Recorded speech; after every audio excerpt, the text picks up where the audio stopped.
Good afternoon, everybody, and a very, very warm welcome along to Imola, where we have plotted up this weekend for the next round of the Peter Auto Classic Series. John Hindhaugh, Peter Mackay and Joe Bradley. I could have myself twice, but Joe's in the pit lane, ready to bring you the afternoon's action as we head through today and a full day tomorrow. Good to have your company wherever you are as we are getting ready for our first race of the weekend in what has been a very interesting couple of days, actually. Joe and I were here on Thursday and Peter joined us on Friday morning.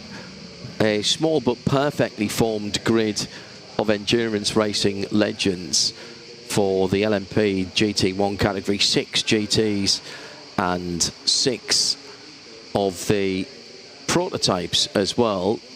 Certainly not the largest field we've seen here, but some great variety with a couple of MG Lolas, one of the EX 264s from 2005. That's one of the that's the Judd engine car, the Le Mans winning car from 2005, that chassis. Then we've got one of the 257s as well from, excuse me, Mike's is not a Judd engine car. That is the EEI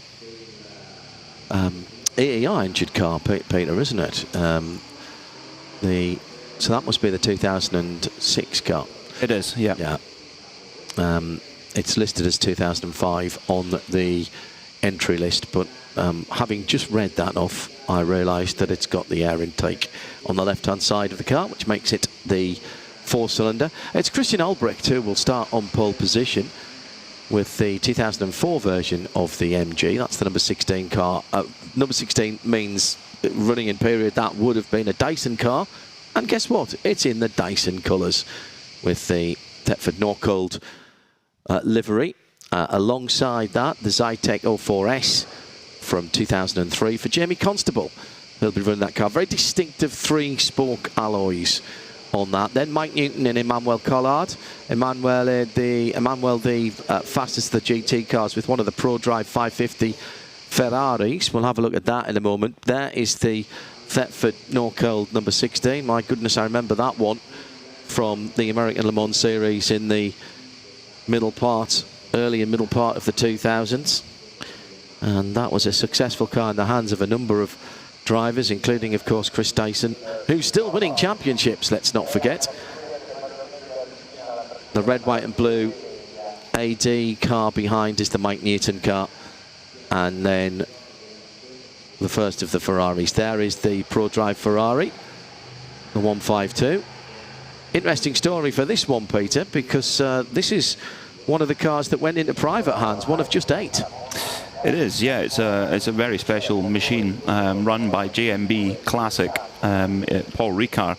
Amazing car that was created by ProDrive. This is chassis CRD04. It won on its debut. It was with the highly successful BMS Scuderia Italia team. So it wasn't run by the ProDrive factory team, if you like, at Le Mans, but it was a 12-time race winner, and it's got a guy who's won a lot more races than that in Emmanuel Collard behind the wheel. Still loving his driving. Emmanuel Collard paired up a few years ago now and made a very successful driving partnership with Francois Perraudot, and he still drives with him. So just waiting for the cars to roll off.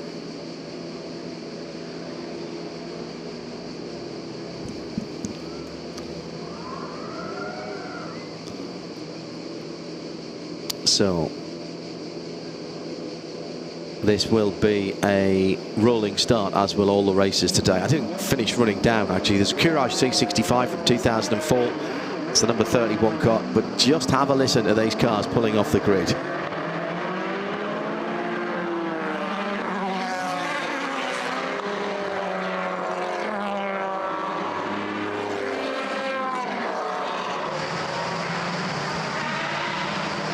Just revel in that for the moment as the cars head off on this classic 3-mile circuit, 4.9 kilometres.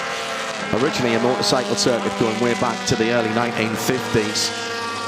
Renamed, it was originally just the Autodromo di Imola, renamed for Dino Ferrari in 1957, and then Enzo Ferrari's name was added in 1988. A couple of Formula One non-championship races in 1963 and 1979 before it held its first championship Formula One race in 1980. That was won by Nelson Piquet, but of course has a rich history of sports cars and endurance racing. The 6 Hours of Imola was reinstituted in 2011, and of course we had the 12 hours, the Creventic races running 2017 and 2018.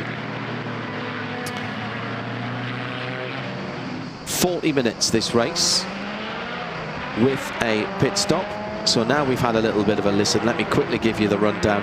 So it's Christian Albrecht in that MG, number 16, on pole position with Jamie Constable in the lighter coloured Zytek.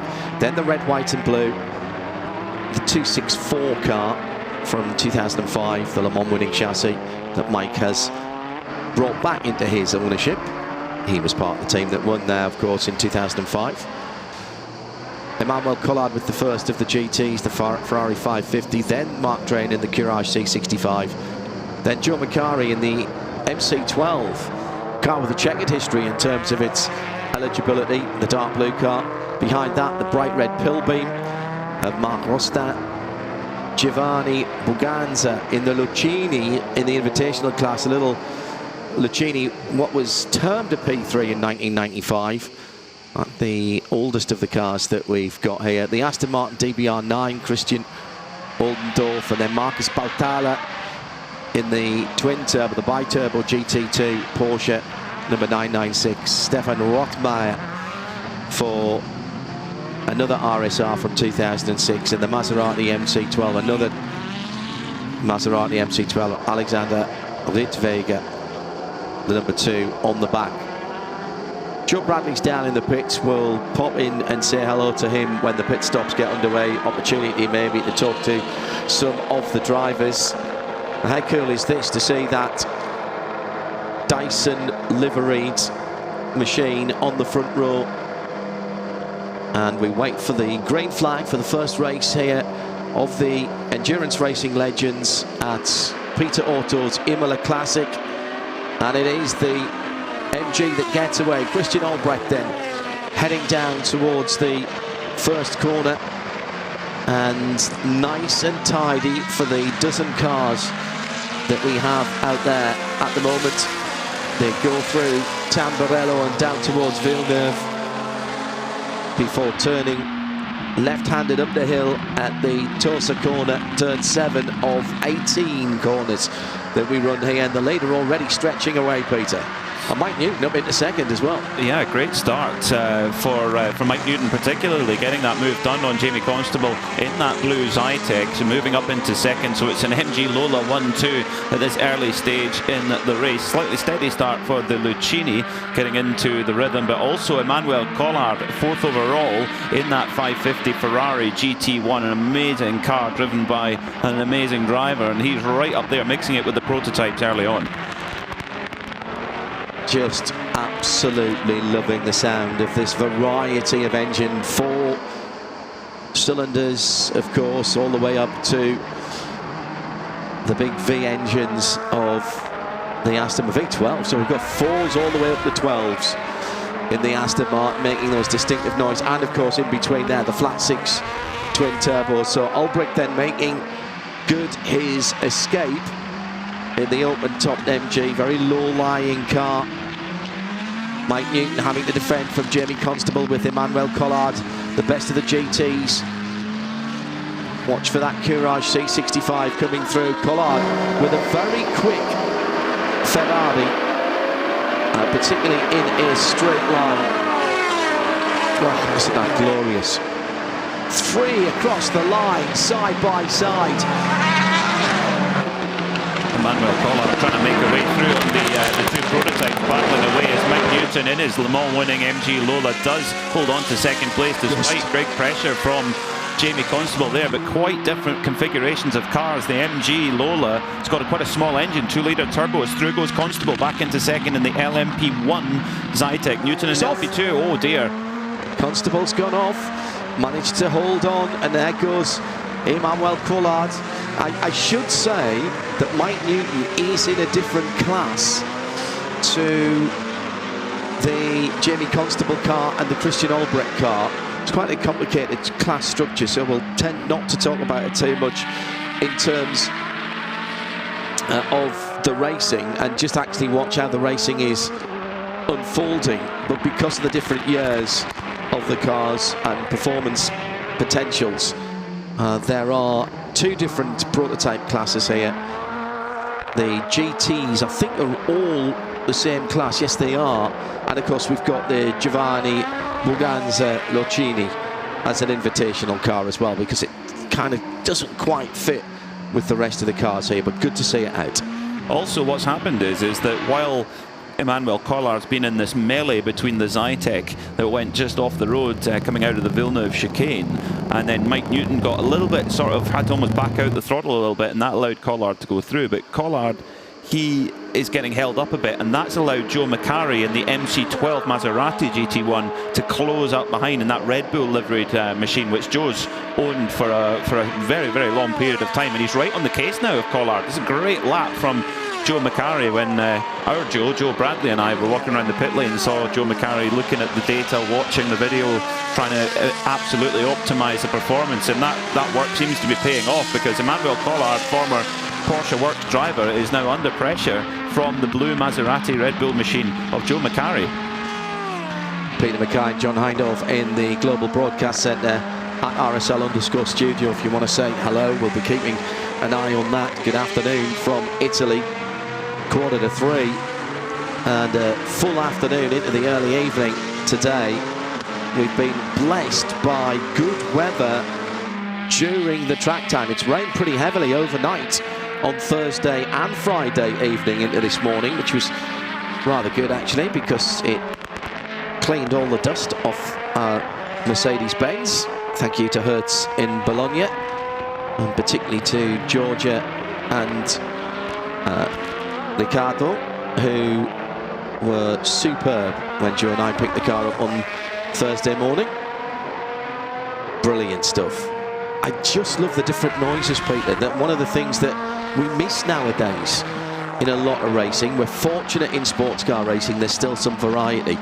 We, of course, are straddling a couple of different eras here, but great to hear the different noises from the motive power units. Yeah, and I think the way that the way that chassis have gone in prototype racing, in the hypercar category, the manufacturers have a chassis supplier, but in the LMP2 category, which is where most of these cars would have raced, they in period, in those days you could have, in here we've got a Pilbeam, we've got a Lola, we've got a Courage, etc. Whereas now you can have another chassis, but everyone uses an Orca because it's the best. So that variety is less now. So that's what's so exciting about coming to one of these Peter Otto events, is the sheer breadth and depth of cars here and drivers is quite remarkable to behold. And at the front of the field, Christian Albrecht really stretching out to 6.5 seconds away from Jamie Constable. That car at the front, that Dyson Racing car, driven by all the greats of that team, James Weaver, Butch Leitzinger, Andy Wallace, they all drove it, and it was the first car in the American Le Mans Series history to win overall as an what we would know now as an LMP2, as an LMP675. It beat all the Audis. Yeah. Imagine that, a small independent team beating the Audis. There was an equivalence, of course. I was going to say, yes. Even so, it showed you that it was possible. The car had to be very good to beat an Audi R8, whether it was an LMP1 or 2, as we know it today. But, I mean, in any category, if you were to go and beat an Audi R8, as an independent team, you're doing something right. Oh, yeah. But as you say, there was a little bit of fiddling. They basically ran a combined prototype category in the middle of the early 2000s, but take nothing away from the kind of budgets that were being spent by the relative teams. I think that's the thing, really. So Jamie Constable across the line in that light and dark blue. Number 99, Zytek 04S, and that's a car with a bit of history as well, Peter. It is, yeah. It actually started life as a Reynard, originally a Reynard 02, and then it was actually raced by John Nielsen as a DBE, and then it became a Zytek. It's got quite a complex history, but it's a great car. 3.4 litre V8 engine, normally aspirated, and it's first raced as a Zytek here in Italy, in Monza. So it won overall at Spa in the 1,000 kilometres, overall in Nürburgring 1,000 kilometres, and in the Laguna Seca. Not this exact chassis, but the Zytek 04S was a seriously impressive car. Like I said, to go up against the Audis in period, in anything, you had to be very, very good. Further down the field, the number 31, Mark Drain driven Courage. See above comment, really. That's C65. Yeah, the Courage is an interesting one because for me, what always draws me to the Courage is that it was chosen by Honda Performance Development as the base for their Acura LMP2 car, which became an amazing machine. Aerodynamically, it was a spectacularly good car, and the Courage base was where it came from. So yeah, great to see Mark Drain out there in that C65 car, which won at the Nürburgring 1,000 kilometres at Sebring in the LMP2 class with Ian James. Yeah. So it's Ian James now of Heart of Racing, and for the last few years, certainly in his American racing, absolutely identifying with Aston Martin with their Valkyrie program, and also with the GT Vantage for Heart of Racing. Although they do turn out here in Europe in an AMG as well in the contemporary Creventic series. So first and second have gone through. Mike Newton goes through, leading his class in third in the Lola MG EX 264 with that beautiful 550. We were just talking about Ferrari. We could almost throw a wheel nut to the home of Ferrari from here if we'd gone the other way up the Autostrada. And we were talking about Ferraris. Bradley has fallen in love with a mid-engine Ferrari that's been parking up outside. I think you and I, Peter, are rather more enamoured of the front-engine cars, of which, for my money, probably the 550 Maranello's road car is peak Ferrari. I don't think it got any better than that. Well, for me, when I was growing up, Colin McRae was my hero. He was Superman, Batman, all wrapped into one. And of course, Colin McRae raced the 550 Pro Drive GT1 at Le Mans in 2004, got on the podium in class with Darren Turner and Rickard Rydell, who was my other hero because my dad had a Volvo. He was winning in British touring cars. Of course. Sort of neatly melds together, and yeah, it's an amazing machine. The story behind it is worth it. Well, there has been a book written about the car. A guy called Freddie Dorr, a private individual from France who wanted to see a GT1 Ferrari, and the factory weren't interested. He went to visit. He had a meeting with Jean Todt and said that you should do this, and Jean Todt said no. So he went to Italtecnica originally, and he then, that wasn't so successful, took the car to ProDrive, and ProDrive said, okay, we'll do it, but we're starting from scratch. So they went and bought two road cars from the used road cars, from the dealership on the King's Road, and then started from there. And like I say, we've had the great privilege in the last 24 hours since we got here to go and spend a bit of the time up close to it, and it is just exotic's the only word you can use, really. Every material on it looks expensive. I believe that the original Auto Ital car was actually also a road car that had been involved in an accident, and it was a right-off shelf. Ferrari would not even supply bodies in white to George Howard Chapel and the team then at ProDrive, and of course this car started the somewhat legendary competitive spirit between ProDrive and what was then called Pratt Miller now, with the Corvettes, because everybody remembers the Aston Martin, but that started, Peter, with the Ferrari.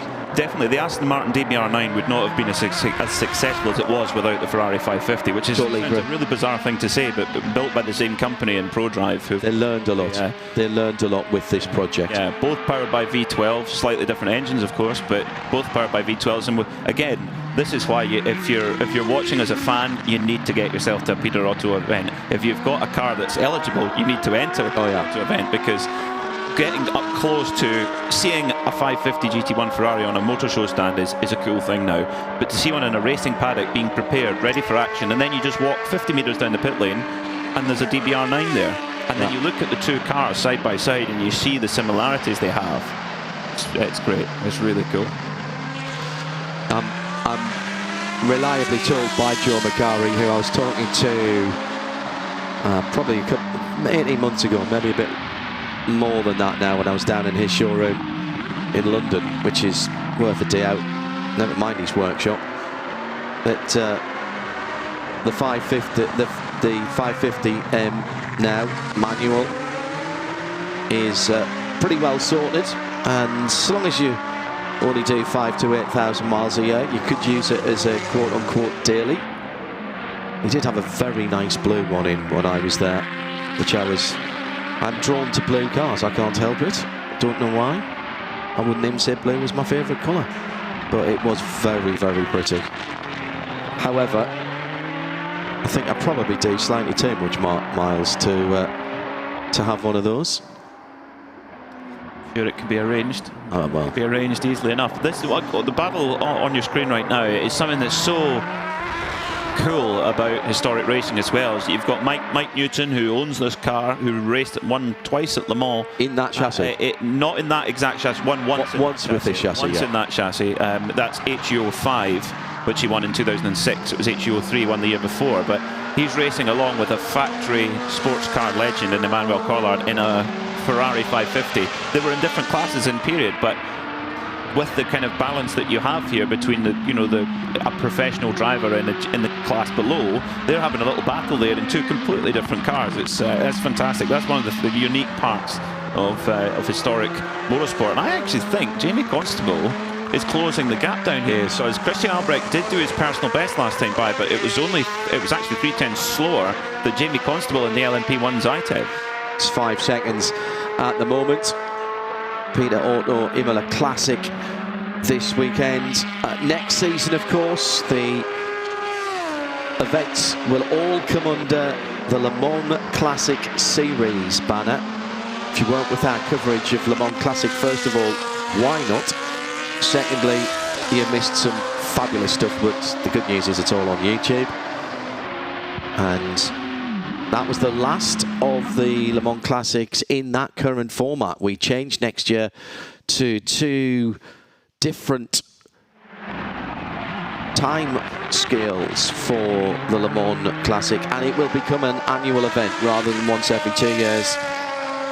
Oh, that V12, that Aston Martin V12, brute in a suit, as they called that car. It's a special machine, a very special machine. That's one of only 8 cars that were sold to privateers in period.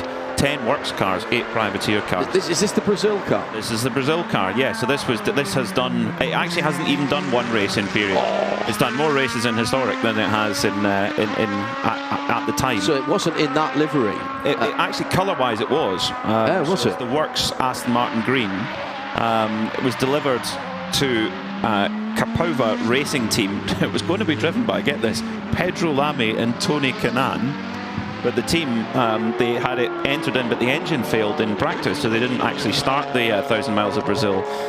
So the car is it's not got much race history behind it, but it's fantastic to see it here, and it sounds, as you say, John, absolutely glorious. The pit window is now open, and in comes Joe McCarry in his Maserati MC12. Now he's driving that on his own, so he'll just stay in the car. If this is your first time watching with us here at Peter Otto Classic with the Endurance Racing Legends, or indeed any of our historic racing by Peter Otto events, pit stops here are leisurely, and that's deliberate because it's about safety.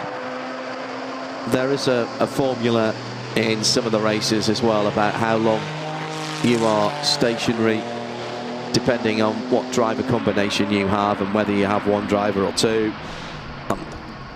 Will not bother you with that at the moment. 2 minutes in the box is what they need to do. It's very similar to the Nürburgring 24-hour actually. Yeah. Very, very similar. So you come in, it's not 2 minutes in the pits, it's 2 minutes in your actual box. So that makes it nice and easy to time as well. As in comes the Zytek of Jamie Constable. The pit lane, pit in to pit out, is 226.5 metres. I walked it. I know, I had my little wheel. I used to work in work study. And at 60 kilometres an hour, that equates to 33 seconds. So that is your transit time. So that means you are... Did you say you have to be stationary for 2 minutes, or you have to be in the pit lane for 2 minutes? In the pit box for 2 minutes, yeah. So that makes it nice and easy. You don't have to guess how long or try and calculate how long it's going to take you from pit in, pit stop, and then pit out. So it's nice and easy. Hit your marks, and then 2 minutes from there makes it easy to calculate for the teams. Christian Albrecht carrying on though into the latter part of the pit window in this Dyson Racing machine, the team owned by Rob Dyson, a great team owner driver over the years, and his son Chris became a very, very good driver in his own right, whilst tying down a professional career out with the racing at the same time. Yeah. Not easy to do, and Chris did that at the very top level of the sport. I think I've told this story before, but it bears repeating. I remember Chris coming to Le Mans and racing at Le Mans one year in the 24 hours, and of course that was at the height of the American Le Mans series, as it was then, as the IMSA series was termed then, with Dr. Don Pinos, as that Christian Albrecht car comes into the pit lane. And he came back from Le Mans with an incredible confidence, renewed confidence perhaps. And the next race after Le Mans that year was at Portland, on that tiny little circuit that Champ Car and IndyCar race on as well. All was well, Pacific Northwest was always well attended. And it was a 2 hour, 45-minute race. And he did the first 2 stints from memory. And he was up against the absolute best in terms of the Audi drivers. And I think it was him and JJ who were fighting it out. And my goodness me, it was absolutely superb. Nip and tuck, no quarter asked or given. So Mike Newton now leads, but also a pit stop, of course. Mike's driving solo as well. I think actually everybody in here is driving solo. Jamie Constable is back out onto the pit lane, is he? Yes, he is. From the pit lane, should I say. So Mike needs to come in this lap or the one after. Where's my countdown clock? Oh no, he's got another couple of minutes. Bright red, number 20 in second is Mark Rostan, the Pilbeam. The only Pilbeam MP93 in the world. That is literally a unique car. It is. In the proper sense of being unique. And very handsome car, in fairness. It's a beautiful car, yeah, very, very nice indeed, the Pilbeam machine, Mark Rostan. And what I love about this is that this car was debuted at Le Mans in 2005. It drove at Le Mans 3 times with Mark Rostan and Pierre Bruno driving the car. Yeah. So they've reunited, if you like, with this car to race it in Peter Otto, which is wonderful. I never understood why there weren't other customers.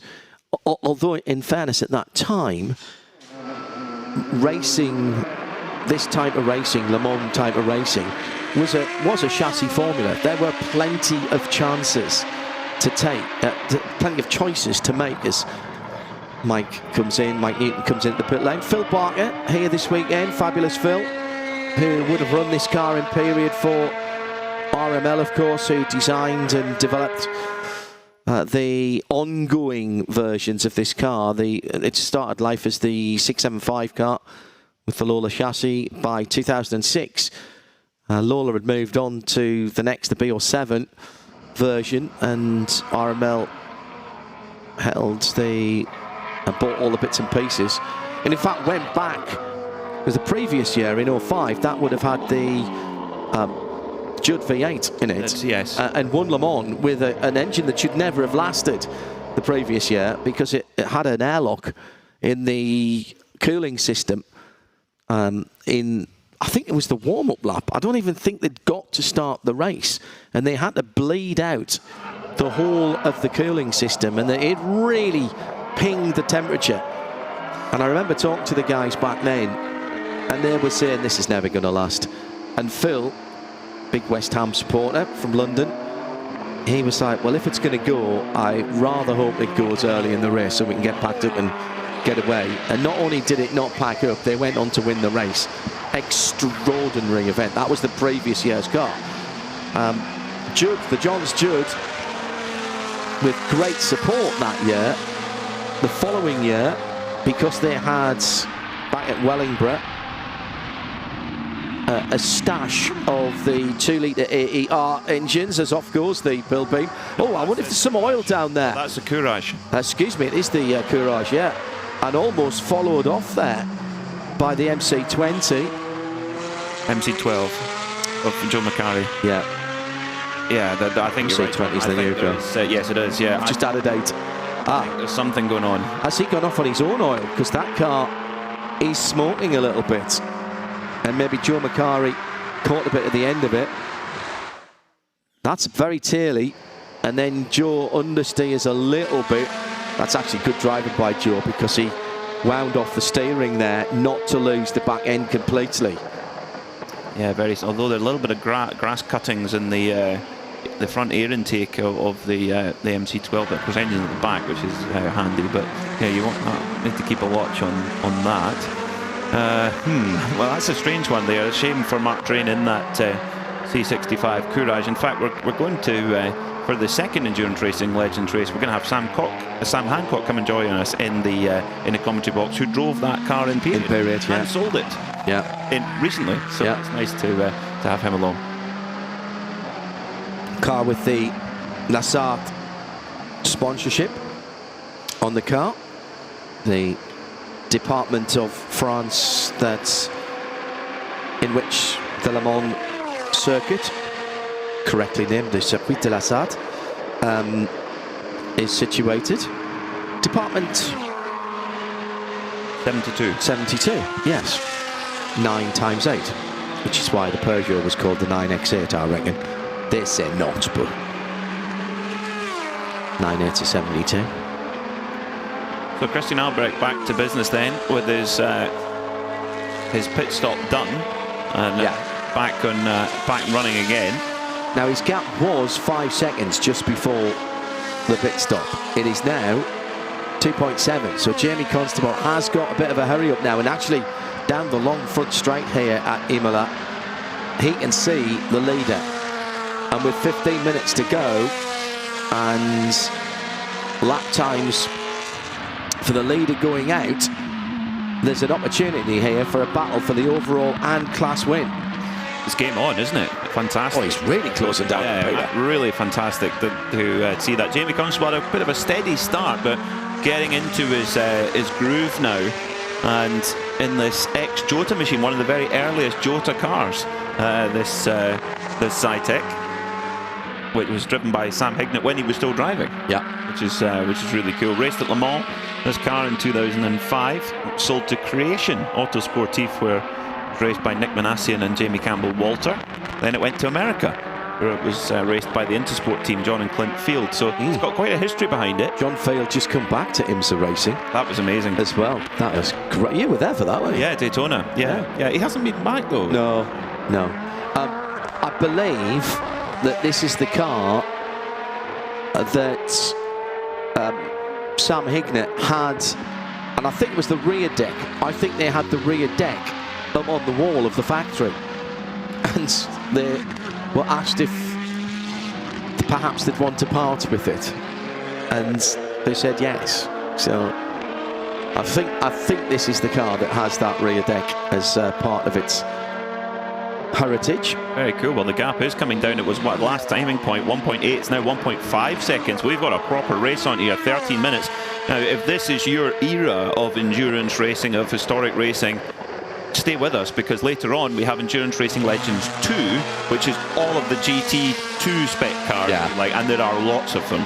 So if this is your era, which I have to say I'm very much in that that department, we've got more of this coming up later on.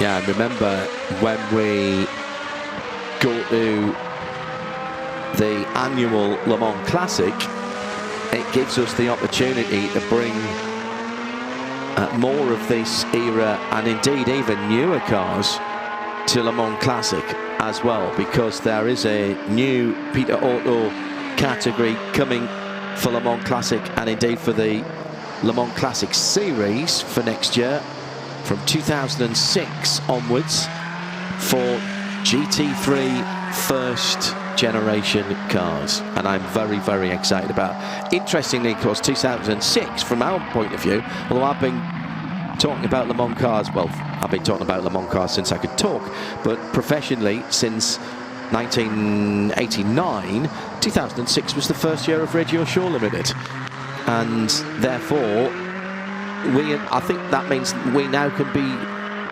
considered classic. Tread very carefully, John. Yes. I'm sure the responsible adult is listening.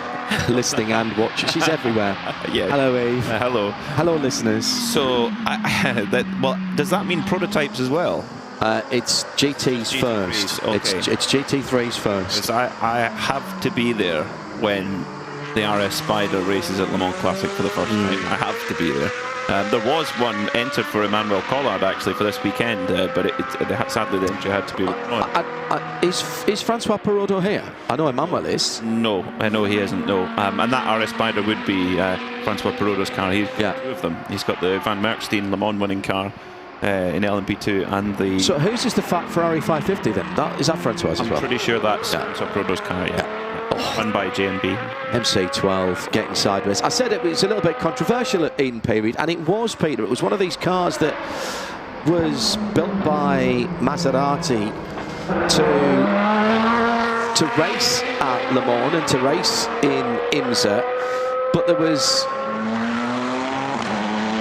a disagreement about how many road cars had been built and therefore the eligibility of that car, and eventually it did race in the American Le Mans series. I remember it at Lime Rock Park, but it raced as an invitational and it wasn't allowed to score points in the championship. It was invisible for points effectively, but it never raced at Le Mans in period, much to Nick Damon's chagrin, because he's a big fan of the Trident.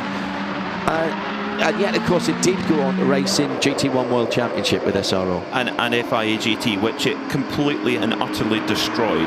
Yeah. Nobody could touch the Maserati MC12. And it was Luca de Montezemolo who determined that he wanted to get the racing benefit out of the Ferrari Enzo platform, but they didn't want to race the Ferrari Enzo in case it wasn't competitive. I'm sure it would have been. But they used that as the base for the MC12. There's a fantastic article in the most recent issue of the Road Rat magazine written by Matt Master talking about the history of the MC12, and you read it and it's just an amazing story. You know, all 50 road cars sold immediately for $500,000. I mean, this is in the early 2000s. Now that doesn't sound crazy. You know, that's almost what a base Ferrari costs now, but in the time it was hugely exotic. Only 11 race cars are built, and 2 of them are here. Yeah. That shows you the quality and the pedigree that Peter Auto events have. The Vitaphone, you say tomato, I say Vitaphone, livery on the trailer as we pulled into the paddock yesterday. Just great attention to detail.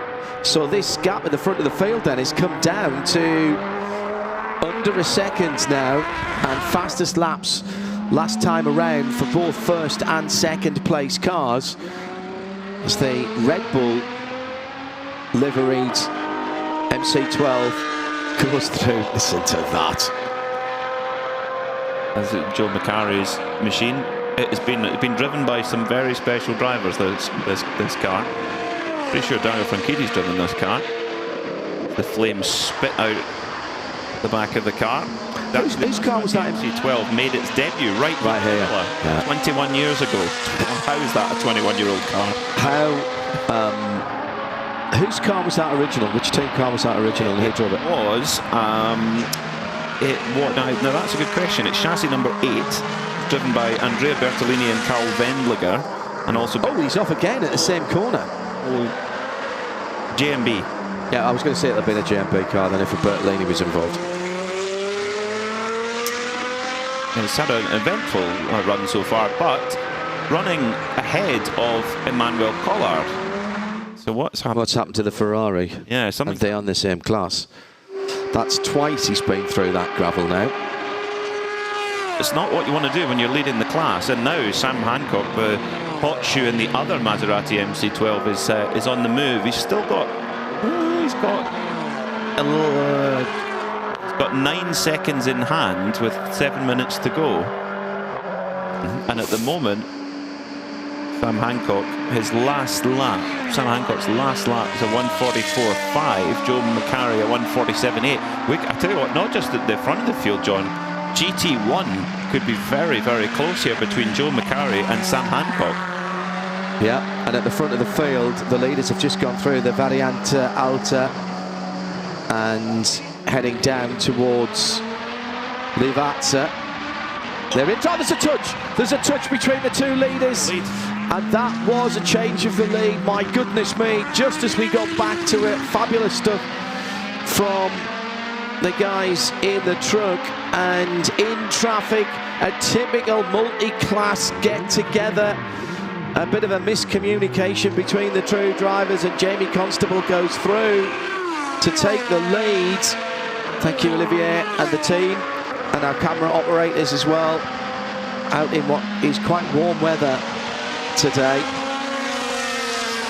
And my goodness me, just a fumble in traffic, in behind, and it just looked to me as though Christian Albrecht was being a little bit circumspect coming down the hill towards Livazza. Very great awareness from Mark Train and the Courage, who had to straighten the steering to allow the Constable's iTech to come through to avoid getting hit. Oh dear, that was, like you say, a multi-class disagreement. I think that would be the best way to describe that one. And what it means is that Christian Albrecht, having led the race the whole way through, he's now down to second, and Jamie Constable is into the lead. And we don't have multiple races. This do we? Yes, we do. We do. We have another. We come back again tomorrow. Sorry, so we will have time for redemption tomorrow. Yeah, he's dropped back some 18 seconds now.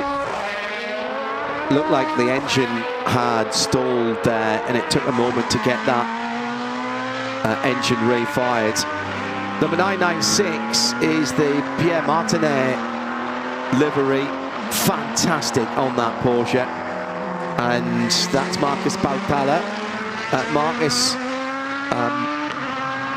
in that bi-turbo. That's the last year, isn't it, of the twin turbo, the 996s, the GT2 cars. Yeah, it's not an official factory car. That is a different build of car, so you couldn't buy one like that from the factory. So it's modified effectively. I remember Johnny Morland taking, I think Johnny Morland in the Peterson White Lightning twin turbo. I think that was the last major international victory for that car, or for the Porsche version of it, which would have been at what was then Marshall Raceway Laguna Seca, now WeatherTech Raceway Laguna Seca. Yeah, it's a really interesting project. So built by PSI, so that's chassis PSI 005. It was raced in the French GT Championship. Yeah, so it wasn't a Weissach built car. So did they start then with a chassis from Porsche, or was it a street car that then was probably the latter, I would say? Yeah, because it looks very different to an RSR of the time, or a 3RS of the time. Well, actually, we've got an RSR 2006 in the race, haven't we? That's a twin turbo as well. Yeah, the number 50 car. Yeah. So that one is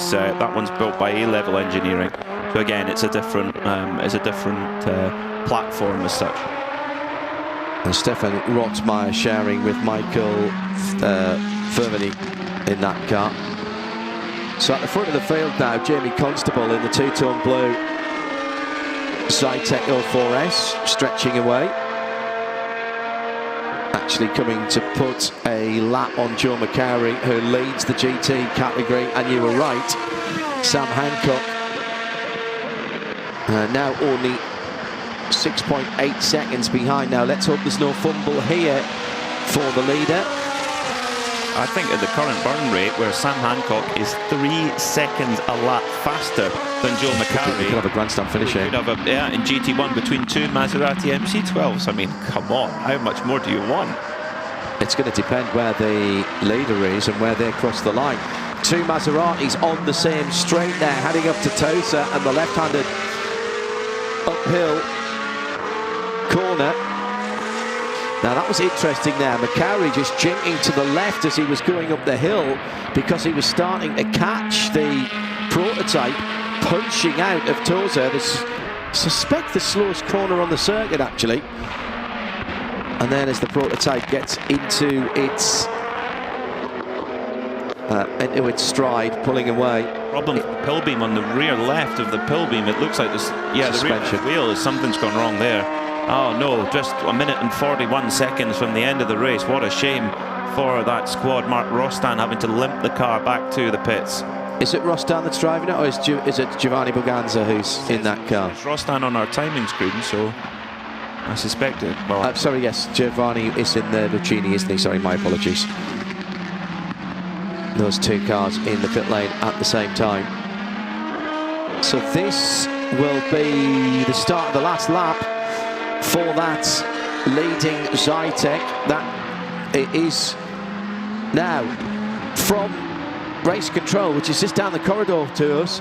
30-second penalty for Jamie Constable for causing a collision. And that would switch the win around. It would do. So Albrecht is 16 seconds behind at the moment, so that 30-second penalty would easily mean that Albrecht would be put back into the lead and Constable would finish in second. So 33 seconds down the pit lane. So it was a drive-through penalty, which has been converted to a 30-second penalty. And so Jamie Constable right now is not going to be the winner, although he will cross the line quickly, first, excuse me. But causing a collision. Again, there's no suggestion that that was done deliberately. This is the old avoidable contact type of situation.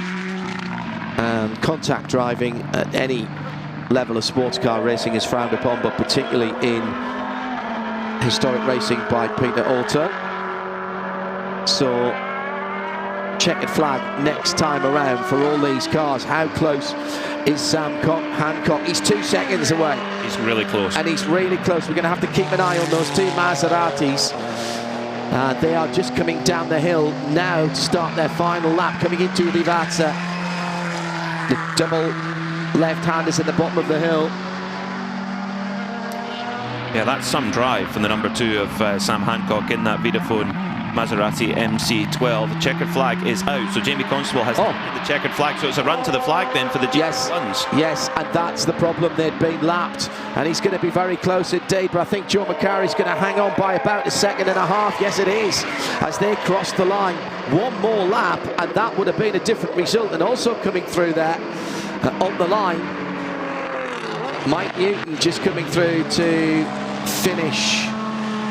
No, he's still going. So he's still around the circuit. My apologies. Yeah. The car is just taken off. Christian Albrecht has just taken the checkered flag. Of course, with that 30-second penalty for Jamie Constable, that puts the number 16 Dyson Lola of Christian Albrecht to the win. Mike Newton's got a lap of honour, if you like. Yeah, he's out on his own. In a class of. Not in a class of his own. He's going to beat 2 cars in his class and going to get an overall podium. More giant killing for the MG Lola. Yeah, he was the last car not to be lapped by the pace of Jamie Constable and Christian Albrecht. That is another 4-cylinder car, but only with the single roll hoop, which shows that as the earlier car. it's yeah, really cool story, because Rob Dyson, who was the owner of Dyson Racing, the team is still active, not at the same level as they used to be, but still active. But they are a part owner in Advanced Engine Research, AER, in the UK, who did the engines for so many of Dyson Racing's cars and many others as well. So, really cool. The connection and the depth at which the Dyson family were involved and continue to be involved in the sport. So checkered flag for everyone now, as Mike Newton is the last car on the overall lead lap. They'll come down into the pit lane. If you're wondering why we haven't heard from Joe Bradley, he's going to be officiating on the podium, and we'll hear from him in some of the longer races down in the pit lane, where we've added the ability, as we did at Imola-Classic, to hear from some of the drivers during the races, the longer races coming up later on today and over the weekend. Looking forward to that, because these cars they're so personal. It's different to a contemporary racing car, where it's very much a tool to win, and it's all about that. And don't get me wrong, this is competitive as well, but for the owners of these cars, many of whom are driving themselves, almost all of them driving themselves, the owners, there is a specific reason and a story why they own this specific car. And hearing that firsthand is always really interesting to me. Sometimes it's because the owners were involved in the cars in period, either like Mike Newton. That was the car that was the chassis that he won Le Mans with Tommy Erdos, and it would have been Andy Wallace, wouldn't it? In 06, yeah. In 06. Although that car is down on the timing screen as an 05 car. It's not. That is the 06 car. But it was constructed in 2005. Yes, I see. Yes. It was constructed in 2005. Yes. It was a spare car, actually. Yes, they built it up into a race car, and it won Le Mans. See, my years work from June to June. So that's, yes, I see. I've confused myself there. So Christian Albrecht then, despite the spin and a little bit of damage on the left rear under the bodywork there, just having a wee word with Jamie Constable, and I think Jamie saying, sorry mate, I didn't mean to do that. Something went wrong with the ProDrive Ferrari in the middle of the race. Emmanuel Collard's pace came back in the latter part, but there was a time where he was losing a lot of time, so something maybe not right with that Ferrari 550 Maranello GT1, but we'll see it back again tomorrow. And I like the fact that the crews, as in period, are just as competitive as they would have been, and there's a bit of backslapping from the engineers of the relative cars that were first and second as well. Good race to kick us off today.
So what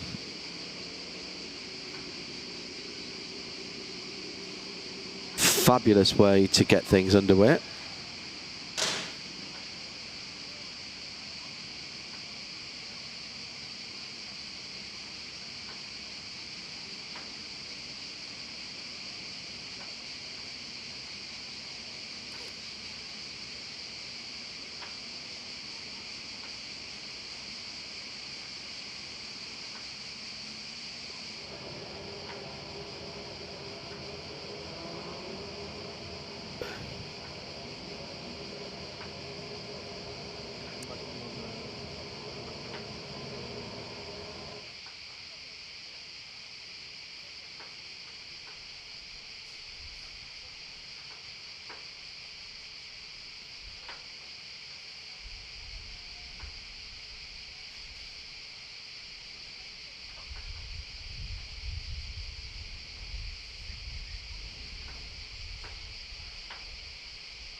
Who's our director? I said Olivier there, and I think Emmanuel, yeah, I thought it was.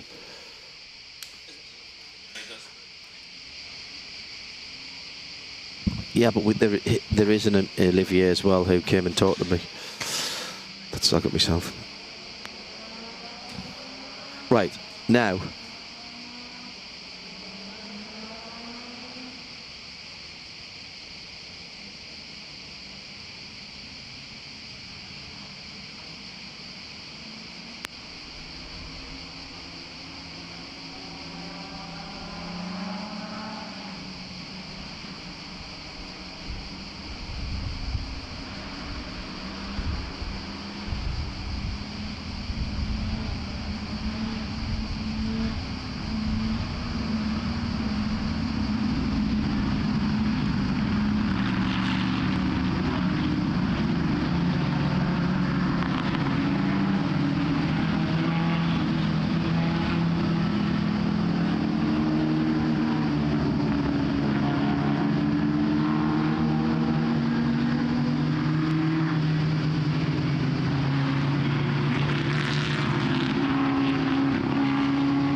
So good afternoon everybody, and welcome to our second race of the afternoon as the anthem plays for our previous winner, and we come round to the start of the Gentleman Challenge.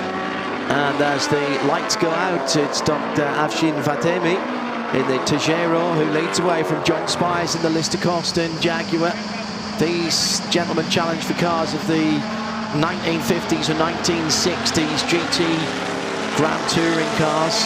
Frederick Wakeman in the Cooper, and then John Emberson in the beautiful Morgan SLR from 1965. Jaguar, Austin Healey, that newcomer as it would have been then, the little Porsche 9046, Carrera GTS, Ferrari of course, Lotus with a couple of Elise S2s in there, and the Ashworth Père et Fils TVR Grand Tourer. There's a Julia TZ2 in there as well. Austin Healey 3 litres, and an Allard J2 from almost a different era when you see that car. That's the Michel Grosvilliers car. Peter Mackay and John Hindhaugh, and there is Michel in the car right on cue as we have gone green. Now this is a golden age of sports car manufacture, and the variety that we have here with 4 cylinders and flat engines and V engines and different straight 6 as well. The variety that we have here. But all of these cars are distinct to their manufacturers. You can tell that the Alfa is an Alfa, that the Jaguar E-Type is a Jaguar, etc., etc. And the rarity of some of these cars is remarkable. I mean, the chromed Morgan SLR driven by John Emberson, who's in 4th place at the moment, is one of 3 ever made. Yeah. I mean, and the other one, the red one, is going to be in the Sixties Endurance Challenge, so quite remarkable actually. And that's the car that is heading down the hill just at the moment. So it is Dr. Afshin Fatemi in the Tajero from 1965 who leads out. Then a bit of a battle going on further down with the Healey and the beautiful Ferrari who comes through on the power. Fantastic stuff from the Alexis de Beaumont in that number 5. The 250 short wheelbase car. Gorgeous. Alexis, a former stage winner of the Tour Auto event, and yeah, the 250 short wheelbase, one of the most, for many, it's one of the prettiest cars ever built. Beautiful proportions on the car. Well, that was one of the things we were talking about the other day. I'm afraid the Allard is into the pit lane for Michel Grosvilliers. Second in the E1 class again. Multi-classes here. The Cooper T38 leads the E1 class in second position. But again, let's just enjoy at the early part of this race the variety of these cars. That short wheelbase, I said it had gone past one of the Austin Healeys. That was Jean-Pascal Curiel. Paul Arcelin in a similar car, another straight 6 3-litre Healey, 3000 Mark II, but a couple of years younger. And then the Lister Nobly in behind there as well. Huge moment for Christian Oldendorf, who's just, this is what Peter Otto's about. Christian Oldendorf has just jumped out of his Aston Martin DBR9 GT1 car of the mid-2000s and into his Alfa Romeo Giulia TZ2 of the mid-1960s.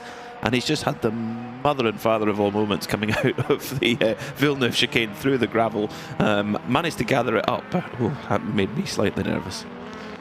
It's great to see these cars being used as Michel Grosvilliers is leaving the pits now. So that was too early for his statutory pit stop. So we will see him down the pit lane again. As I said, this 1951 car, the J2 Allard, almost looking like it is from another era. Because it is. But this amazing machine, because it's powered by a Cadillac engine, as many of those Allards were. It's, by my reckoning, it is the oldest car here. One of only 90 built. And yeah, many of them were shipped to the USA at the time. So a few drivers getting it a little bit wrong coming out of Villeneuve and bouncing through the gravel. One of the Healey's getting it a little bit crossed up there too. So straight away, and if you think that, oh, this is just a parade and people are just pootling around, they are not. This is competitive stuff. When you speak to the drivers and you speak to the team owners, you know, they don't go, well, I just want to race this car because I like it. They're fully aware of whether it's a competitive machine or not, and if it isn't, they usually switch to something else, because this is about coming to enjoy the car that you own, of course, but to win as well. If you are just joining us, hello, good afternoon. Maybe watching on catch-up, which is great because you could do that. So if you're just joining us now and you want to go back to the start of our coverage, you can rewind on YouTube. You might be watching it on a Tuesday or a Wednesday, filling in an evening perhaps. You're very welcome wherever and whenever you are joining us for Historic Racing by Peter Auto. It is the Imola-Classic. John Hindhaugh and Peter Mackay in the Global Broadcast Centre at RSL_studio, please, if you'd like to get in touch. And the Alfa Romeo Giulia TZ2, certainly one of the striking and beautiful cars here. It raced all over the world: Le Mans, Sebring, Targa Florio, Nürburgring, and the 500-kilometre race here at Imola. Not this specific chassis, but one of those cars dancing around the same curves that were it back in the 1960s. And many of the cars here have actually competed at Imola, and indeed quite a few of them have won here at Imola too. And we'll cover that as we go through the amazing suite of series that we have. And kind of there's every flavour of historic car here, from like you say, from the early 50s all the way through to the mid 2000s. Some very committed owners, both behind the wheel and indeed from a preparation point of view as well. John Emberson running very, very well in the Morgan SLR at the moment, in 4th place in the chromed finish. And the story goes that the car was actually so late in arriving, and they had to get it ready in a big rush for racing, and they actually got some local school kids to help polish it, so that's why it's not painted and it's got that amazing chromed finish. It was a real privilege and pleasure to meet John Emberson, the car owner, yesterday, and hear about his some of the cars he's racing. And unfortunately, one that he isn't this weekend, he did have on the entry list for Endurance Racing Legends a Corvette C6R GT1, GT2, excuse me, which is the exact car that was involved in that battle between Jörg Bergmeister and Jan Magnussen back in Laguna Seca 2009. If you've not seen it, look it up on YouTube. It's that exact car. Unfortunately, getting some work done in America, but it will be back hopefully for the next Peter Otto outing. But at the front of the field, it's a car I would say quite close to my heart, because it's a Tajiro AE. The EE stands not for the mobile phone network, for Ikuri, for Ikuri Ecos. So this was a car where the owner of Ikuri Ecos, David Murray, commissioned John Tajiro to build a coupe for Le Mans, and the design... You buried the lead. You buried the lead because you said it was close to your heart. It's not just the Ikuri Ecos being the Scottish flag, the Saltire and the blue, but where were they based? Oh, just round the corner from where my mother-in-law lives. In Edinburgh. In Edinburgh, yeah, exactly. I mean, amazing story. One of only 2 cars, and the one leading the race at the moment, driven by none other than Sir Jackie Stewart. Really, it doesn't get much better for Scottish motor racing royalty, but I love that Cavendish Morton were the artist or design studio who were commissioned to design the body, and they never paid the bill. They never got paid for it. 26 and 5 shillings. Which was settled when Graham Gould wrote a book about Ikuri Ecos. There's the number 100 Tajiro that we were talking about. Gorgeous machine. Deliberately showing some battle scars, I believe. We commented on this at Spa early in the year with Bruce and Andrew Marriott, Bruce Jones and Andrew Marriott. I'm just looking underneath the back there. There's something flapping on the right underside, just right of centre. Beautiful. Dr. Fatemi just drifting that car through. Yeah, there's a little, it's the toe strap. That's all right. That's fine. It seems as though they, I think, deliberately have exposed some of the bodywork and the metalwork on that car. That was done, as I say, I noticed that at Spa, and I believe it carried that into the next couple of races.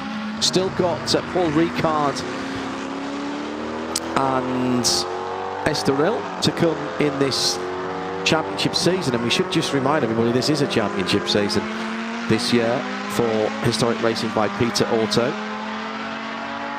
here at the Imola-Classic. Next year it will be Le Mans Classic Series, and with the inauguration of the new format for Le Mans Classic.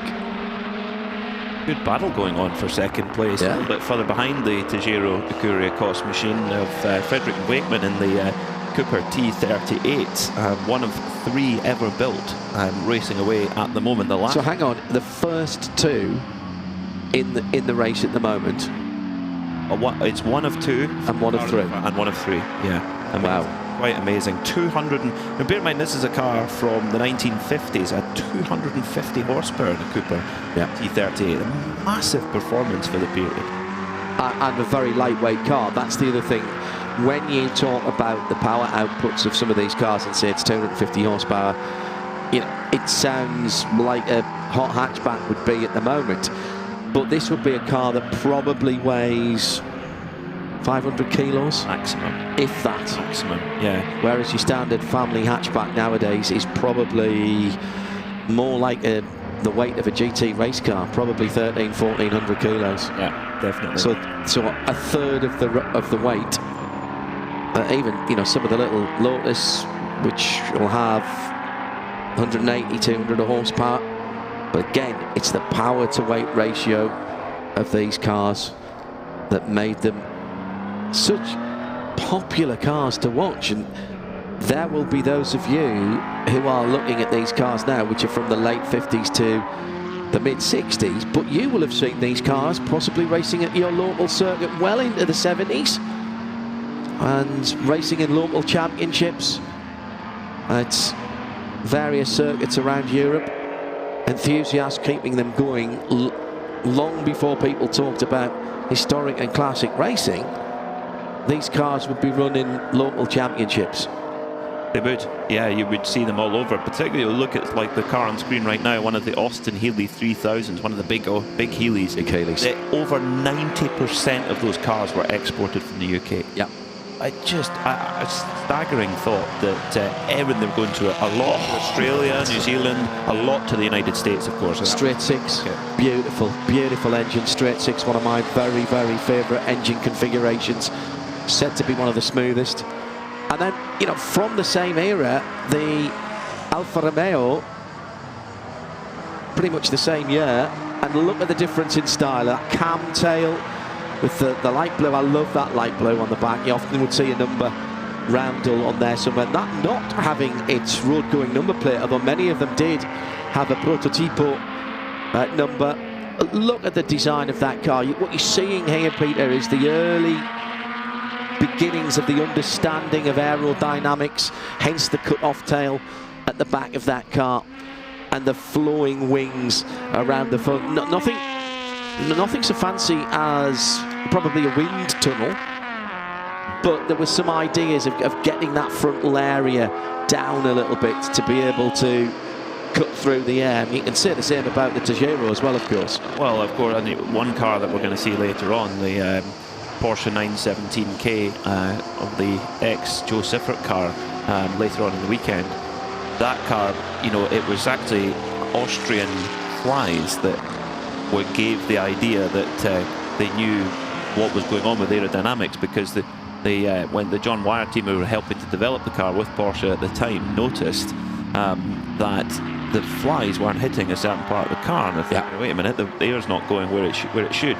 So they adjusted it and they made the modifications to the bodywork, put the fins on it and all that kind of thing. And Brian Redman was quite rude about the car, but then when he went and drove it, he was like, now we've got a car in our hands. And it was that sort of trial and error is what was part of that era, and that understanding of what works and what worked and what didn't work. The one thing you can say about the cars of particularly the 60s is the shapes are just beautiful. And I think that's why you see so many firms now recreating cars for road use and indeed for racing use as well, but with modern internals in them, because they want to keep that design, because the design is so pretty, both for its time and for now. It's the Allard. Great to see the Allard, big chopping at the wheel for the Allard of Michel Grossfehler with that big Cadillac engine. That car is more engine than car. I let her look at it in the paddock earlier this morning, and it had the engine cover off, and it's a couple of bits of bodywork attached to an engine. So is that a straight 8 or a V8? Good question. Good question. 8-cylinder for sure. Yeah. I would think V8 if it's a Cadillac. Well, the straight engines were very, very popular. Pretty sure it was a V now. Right. I'm thinking of it now. Yeah, pretty Good for you. Joe and I were heads inside the Ford Capris that we'll see later on. Both of us at various times rode Ford Capris back in our motoring lives, and looking at the V6s, the Essex V6 and the Cologne V6s in those cars. They'll come up later on. An absolute delight for Ford enthusiasts coming up with Capris and Escorts.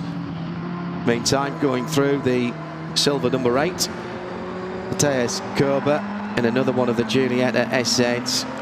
This is a particularly special car as well. It's a Coda Tronca, one of only 30 Sprint Zagatos that had Coda Tronca bodywork. Yeah, it's a seriously scarce car. And as you mentioned, it's got that prototype number plate on the back of it as well. 98 horsepower, that's all it's got, but does have disc brakes, front disc brakes. Yeah.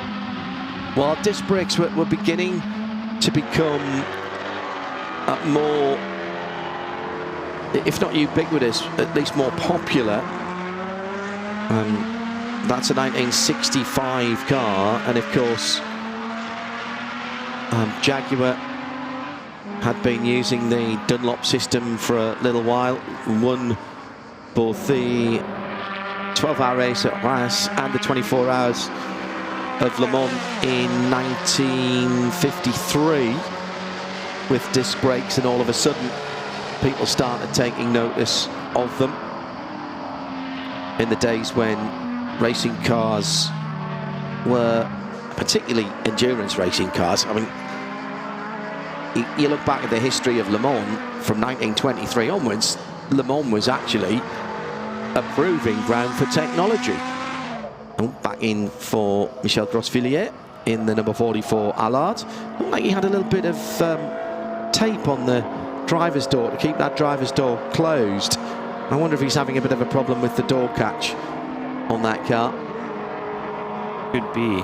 But all of these manufacturers, Peter, were competing to prove their machinery, and to, I mean, in the very early days, way back in the 1920s and 30s, it was to prove that this newfangled motor car was fit for purpose in some respects, and at every stage, whether it was disc brakes or halogen headlights, windscreen wipers, even in the early days at Le Mans, all came through, if you like, a proving period in motor racing. Cross-plies going to radial tyres, and bringing up to date TFSI technology from Audi, performance diesels, and you keep going, paddle shift gearboxes, all of that. I mean, Porsche with the PDK. In fact, Porsche, of course, tried a was it a 962, the shell car, wasn't it? Yeah, with PDK for the first time. They tried it on the Audi tried it on the Audi Quattro too. Into the pits then, one of the beautiful 250 short wheelbase. That doesn't look happy, that car, Peter. Really, it's not, because you have to pit in your specific pit box. That's Laurent Salio. The pit lane has opened about a minute ago. Yeah, so you've got same as the previous race, 2 minutes.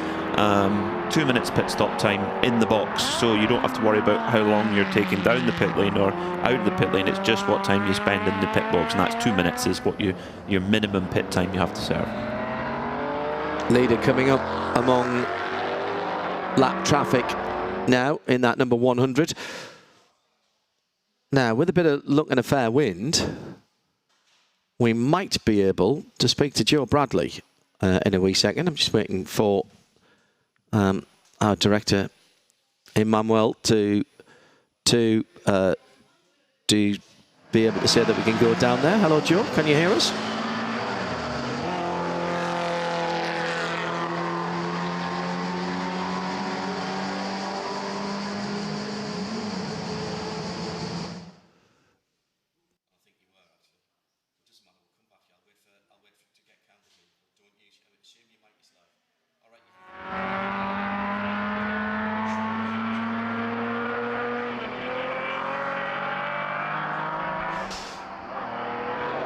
So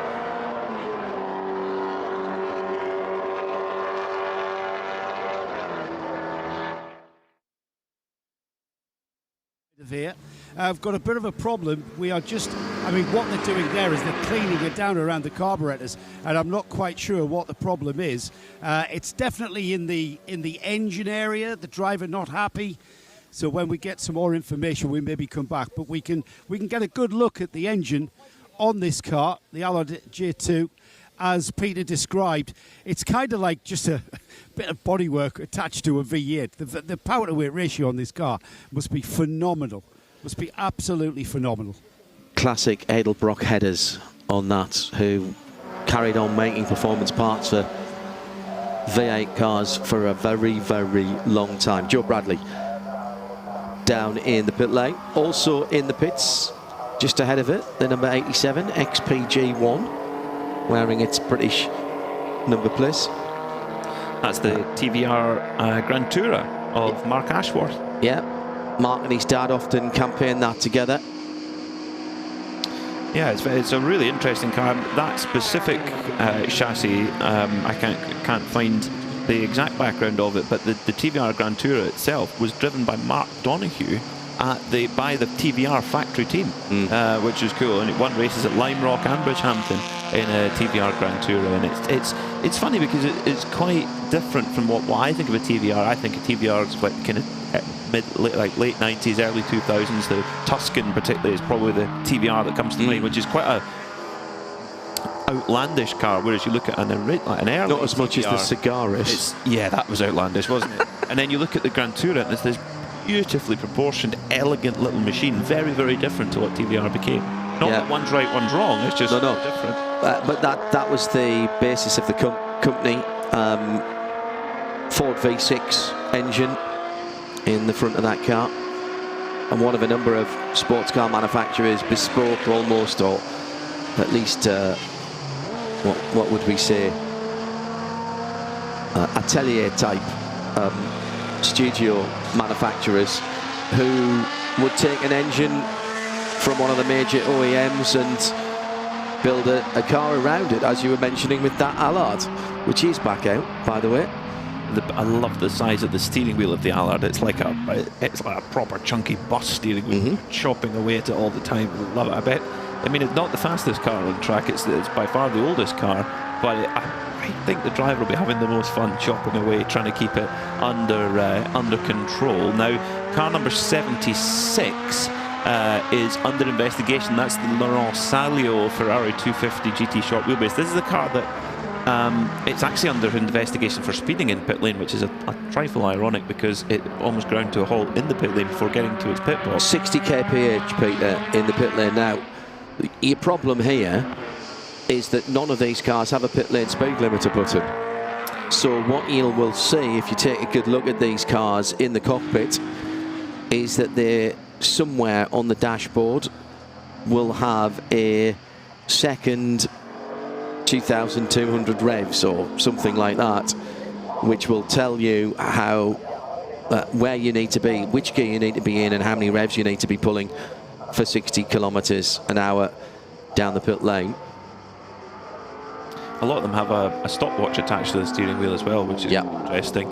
Long before the days of lap counters or anything like that, as the 31 Healy comes in for service. Also the 26 Lister Jaguar Nobly in there too, but it's at the front of the field is the number 11 of Fred Wakeman, who's really pushing on hard in the 1 of 3 Cooper T38. Is he going to come into the pits this time? Yes, he is. That gorgeous machine. 4 minutes left on the pit stop window, so he can't really. The problem is if you leave it too tight, Peter, and we do get either a full course yellow or a safety car, then you can miss the pit window. Now, when that's 8.5 miles of Le Mans or over 4 miles around Spa, that's even more important. But we still have a 3 mile or almost 5 kilometre lap here. These cars doing it at the front of the field in around about 2 minutes 12, 2 minutes 15 to around about 2 minutes 40. That's the spread there. So Dr.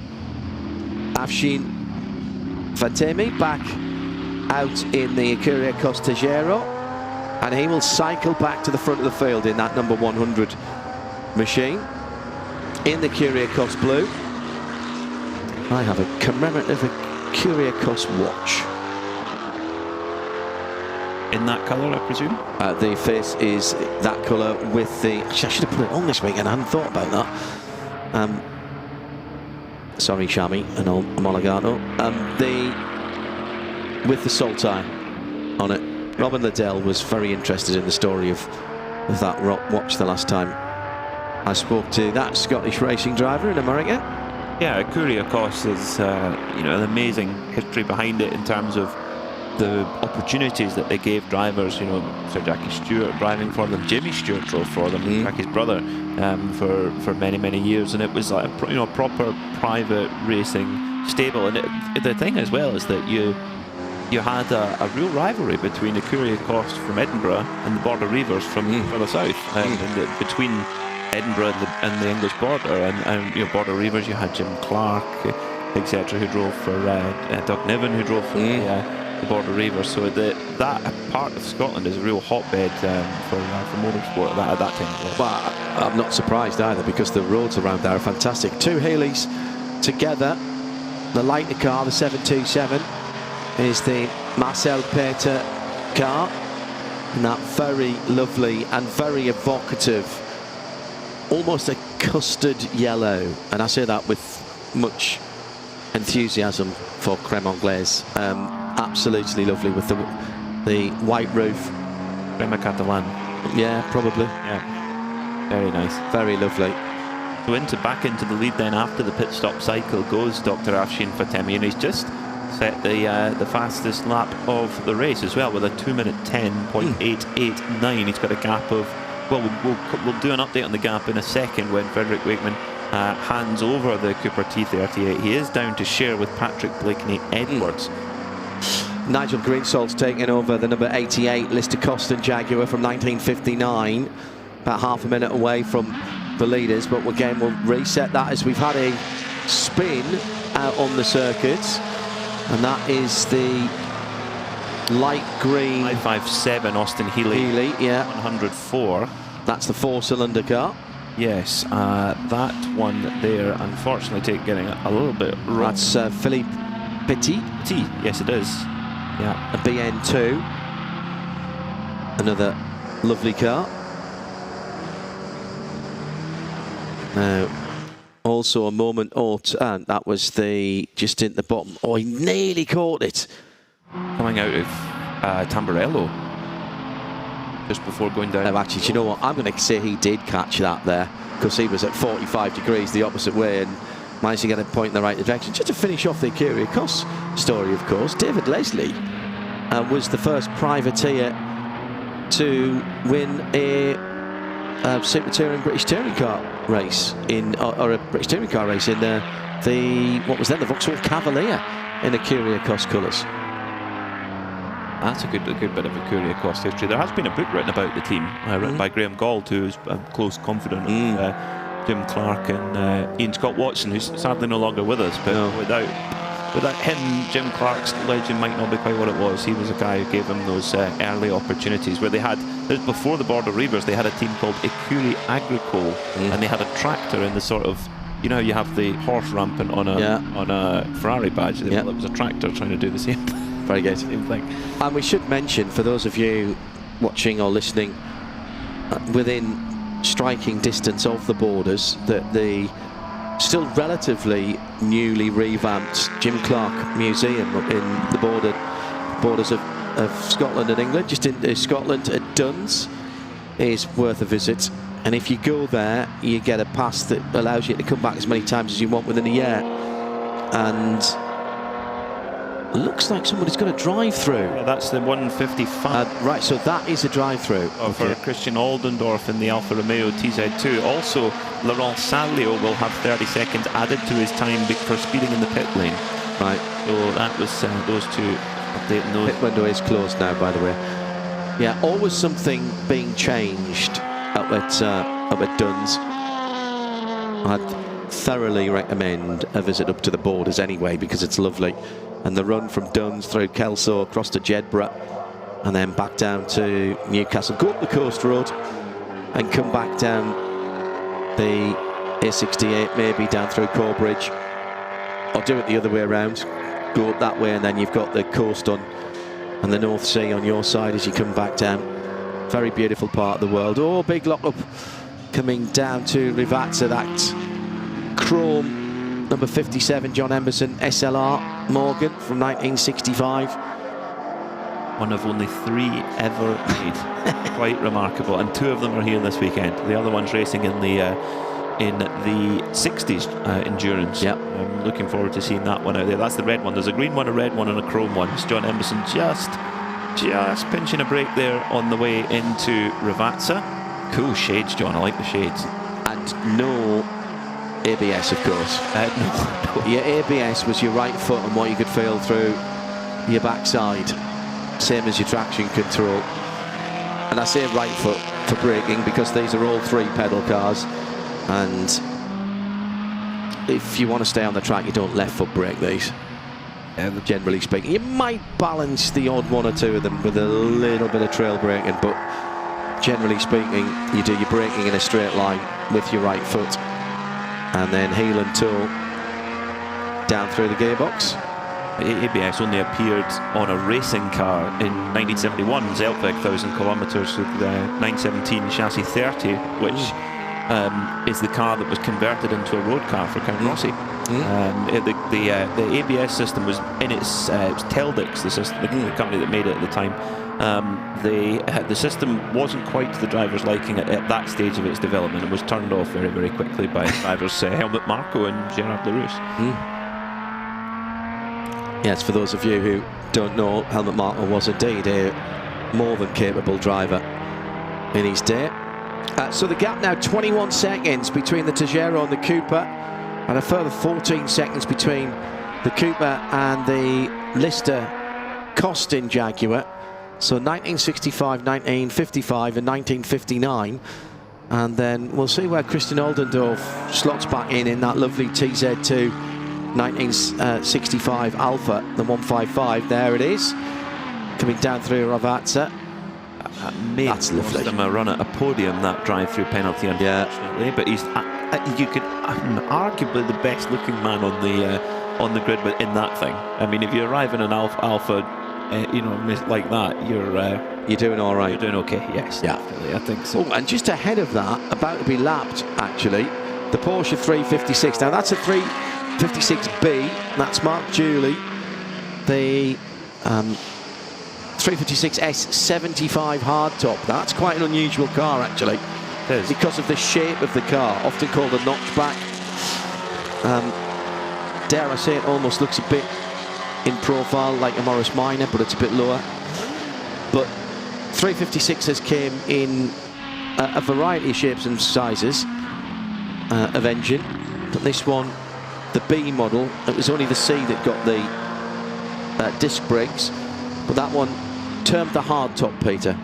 Yes, and it's the 75 applies to the engine, so it's one below the Super 90.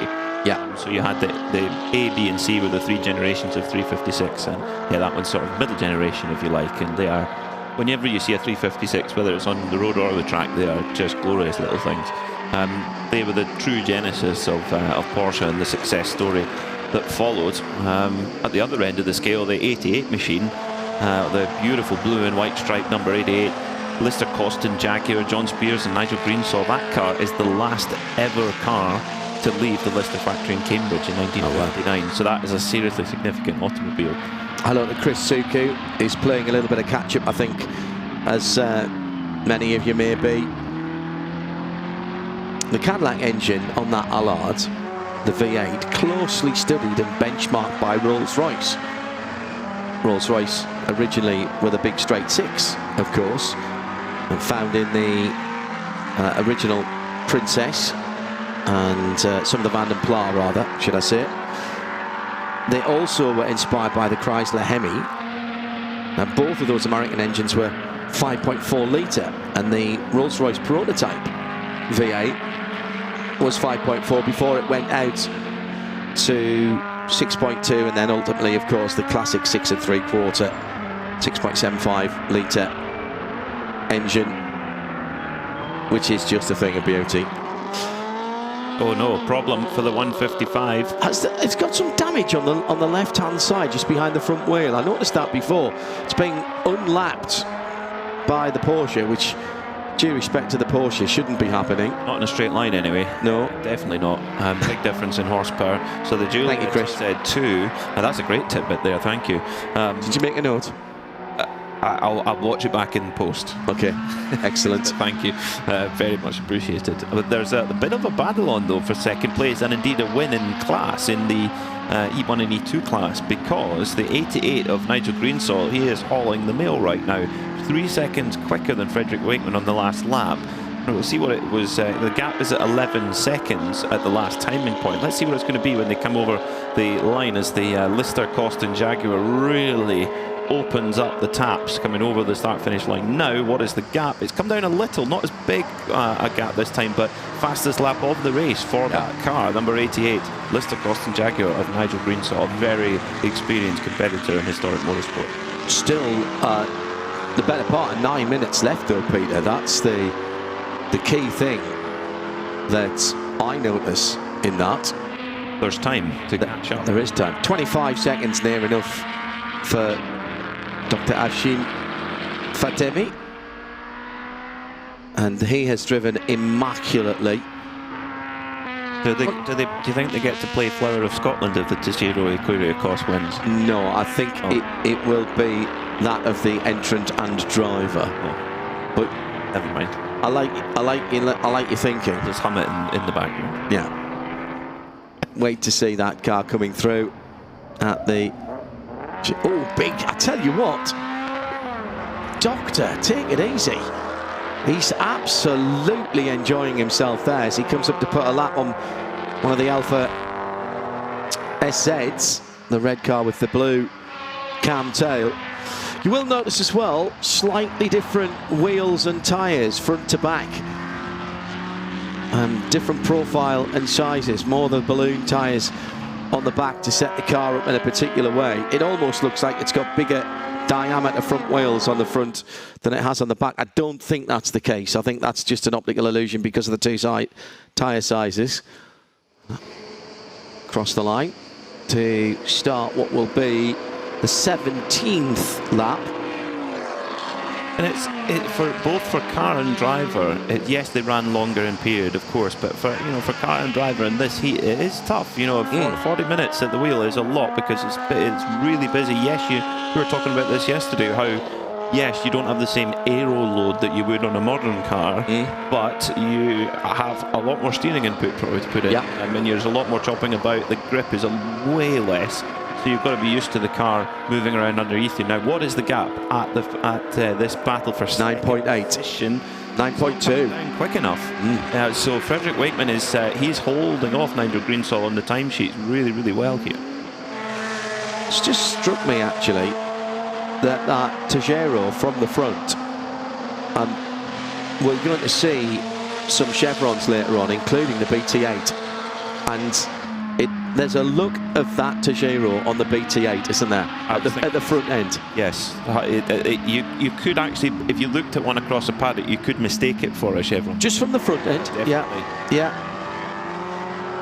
Again, that was, and of course, much like even today, you see trends of how design works, and it's understandable to see competitors following one another in certain ways and seeing recognisable profiles coming out. And is totally understandable. Nigel Greenstall's not giving up in this in this big Coston Jaguar car, designed by Frank Coston of Bosworth fame. The idea with it was just a more aerodynamic body to be fitted on the existing Lister chassis. Going through Aqua Minerale, we both John and I had the dad jokes going earlier on. There is Imola branded water, mineral water here in the commentary booth, very well looked after. So we said, oh, is this Imola Aqua Minerale, which of course is the name of one of the corners, and we didn't even get a chuckle out of Joe Bradley. No, not at all. It's a tough audience. Very poor-faced he was. Down into the last 5 minutes then of our second race of the day, and different categories of cars as there would have been in period. The short wheelbase indicating left and staying to the right. Fred Wakeman held up by that actually, and he doesn't need to be, because the gaps come down to under 7 seconds to Nigel Greenstall. Now he's got the same gaggle of traffic with the Austin Healey and the Ferrari, and a spin for a Lotus Elite in the background. And that was that Roland Jordan's car, the 28, that went around? I think that's that colour. It's No, it's the 400. Yeah, Marcus Bischofberger. Yeah, excuse me. But thankfully, avoiding the barrier. Yes, a spin, but managing to bring the car back in one piece, hopefully with just over 4 minutes left, and leaving the door open for one of the Jaguar E-types to move through. Two iconic British sports cars, the E-type and the Lotus Elite, in very different ways actually, and they represent quite different things. But the Lotus Elite was the car where Jim Clark was spotted by Colin Chapman. They raced each other. Ian Scott Watson, who I mentioned earlier on, one of Jim's earliest sponsors, had bought a Lotus Elite brand new. They went down on Christmas night. They took the sleeper train down to London, picked it up in the morning of Boxing Day in London, drove it to Brands Hatch, and Jim raced it against Colin Chapman. He was winning comprehensively, and then had a disagreement with a back marker, and Chapman won the race. But he'd seen enough. Whoa, big slide for the Alpha. He'd seen enough, and the amazing success story of Chapman and Clark went from there. But that was the Lotus Elite that was responsible for that.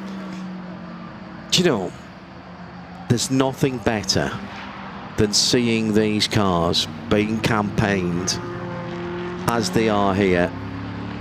I love looking at cars. I love looking at car stationery and talking about them and reading the history and talking to their owners.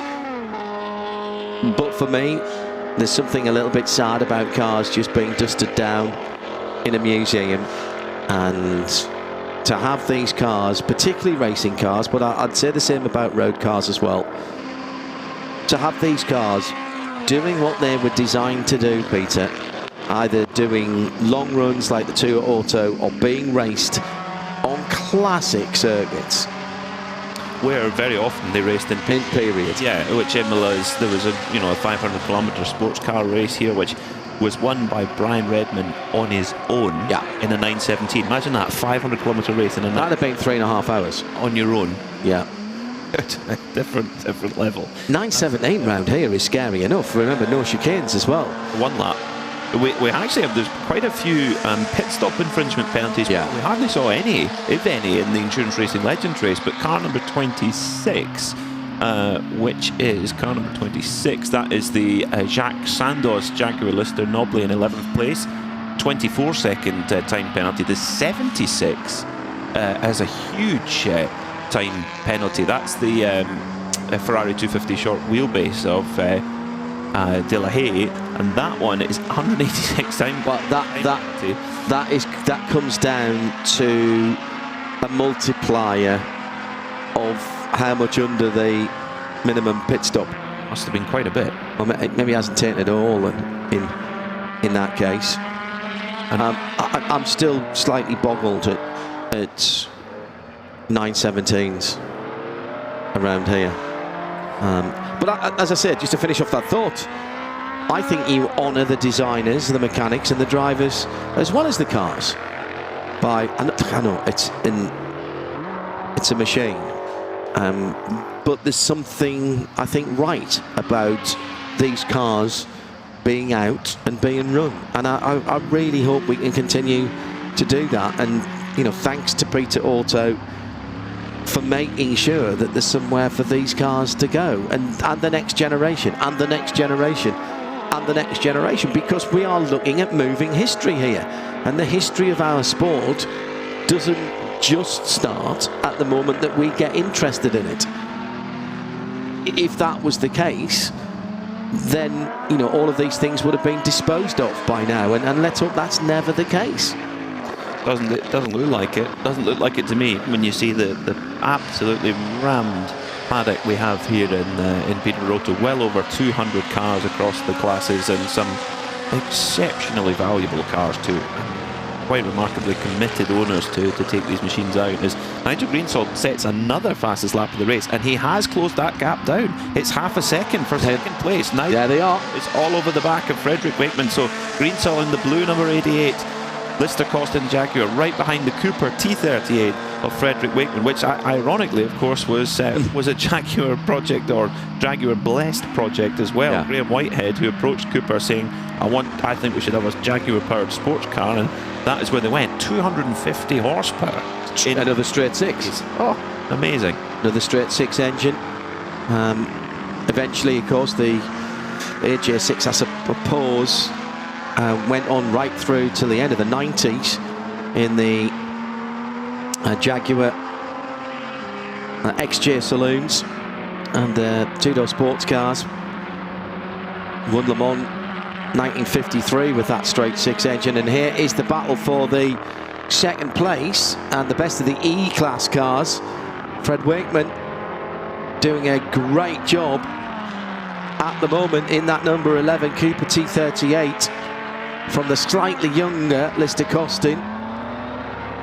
It's going to go down to the this is the last lap. Chicane here. It looks like it, yeah. Last lap for these drivers. So is it going to be Wakeman? Is it going to be Greensall then coming in? But it's the Trigero home and dry at the moment. Just 2 corners to go at Ravazza. Dr. Afshim Fatemi, a superb drive in that Ecuria Cost machine. He's never been headed. No. I mean, okay, pit stop cycle. But that is, I'll give you this one, Peter, that's a win for Scotland and for Edinburgh as the car comes across the line. We're dancing in the streets of Merchiston Mews tonight. Yeah, thank you, Bill McLaren, for that one. Renowned rugby commentator. Good win for the Lions today as well, if you were watching early on. Fatemi goes through then. Which of the Jaguar engine cars will come through in second place? Can Fred Wakeman hang on? I think he can, you know, and he does by 0.3 of a second. One more lap might have seen that change. They're both class winners. Indeed, all the three that have crossed the line are class winners. Waiting for Christian Oldendorf in the TZ2, the 1965 number 155 car, to come through in second in the F class, which was won by that Ecuria Cross Tejero. Magnificent stuff as the cars come in. I think only Christian on the lead lap there. Only the top 4, should I say. John Emberson coming through in third in the SLR in the F category. Laurent Jasper for Jaguar in the 73, second in the E2 GT class, and third Alexis de Beaumont in the 250 short wheelbase, the 1961 machine. That was number 5, and that is how they're finished. So that those will be the people that visit Joe on the podium in a little while. Next up, we've got plenty more for today, haven't we? Yeah, we're going right through till 7 o'clock tonight. We've 3 hours yet to go. Next up, we've got the Endurance Racing Legends 2, which is the most modern category we have. A lot of late 90s to early 2000s GT cars and GT2 category cars.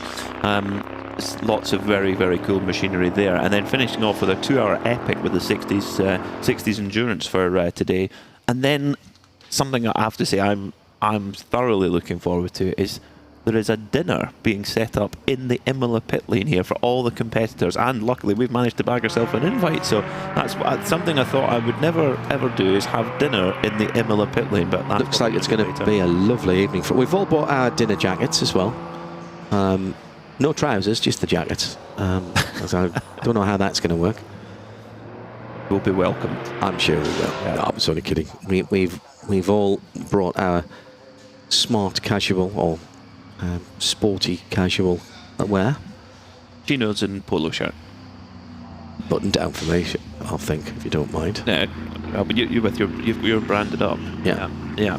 I one thing I have to say with the welcome we've had here. This is my first time being at a Peter Otto event, and it's really blown me away. The welcome of the competitors, the preparation teams. We had a great walk around yesterday. So many people came up to us and wanted to tell us about their cars and their teams, and really cool to see that. And they also, when you going for lunch, the quality of catering we have here are just top notch. Yes, well, I haven't missed out. I haven't had that yet because I've been too busy.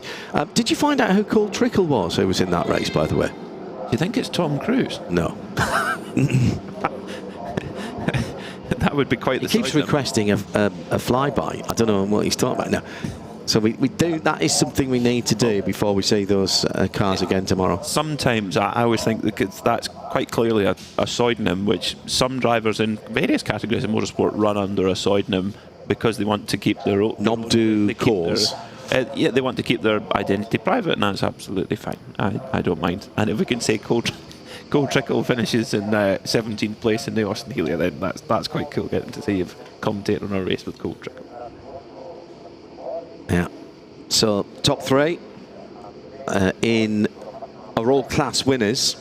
So that it was the Tajero number 100 in the middle there, the silver and blue car. That silver actually is metal. That is not paint.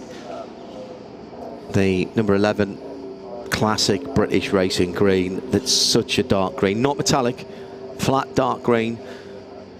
Paint looks like it's liquid, but in sunshine and shade sometimes it is so dark green it looks black. That's proper British racing green. If this is the Calcutta Cup, does that mean Scotland won? Because it's a Scottish car ahead of two English cars. Yeah. Well, he can have that one for a change. First one for a while. No, actually we've had a good run until the last one. We did. Yeah. And the 88 in that very lovely blue with the white racing stripes. I'm again drawn towards the blue cars.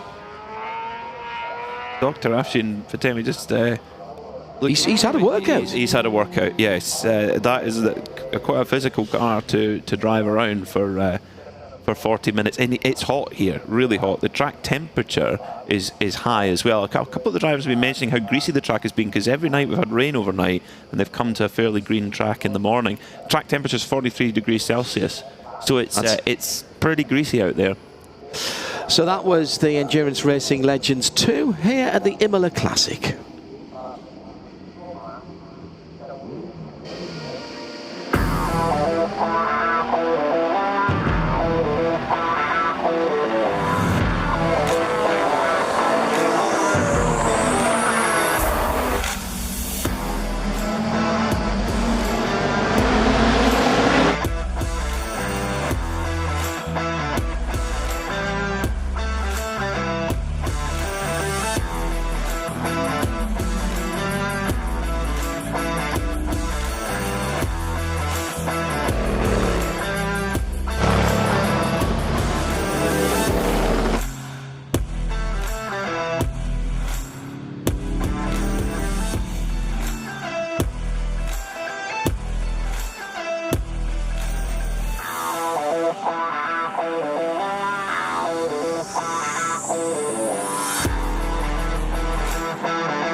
It's kind of like just a bit of body work.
sunshine here at Imola, greeting the Peter Auto Classic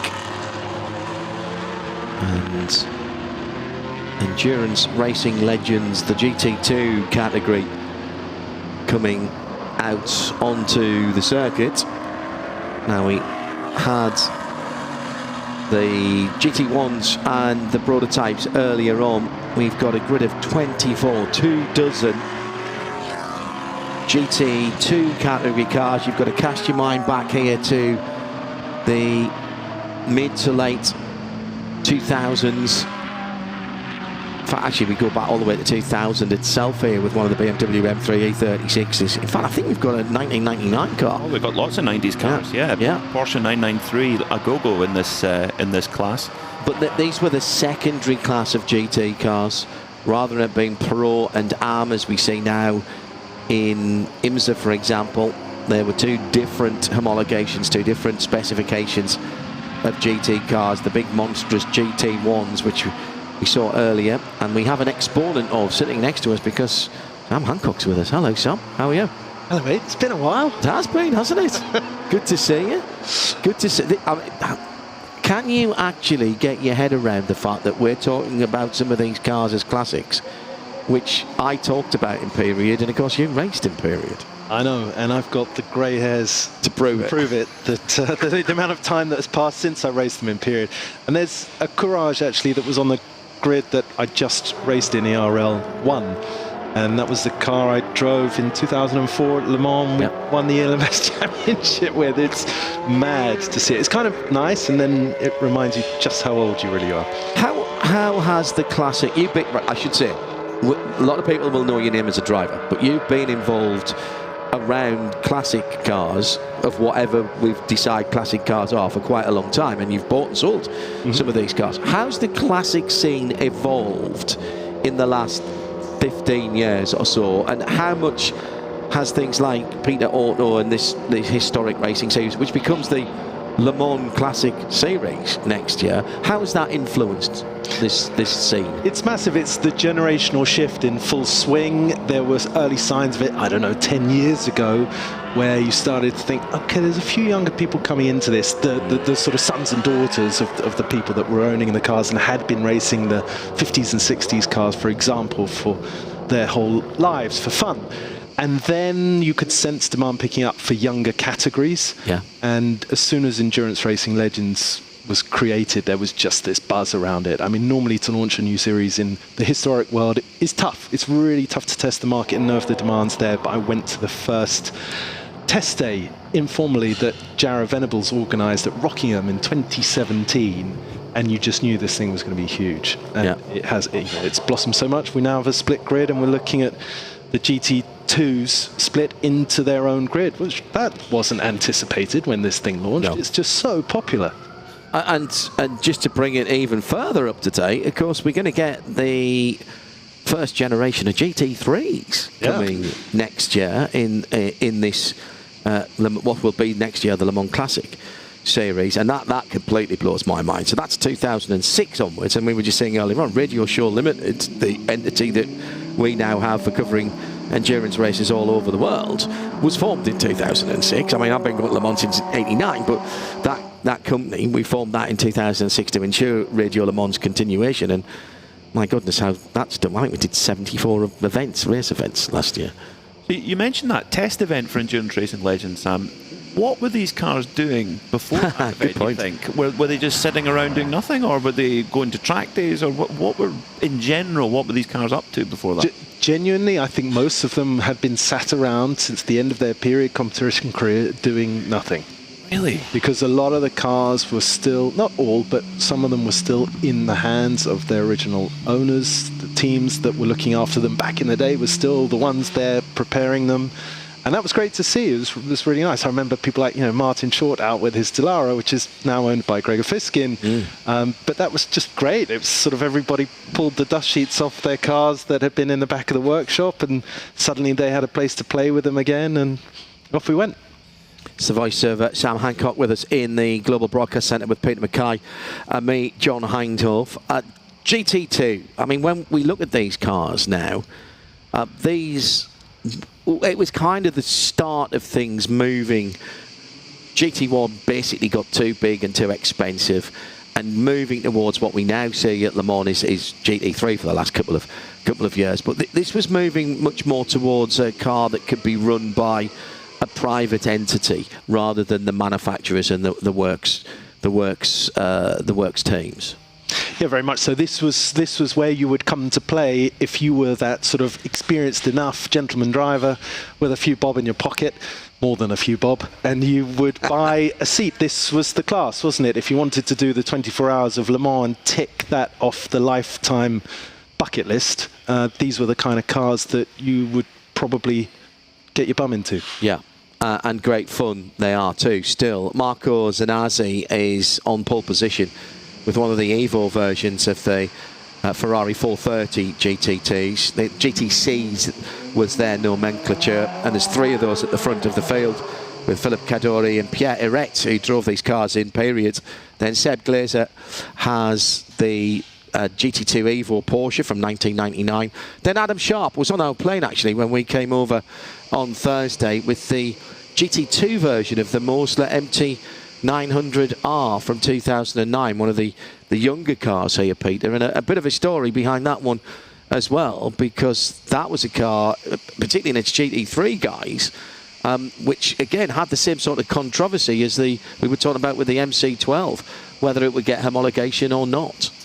Well, yeah, that was a difficult part. You have to obviously make a certain number of road cars, and that was more difficult for an individual manufacturer. And that's, of course, why in GT3 racing to this day, you only see big OEM manufacturers taking part, which probably for the long-term health of the category is probably a good thing, because there's the customer racing support there. So if you buy nowadays if you buy a Porsche racing product, not just a GT3R, if you buy a GT4 or you buy a Cup car, whatever, normally when you go to a certain event, there'll be a parts truck there and everything. That's important. But the Moser's that's a cool car. I mean, 7-litre Chevy V8 in the middle of the car. You've basically got the engine strapped to your back. The engine in that car from Adam was rebuilt relatively recently in the States by the people who used to do the Corvette works engines for Pratt Miller, and that was K-Tech.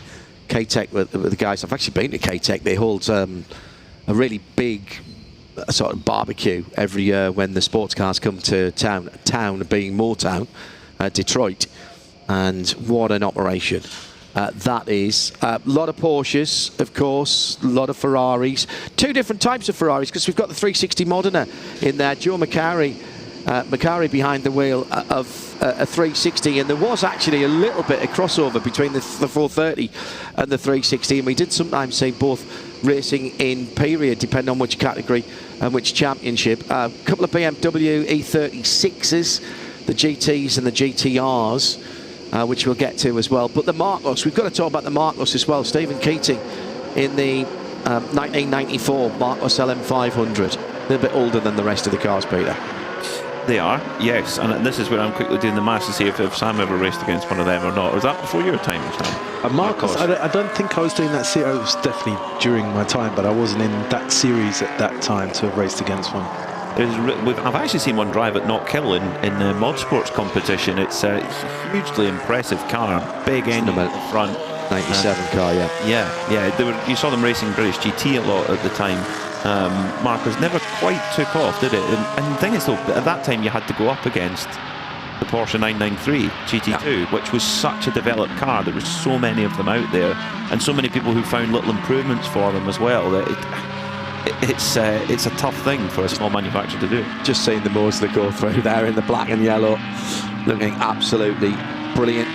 This was the start, though, Sam, of Ferrari trying to muscle in on Porsche, really, because Porsche had dominated this category of racing, GT generally, but certainly the second category. And Ferrari all of a sudden with the 360 and then the 430, but hang on a second, we'll have a bit of this. Yeah, and it really came on song, didn't it, that programme with the 430, if I remember. That was when suddenly that really became a very strong force with lots of sort of, let's say, work-supported teams. They didn't have the factory entry, of course, but F. Corsa and Risi in the States, they were, very, very heavily supported. And raced against them many times, often in the Jota Sport Aston Martin V8 Vantage, which strangely is not on this grid today. I don't know why the Astons are not quite so well represented in this series. They should be. They were good cars, but that was a tough battle. I remember the Ferraris were super quick. BMW's in there as well. Saw those in the States around this time. Scooter Gable actually racing the number 5 car, one of the E36 GTs from 2002, and the other BMW is the E36 GTR from 2000. That's the Todd Brown car, the number 77 car. That's an interesting car as well, because again, BMW, who were masters of being able to find the gaps in the rules, and ran in the States with a V8, which the car didn't have at that time, and managed to get the PTG cars through, and on Yokohama tyres as a works entry, with Boris Said and Hans Stuck racing those cars at the time. Where's your money here then, Sam? You know a lot of these guys, you've seen these cars racing. Are the Ferraris too good at the front of the field, or might we see George Haynes is starting the Mosley with Adam Sharp to get in later? What do you reckon? I think the combination of Marco Zanassi's mega local knowledge plus that car is going to be tough to beat, but I sense Philip Kadori's got a bit between his teeth today. I was just with him in the truck getting changed. He's on it. Philip Kadori then in the red car to drivers right across the line. Marco Zanassi in the mostly blue car. The white car is Pierre Arret, as I say, raced in period Porsches and Ferraris, waiting for the lights to go out for this 40 minutes race as the storm clouds are gathering. And there's the green light. It's a long run down to the start. The start and finish line's offset by about 250 metres, and the Porsche's getting into their stride very early on. I heard the rumble of that 7-litre Mosley as well there, and there it is going up the inside, making some positions, that black and yellow car. The different engine notes again, the flat 6 machines with the straight 6s, the V8, that big Mosley. That's just pounding the ground at the minute. Fantastic stuff. And of course the Ferraris out front, and it is the blue Red Bull livery Ferrari of Marco Zanassi who takes the lead, Peter. Yeah, good start from Sebastian Glazer in the Porsche 993 GT2 Evo, getting in the mix with those Ferraris early on. And remember, that's a car that's of a different era. You know, there's almost 10 years of those cars apart. You know, the Ferrari was, as Sam rightly said, was a very formidable car for its time, and then you think you minus 10 years of development and you're up against it. So great start from Sebastian, who's up in the third. And part of that is because the 993 has got quite a lot of horsepower compared to the later cars. Correct. He drives it very, very well. Yeah, that's a GT1 spec with loads of power, isn't it? Yeah. That one. Not GT1. Not GT1. But it's got GT1 power. It's got that's got a lot of power, the one in third, isn't it? You're asking me. I'm hoping so. I'm not arguing with Mackay when it comes to Porsche. We've got 3 different Porsche 993s here. You've got 911s rather. You've got the 993, which in road car guys was the last of the oil and air cooled cars. Ran up to about 1997, 98, depending on how lucky you were at finding ones that weren't registered. You've got then the first of the air-cooled cars, first of the water-cooled cars as far as the road cars were concerned, the 996, and I think there's a 997 in there as well, or a couple of 997s which are in there. So 3 different eras of Porsche. What I love about all of these series though, Sam, is you can put that to one side because you'll find somebody to race somewhere. Yeah, for sure, and that's what everybody loves about it. I just really enjoy seeing this black and white Gizmodo branded Ferrari 360 of Joe Mackay, because that is the car that he raced at Le Mans in the 24 hours, and by weird coincidence I was in the next door pit garage with him that year, and we've been mates ever since. So he's having well of a time in his own car, and the car leading is also Joe Mackay's, and that is the one he raced with Adrian Newey at Le Mans and Ben Orcott. And Marco Zanassi has the pleasure of driving that today. It's great to see Joe back behind the wheel. A lot of people will know what he does in the classic and heritage car world in terms and more contemporary machinery as well. And you can almost have a full day out just looking around his showroom and his workshop if you get the behind the scenes tour, particularly. Absolutely fabulous place to go in North London. So Marco Zanardi then leading, and the Mosler's had a spin. The Momo Mosler has had a spin.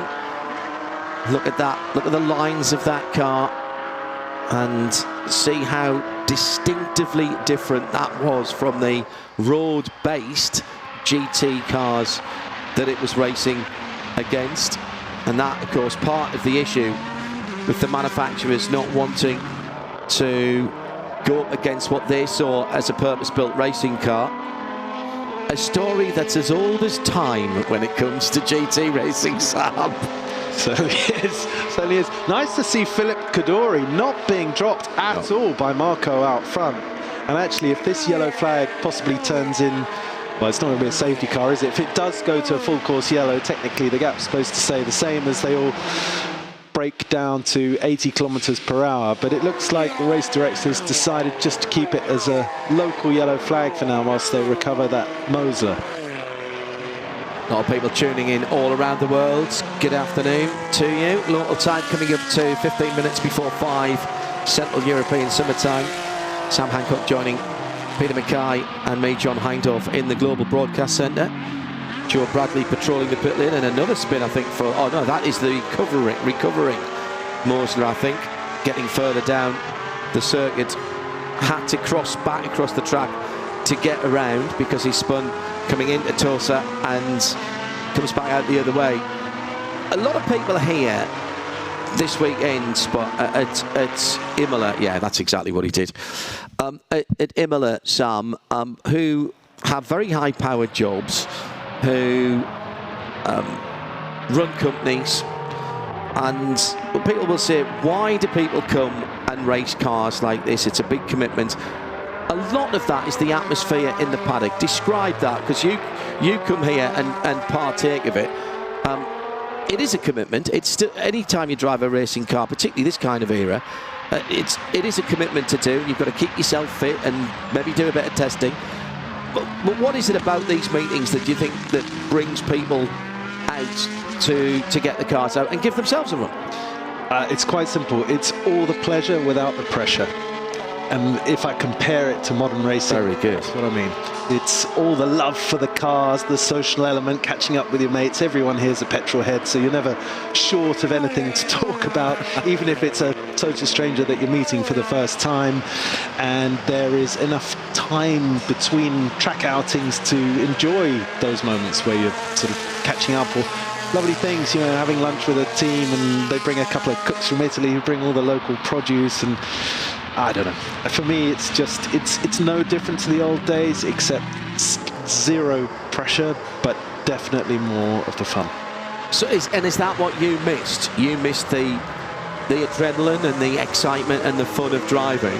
What you probably didn't miss was feeling like you had somebody under your chin all the time on the radio, getting you to push. Yeah, I think so. Obviously, a few of my mates are still doing very, very high level modern sports car racing at the top level, and if you ask them in a private moment, are you enjoying it, you'd be surprised how many say it's not really the right word.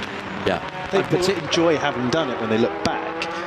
And nowadays, even to be a non-pro driver, the amount of commitment in terms of time has gone up astronomically, because you can't just turn up and do a practice session, a qualifying session and race. Well, you can, but you won't be competitive, will you? Oh, and I think there's another thing that, you know, this probably isn't the right forum to kind of talk about in detail, but there is enough demand in this historic world for these kind of cars to somewhat hold their value, and if you're really lucky, they can creep up in value. And I'm not saying that with a crystal ball or any promises, but compared to the astronomical budgets required to go and buy a seat in a modern GT series or Le Mans or whatever, where at the end of it you've hopefully had a great experience, but you haven't got anything else to show for it other than the memories. Here you've got an asset that hopefully you can exit at a sensible price, and with a bit of luck it might contribute to the cost of your historic racing season, or at the very least just take the edge off. Yeah, and you've still had the enjoyment that you were talking about. Many of these drivers, obviously, owner drivers with several cars, so they're getting their double or triple dipping. The EMI Porsche there, Peter making up a position.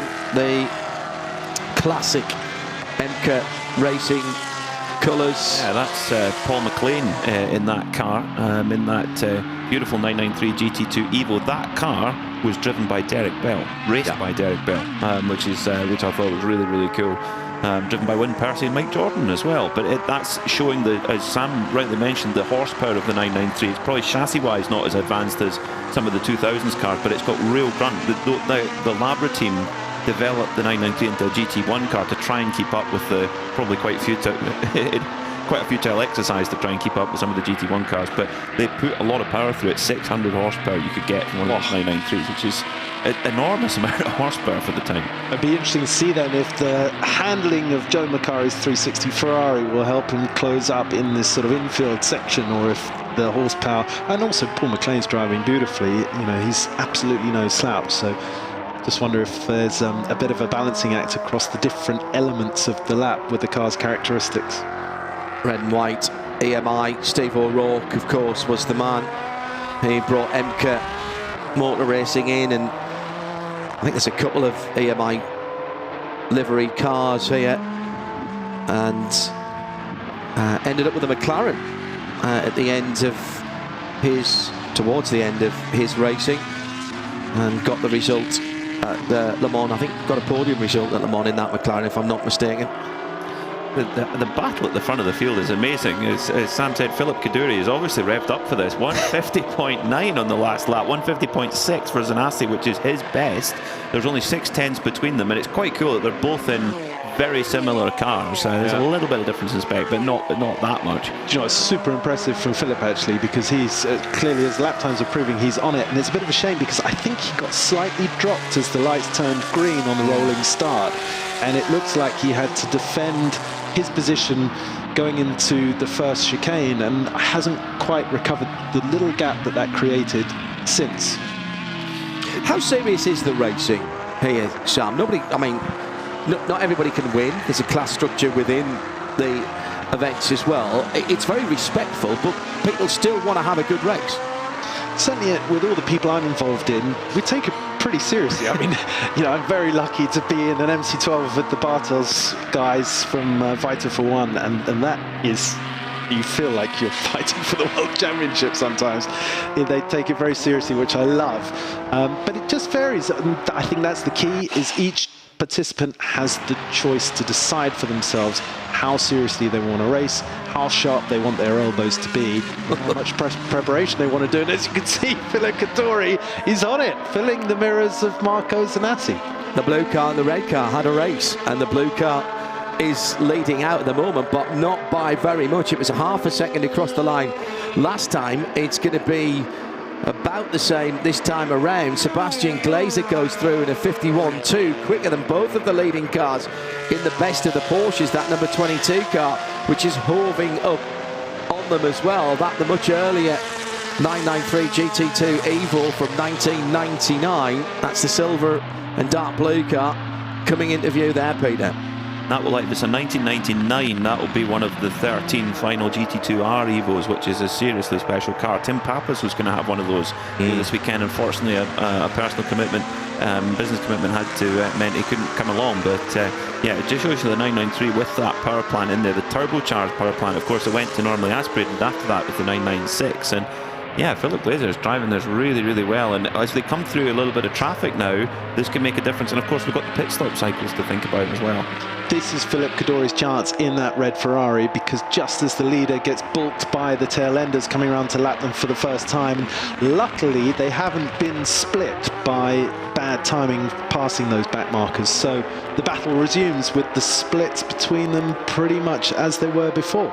Don't you just love seeing any sports cars, but particularly sports cars that still move around a bit, tails away up the hill, getting the power down, seeing the cars move around.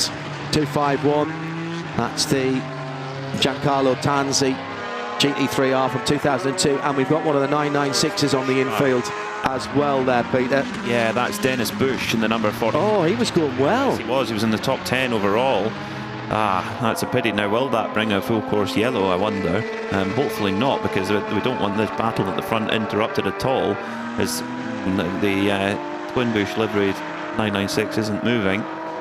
The fried egg headlights, Gen 1 fried egg headlights, even slightly, it's like a colour of a slightly gone off fried egg, actually, the yellowy plastic. Sunny side up. I mean, one of the great Porsche stories there, and I think, yeah, he just outbraked himself and went across the gravel there, and that's brought him to a halt.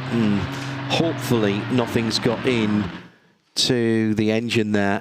And one of the great stories was because that car was being launched, and that was the first water-cooled 911, there was a bit of marketing budget, so the Porsche 911 Evo that actually became such a success both in Europe and particularly in the United States with the Champion, started off with round headlights, and then of course they brought in that 996 front end to it because there was marketing budget, and of course that didn't have a water-cooled engine.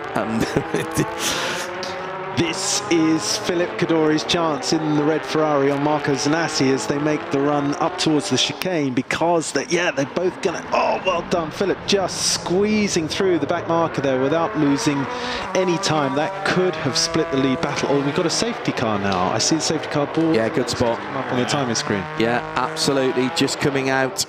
So we will see the safety car. Now, very good by Philip Cadori, because he made sure he closed right up. But now this is a full safety car. It's not a full course yellow. So he will be able to get right on the tail. And that's absolutely critical, isn't it? If he had not cleared that Red Bull liveried Porsche into that chicane, the Porsche would split them now in the safety car queue, and he wouldn't be allowed to overtake until they crossed the line at the end of the safety car period, and that would give the leading car of Marco Zanassi a run away to build a cushion. So pit window has just opened, so everybody will dive in. There's no point in staying out. As we were mentioning earlier, and again, Sam can put a bit more meat on the bones here. These pit stops are very leisurely by design. Nobody's trying to break a world record in pit stops here, Sam. No, but this is interesting, isn't it? Because they're both prepared by the same team, by Pastorelli Classic Cars, who we're running with as well this weekend. And that's led by Nicky Pastorelli. I was going to say, is that Nicky Pastorelli? That is Nicky, who, as a driver in his own right, has a world-class CV, and occasionally still races historics and reminds everybody how it's supposed to be done. But this weekend, he's got his the spanners in his hand, and he's managing a fantastic squad of guys. Pierre Eret into the pit lane as well. I just noticed there, I thought, I'm pretty sure on the Lotus Elan 26R is not eligible for this class. It's just making its way through to the other end of the pit lane. But behind the, quite fittingly, Lamborghini pace car here. Well, we're right on their doorstep here. Outside Bologna, just south of Bologna. And now it's a fully busy pit lane, of course, perfect time to get your pit stop done when the safety car is out. No fueling required. That's why people don't have fireproof suits and why you're allowed to wear shorts in the pit lane. Just normally speaking, a chat to the driver, if you're not changing drivers, that is, and a little check of the pressures and things like that, the tyre pressures? Yeah, exactly. These are extra long pit stops to allow for those that do want to make a driver change to do it safely without having any disadvantage. The whole point of this historic racing world is fun with friends. So if people want to come and share the driving with a mate, the pit stop duration allows them to do that. But obviously our leading two cars are driving solo, which is great because it means the battle continues, and those two should leave the pits as they arrived, i.e. nose to tail. Now, Porsche 993 with the tail up is never a good thing, but maybe just a little bit of heat in there. It is very warm. The air temperature is 21 Celsius. Track temperature, however, with the sunshine being on it all morning, it did rain here overnight, but got up to 43 Celsius. There's a little bit of cloud cover in various parts, so it's dropped down to 40 Celsius. That's actually quite torturous on the tyres. Only short races for the moment. The two leaders come out as they went in, i.e. tail to nose. Two cars with such cool history, as Sam rightly said. You know, a car that Adrian Newey raced at Le Mans, quite a unique story. But the car what's interesting, the car that Philip Kaddouri is driving is chassis 2606, which is actually an ex-Risi car. Yeah. But it's not in a Risi livery. Won Le Mans twice, that car, which I thought you would think you would run it in a Risi livery, but it's running in a Team Modena livery, which is interesting. That is surprising, I have to say. Yeah, you would think you would run it in that livery. Chassis 2606. That's you're behind the scenes. You can go and check. I'm going to have to do my research because I feel like that doesn't quite add up. You're absolutely right. That's what you would run it if it was a Le Mans, a class winner at Le Mans, you would certainly favour that livery. But the Team Modena guys, that car must have done some good things in Team Modena's hands then. Must have done, but not from what I could find, which was even more surprising. This is the thing with what I love about historic paddock is that there is so many stories to run down to go around. And actually, while we're behind the safety car, Sam, you're in the historic racing car business. You trade the cars. How important is it for you to personally be here on the ground in terms of your business activities? Driving aside, how important is it for you to be here in front of everybody? For what I do, it's completely critical. I mean, this is where it all happens. This is where you have the conversations with people. This is where you get a sniff, a feeling, a sense of the cars that people are interested in racing. And I think the rest of the time we're kind of behind the scenes pedaling, but this is where the action is. You've got to be on the ground here. Jean-Marc Merlin coming into the pit lane was one of the cars that didn't stop the first time around, and Nick Traber following him in the two Porsches, the GT3 RSRs from 2008 and 2006 respectively, coming into the pit lane. Actually, it looks a bit like a Porsche Cup race in the pit lane at the moment, which is what sports car racing looked like in this era, and just before probably. Joe Bradley down in the pit lane. Here from Goodyear Tyres, who during that pit stop, I saw, Mick, that you went around the car. What exactly, as a tyre engineer, what are you looking for there? We're just looking, assessing the wear. You know, it's the first time that a lot of these cars have run Goodyear tyres. So we're just understanding where they are, understanding the drivers and the setup. We know Imola from in the past, it's easier on the tyres than most circuits. But as you've seen, with cars going off, throwing stones across the track, you get the nicks and cuts. So we're always assessing and just managing the lap times throughout the race. I would think your options of what to change there would be quite limited in such a short race. What could you offer if things weren't right, for instance? You know straight away with the pressures, how they've set the cold pressures, when they've come in for drivers over push it, they've gone up there. So we can reset the pressures from advise them where they want to be, to get them through to the end of the race. I also saw your kind of sign language. Mark Sumter in the car was like, thumbs up, was everything all right? I suppose that's feedback, isn't it? That's Brummy talk, isn't it? You know what I mean? You know what I mean? It's just, you know the driver, you know the drivers over the years. Bit of a, one-to-one. Are you okay? Yeah, we're okay. Get on with it. Great stuff. Thanks, mate.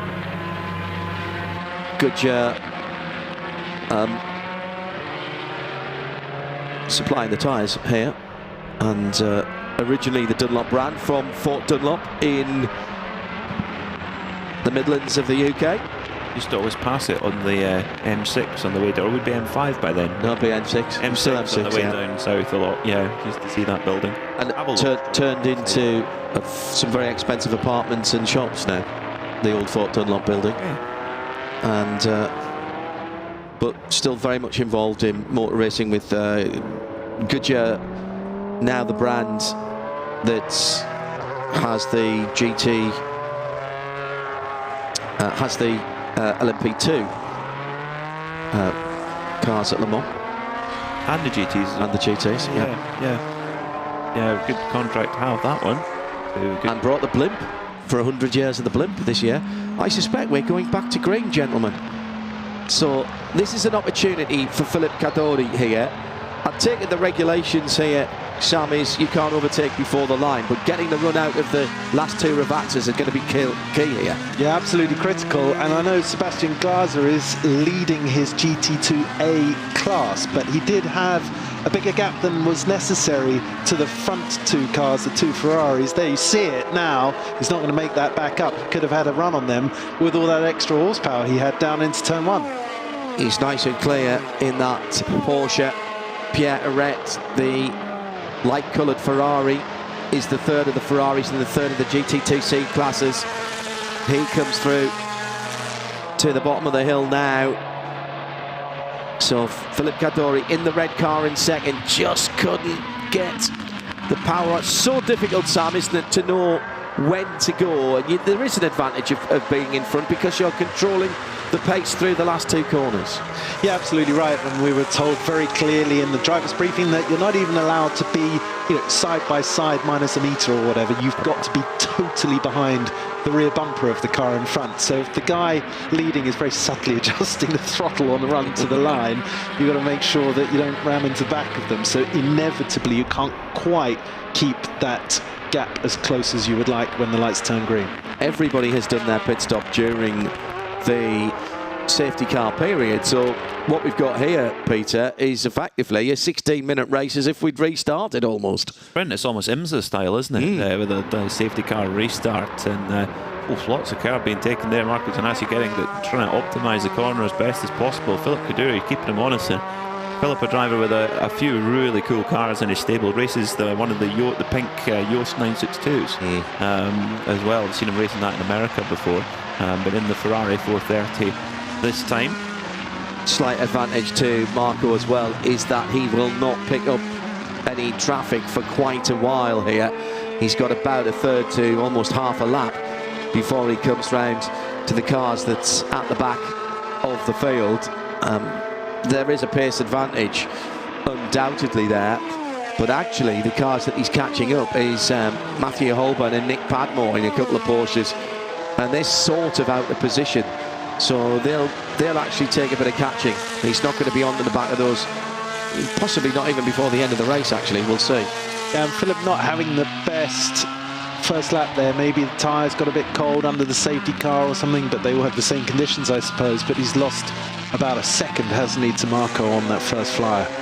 How critical is it to be able to get the tyres warmed up? It's a skill in qualifying, clearly, and a lot of people just don't have it, and particularly people who don't race very often, then their last lap is their fastest lap. But coming off things like a safety car, in these cars, the slightly more modern cars, how easy or difficult is it to keep the heat in the tyres? It's very difficult to keep the heat into them, very difficult to get the heat back into them if it's gone already. And then that first lap, especially in the heat battle, is really hard because you don't quite know can you still brake as late as you did just before the safety car? Can you carry the apex speed that you did just before the safety car? It's a bit of a voyage into the unknown, and this circuit is so heavy on braking and so critical with very little margin for error. For example, they're making their way downhill now to Ravazza 1, and it's got a kink to the right here on the entry, and if you brake a couple of meters too late, you're understeering all the way into downtown Imola. They have actually caught up some traffic because there was a little gaggle of cars behind the two I mentioned before.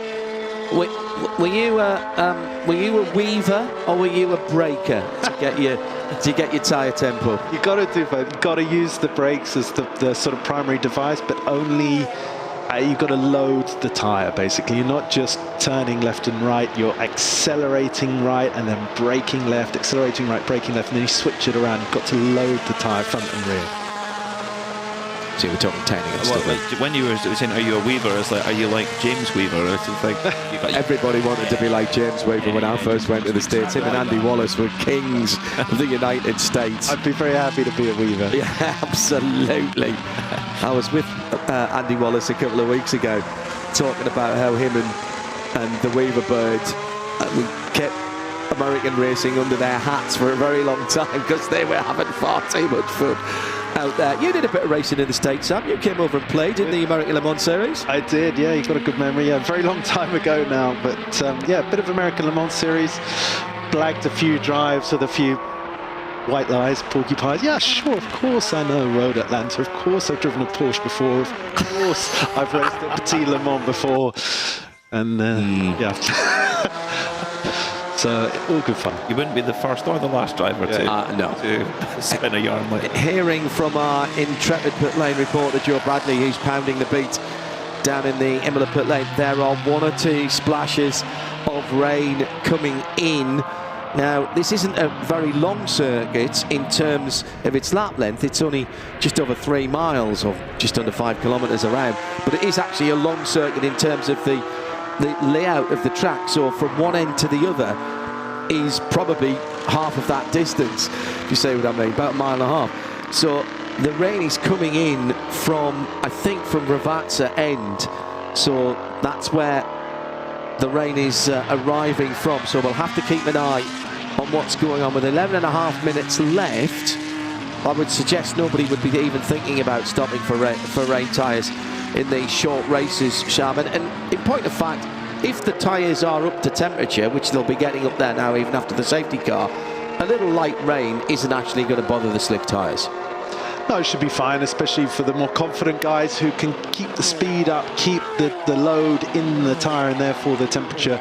A little bit of light rain is absolutely fine. Obviously anything heavier than that, we've got a very amateur-led field here, you know, that'll be a significant challenge for most of the guys. But my money would be on Philip Kadori, because his natural car control, especially on slicks in the rain, is unbelievable. So in a way, I really hope we get to see that. 150.992 last time around for Pierre Arret. Was that white Ferrari's fastest lap of the race? Joe Mackay has just done his fastest lap of the race in his 360 at the head of the field. It was a 150.255 by Marcos Zanazzi, and that's only a tiny bit away from his fastest lap of the race. So there's still plenty of grip out there. And bad news, we've got one of the GT2, one of the fabulous Felbermeyer liveried cars, Peter, in the pit lane. Yeah, Gen 2 997 RSR, one of my favourite cars ever. I think Joe and I have been talking about Bradley Mackay Racing, the lottery win race team, that's one of the first cars in the stable, is the GT3 RSR 997. Left front puncture, we're hearing from the, or at least issue, for from Joe Bradley down in the pit lane, who's our eyes and ears at the moment. Eyes, ears and raindrop reporter, with now just on 10 minutes to go. And Marco has pulled out a substantial lead now, 4.3 seconds. However, traffic giveth, traffic can taketh away as well. So Philip Kadori's just got to keep his head down here. And there are some rain tyres coming out onto the apron. Just what Sam was saying about the potential for safety concerns with these drivers in these very powerful cars. And it was a flat spotted left front tyre. I tell you who could be a dark horse if it does get slippery in the last couple of laps is Sebastian Glaser in that 993. Porsches in general have more compliance and therefore are good wet weather cars. Sebastian's got great car control as well. He's not afraid of the rain. He's very comfortable in that car, and he is only a couple of, actually he's just dropped a second. A minute ago he was about 1.5 seconds behind Philip Kadori, and Sebastian's just done a 50.9, so he's got the inherent pace to run with Kadori's Ferrari. And that was his fastest lap of the race, Sam, so you're spot on there. Sam Hancock, the voice with us. Well, it's not just his voice, he is actually here, but obviously you can only hear his voice. Peter Mackay and John Hindhaugh enjoying the variety and the racing here. Proper racing already today, and we'll run through till early evening Central European time, and then an early start tomorrow at just after 9 o'clock Central European summertime, and that's a full day tomorrow till after 7 o'clock. So put aside any thoughts of being productive on Sunday, settle yourself down in front of your viewing device, and there's another fastest lap for Sebastian Glaser. still about half a second off the leaders, though. So the leaders in the Ferraris are still pulling away a little bit. And Marco Zanassi took another 0.2 of a second out of Philip Kaduri there. The gap's of 4.4 seconds all of a sudden. So Zanassi really getting on with it in these sort of uncertain conditions. It hasn't quite started to properly rain yet, where it's going to cause an issue, but it's certainly at risk. What's interesting here, and we see this it's one thing that I keep an eye on. This circuit actually has been resurfaced fairly recently because of it having F1 again, which is gloriously bonkers having F1, contemporary F1 around here. A bit like going back to a couple of other circuits that happened during the COVID period. But because of that, it's quite a dark surface, being quite new. We were at 43 Celsius not so very long ago. As soon as the clouds come over, Sam, 37 Celsius, which in the big scheme of things is still hot tarmac, but that's a big shift if that continues to drop down another 2 or 3 Celsius. Probably be doing the tyres a favour, actually, because all of us have been struggling with overheating tyres in today's temperatures. Yesterday was a lot cooler. The cars tended to handle it a little bit more consistently, and what we certainly found in the MC12 in the ERL1 race is as soon as you do a push lap, if you slide the rear, especially even 1 or 2 corners, you pay the price for the next lap. How do you get your tyres back? Can you get your tyres back? Just try to keep the thing in line for about a lap without sliding the rear or the front, and then they do come back. How much info do cars of this era have in terms of TPMS or temperature sensors? Or is it your backside? Certainly in what I'm driving, I'm not getting any of that info, signaled to me on the dash or anything like that. Right. So it's just backside. Yeah, it's feel. Yeah. And that's where an experienced driver like Sam Hancock comes into his own. He is available, ladies and gentlemen. Marco Zanassi's keeping going quicker. Yes. Quicker. So actually, as Sam rightly says, that they're actually doing the tyres a favour, and the lap times are improving lap on lap. 1:49.8. The first time we've seen the 1:50 barrier broken. So yeah, clearly that drop in track temperature is really helping. And that's throughout the field as well, Peter, because there's some green times coming in for other people like Mark Davis in the 85 Porsche, also Nick Padmore in the number 76 Porsche. Further down, Maria-Mele Delanet, that's another Porsche, 996. Oh man, look at that BMW in the Fina PTG colours with a couple of Porsches right ahead. I'm immediately transported back to the ELMS days and Tom Milner's team. It's right on the case of Mark Sumter there in the ex-Labra competition machine with the tag livery down the side of it. Pops and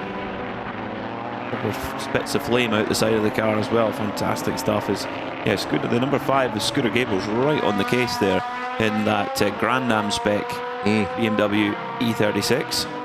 Really cool, that BMW. I was just admiring it earlier on. I think it's a fantastic bit of variety to have in this field of Porsches and Ferraris. It will surprise you not at all to know, Sam, that in period people were complaining about that, saying that isn't a GT car, that's a touring car. It has no place in this paddock.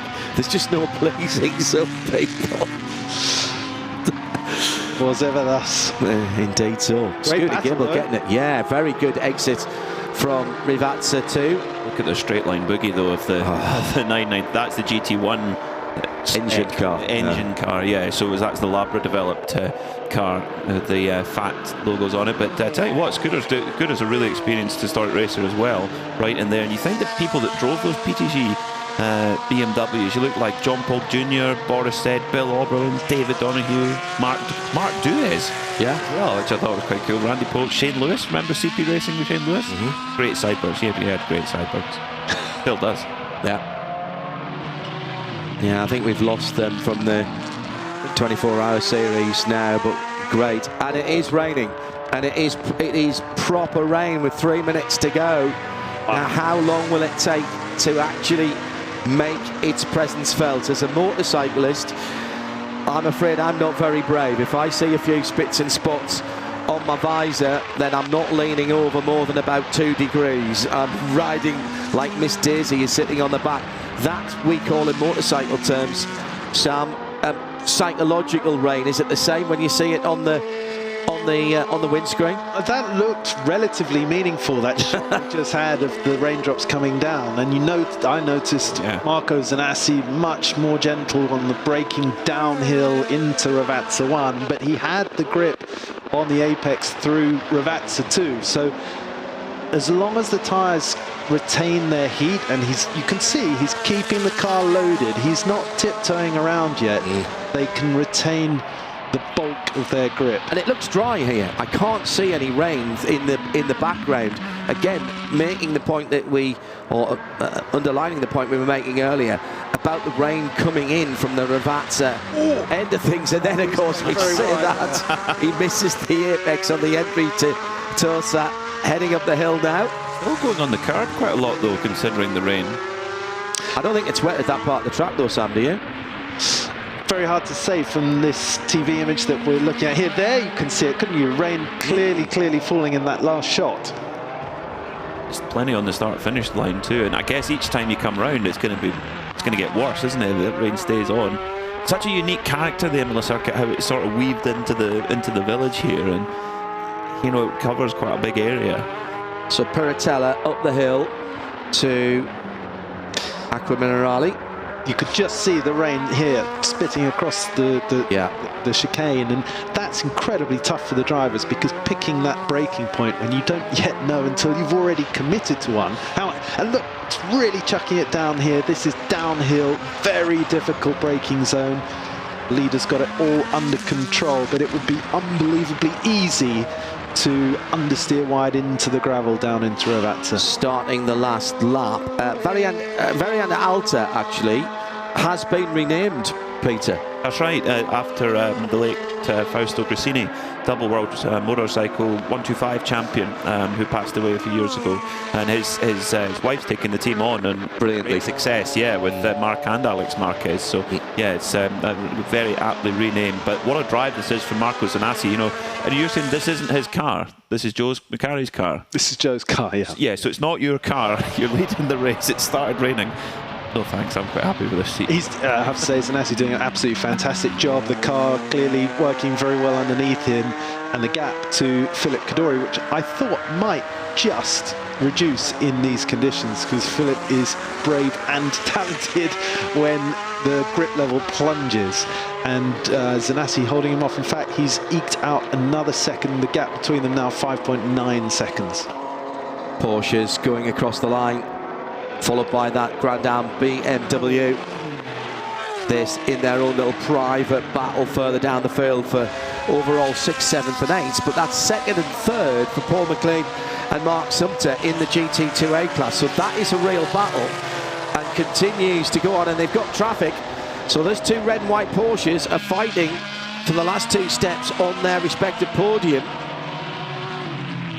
And they've got half a lap to go, but Marco Zanassi has done his job, and it's absolutely teeming down now at the far end of the circuit as this battle for podium spots continues between the two Porsches. But here's the Red Bull Ferrari, and again just losing the front end, but no panic, straight the wheel off the brake pedal and sprints towards the line. The checkered flag is waiting in our first of the Endurance Racing Legends GT2 races. It's going to be really tough conditions for the next set of racing. Through goes Zanassi to win it. It'll be around about 5.5, 6 seconds. 5.5 seconds for Philip Kadori. Sebastian Glaser will win the GT2A category in the Porsche. Coming back at the two Ferraris at the end, as Sam thought he might, just 4.8 seconds further back. And then Pierre Iret was right there as well in the white 430. Joe Macari is going to win his class in the 360 Modena GTC, the 2005 car, the number 92 car. And then just behind him is that battle that is going on, and those two Porsches are still fighting for position and for podium spots, 2nd and 3rd, and it will go the way of the EMI car. So Paul McLean is ahead in second of Mark Sumter. Scooter Gable comes second in the GT2B category. And that was to Joe Macari. And I'm just looking for the final steps on the podium for one or two other cars. The GT2B, third position. Marie-Amélie Delaunay will be third in that category. Sam, thanks for being with us. Thanks for having me. This was great. It's just like old time. I was going to say, we haven't had you in a comedy box for far too long. Do you want to come and do it again? Yeah, my pleasure. Oh, this is great. Thanks very much. Well, thank you for sharing your knowledge. Have you got anything else today? Nope, we're done for today. So I can just kick back and eat some pasta.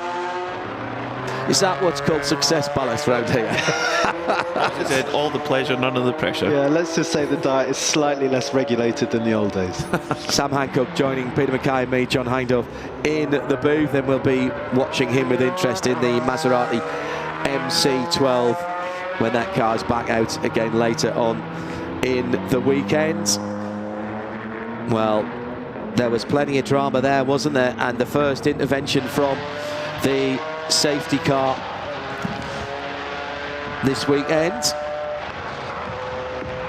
Marcus Anassi, what a drive that was. Local knowledge coming through in that Joe Macari owned Red Bull livery machine. But Philip Kadori kept him honest all the way through there, Peter. And I think Philip can hold his head up high there on that. Sebastian Glaser wins his class in third. Joe Macari wins his class in the 360 Modena in fifth. And, well, they do say just add water, don't they? Very impressive from those drivers to get these cars home. And you know, every car here is valuable, but these are seriously cherished machines. And you know, when you're the owner, or indeed you're driving the car for somebody else, and it starts to rain, and you've got slick tires on, just put yourself in that position. And big pressure, and there'll be big relief to see the checkered flag. Great drive from Marco Zanassi, under pressure the whole way. Yeah, he earned it well, and I'm sure Joe Macari, the car owner, when he arrives with a class win under his belt, you're going, oh, my other car won. Oh, two class wins, yeah, very good. Great to have Sam Hancock and his insights there. And Sam I've known him for quite a few years now, longer than either of us would like to admit, really. He's never changed one iota, and in fact, if possible, I think he's even more smiley now than he ever has been. And maybe that's that, you know, all the pleasure, none of the pressure. But you can hear it in his voice how much he's enjoying being around this. And I think, you know, the two cars that he's driving this weekend, Maserati MC12 GT1 and a Ferrari 512 BBLM, that is, well, I mean, that is boys' own adventure stuff for anyone. So there we go, Endurance Racing Legends 2, the GT2 cars ending in the rain here at Imola.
Well, to quote the famous film Le Mans, the rain we have been expecting has arrived.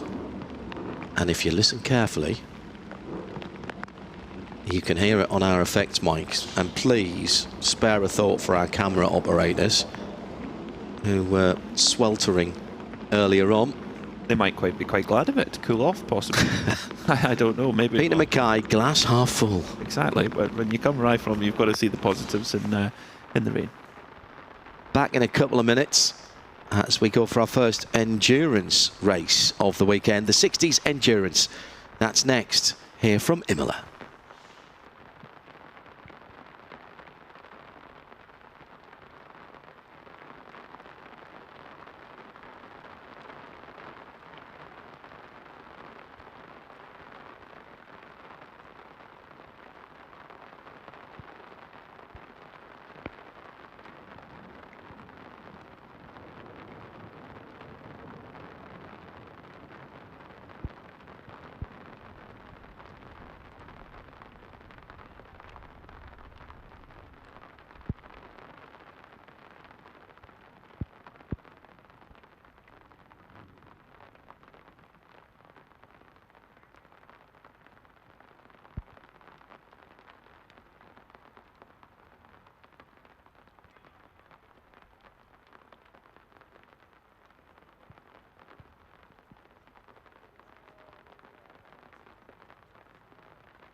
Well, I'm afraid that the weather has decided to play its hand here at Imola-Classic for the historic racing by Peter Auto weekend, and we've had a proper downpour in the last 10 minutes.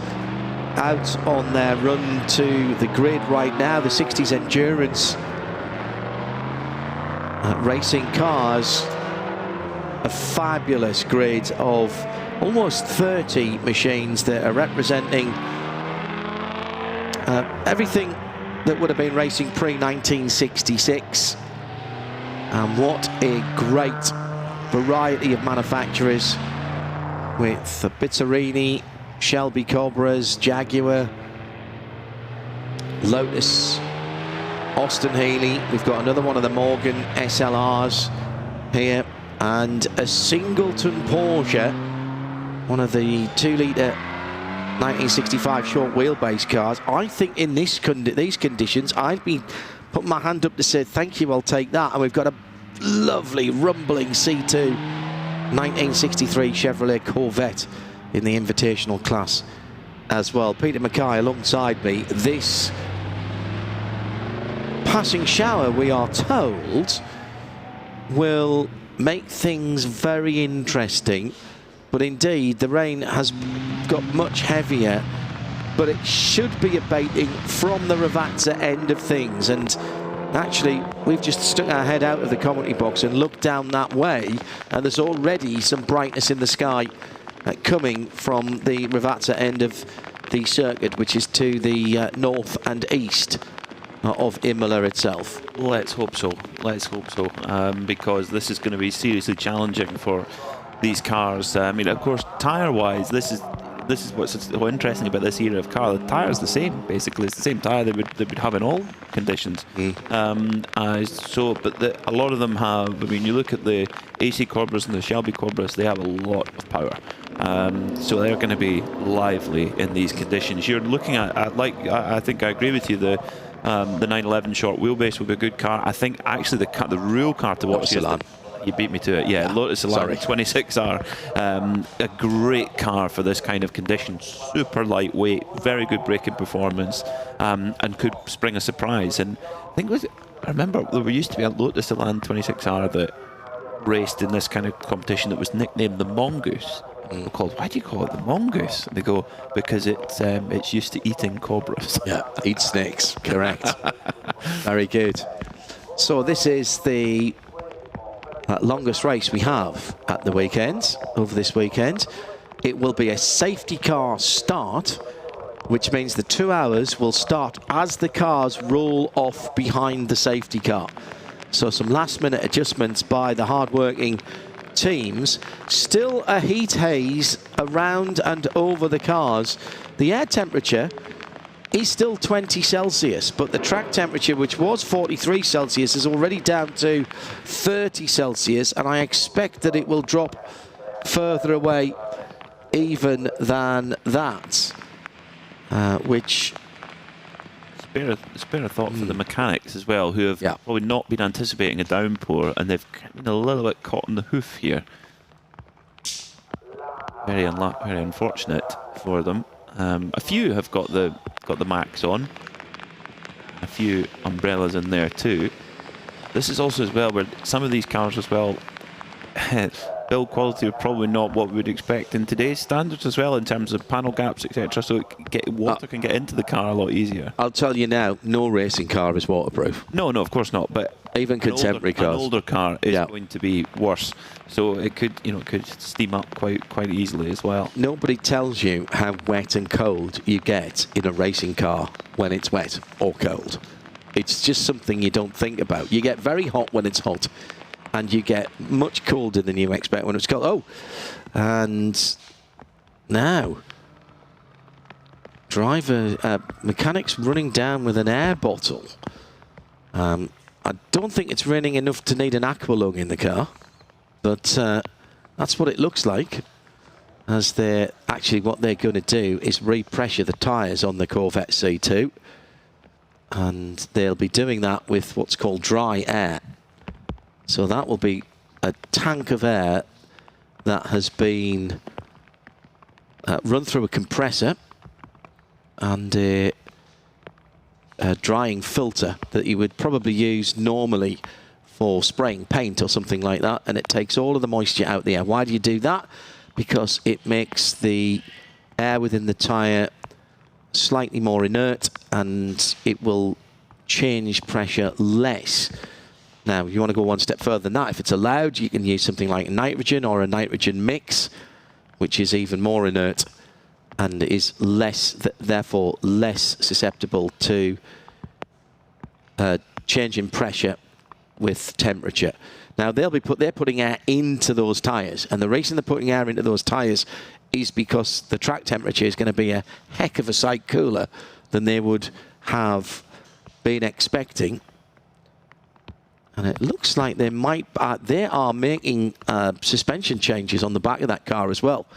So soften the roll bar off, maybe. Yeah, and maybe taking. Getting into it there.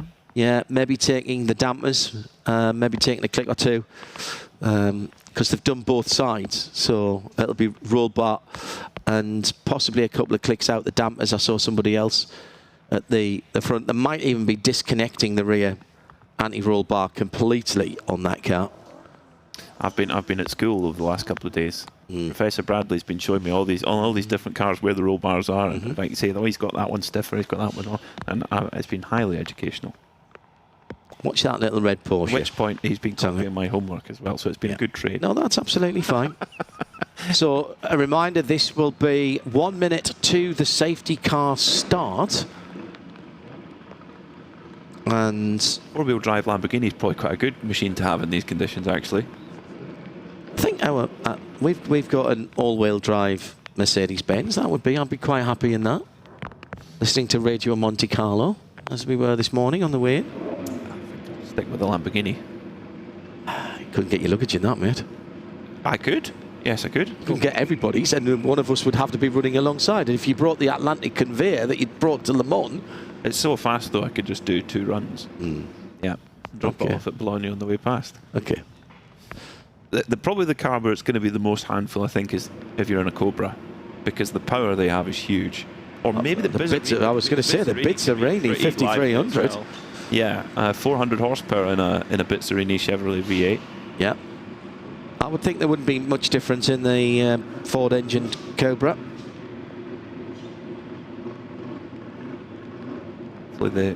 Is it easing up? It's when you stay, it's like watching a kettle, but is it easing up? I think it's easing up. Yeah. I thought it was easing up already.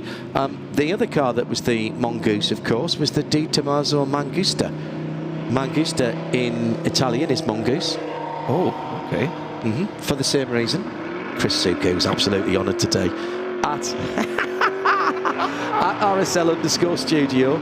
Was that a bit of wheel spin? Loris Hesman's just lighting the rear tyres of the Bizzarini up, coming off the line there. Let's go through the front of the field then. That black Bizzarini, number 50, 5300 from 1965. Then the Shelby, that's Loris Hesman's. Then Shelby Cobra Daytona Coupe, Guillaume Marr,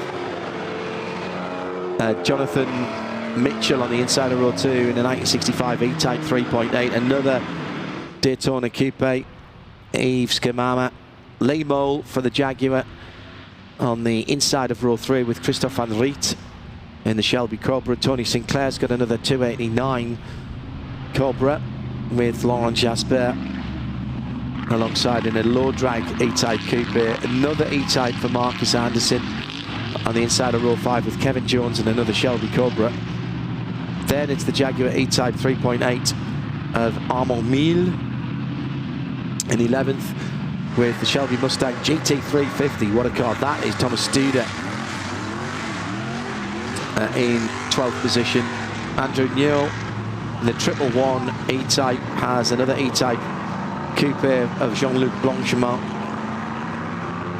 Then Alan Vogler, Shelby Cobra, Robin Greenhoff, Shelby Cobra. They show the row 8. Then it's the couple of Jaguars, including Francois Fillon, brother of ACO president, and Jeremy de Rocha in the Healy. Actually, the Healy might go well here. nice balance of power and controllability with Phil Milacek. The Morgan is next up in the inside of row 11.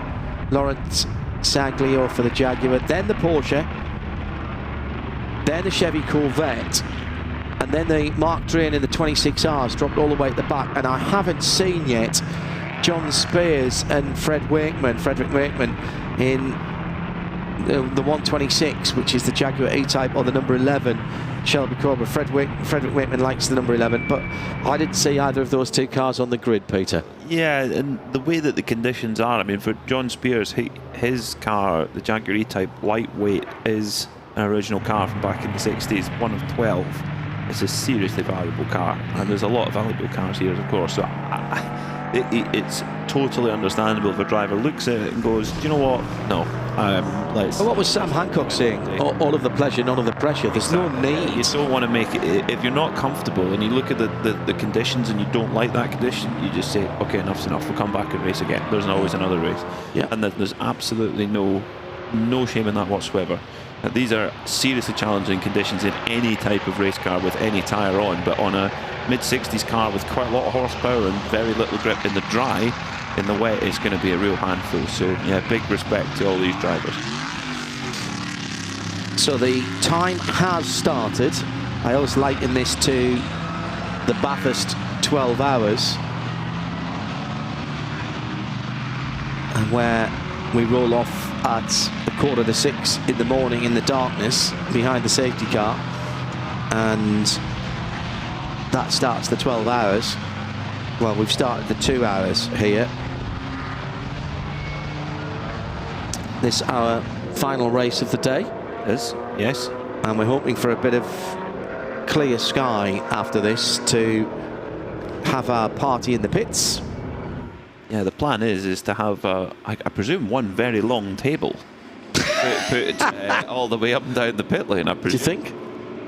Maybe just one big long... On Nürburgring style, where you've got them all in echelon in front of the pits. Yeah, it could be, yeah. A 45-degree angle. Wait to see it. So I'm hoping the rain goes off soon, so because they want to be getting set up fairly soon. Well, you can't because the pit window opens in 41 minutes, so you can't be setting your table up. Fair point, yeah, well maybe, yeah, the cars coming into the pits might get in the way of setting up dinner, but so it's going to be a quick setup, whatever we do. Exactly right. We should maybe go give them a hand after this. We'll send Bradley down there. Now, the safety car has stayed out. For some of these drivers, I'm pretty certain that when these cars qualified, it was a dry track. We did have a bit of rain overnight, both on Thursday night and Friday night, but not when these cars were out on the circuit. So it'll be at least a couple of laps behind the safety car, just so the drivers can assess where any standing water is. Wet is bad, but you can get around. You'll drive around wet with a little more circumspect application of the throttle with your right foot. But what no car likes is puddles of water. Bit of aquaplaning is not very pleasant. Those dark clouds continue to roll over Imola and the old city of Imola, pretty much within walking distance of the gates. And in fact, some of the circuit buildings, the most famous circuit building, the one that had the red and white cigarette advertising on it back in the day, actually outside the circuit gates, in the public area of the park.